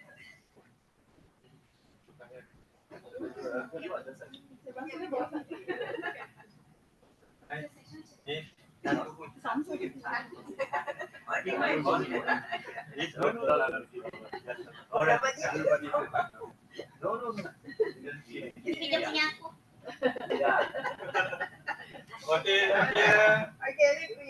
One, two, three. One more. One, two. Yeah. Okay, alright. Wait. One minute. Okay, look here. One, two. One more. Okay, push up. Okay, push up. Okay, alright. Yeah. Alright. One, two, three. Thumbs up. Yeah. One, two, three.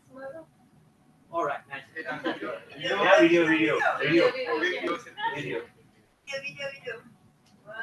two, three. Video. Yeah. Thank you. Congratulations, sir. Thank you so much. I want to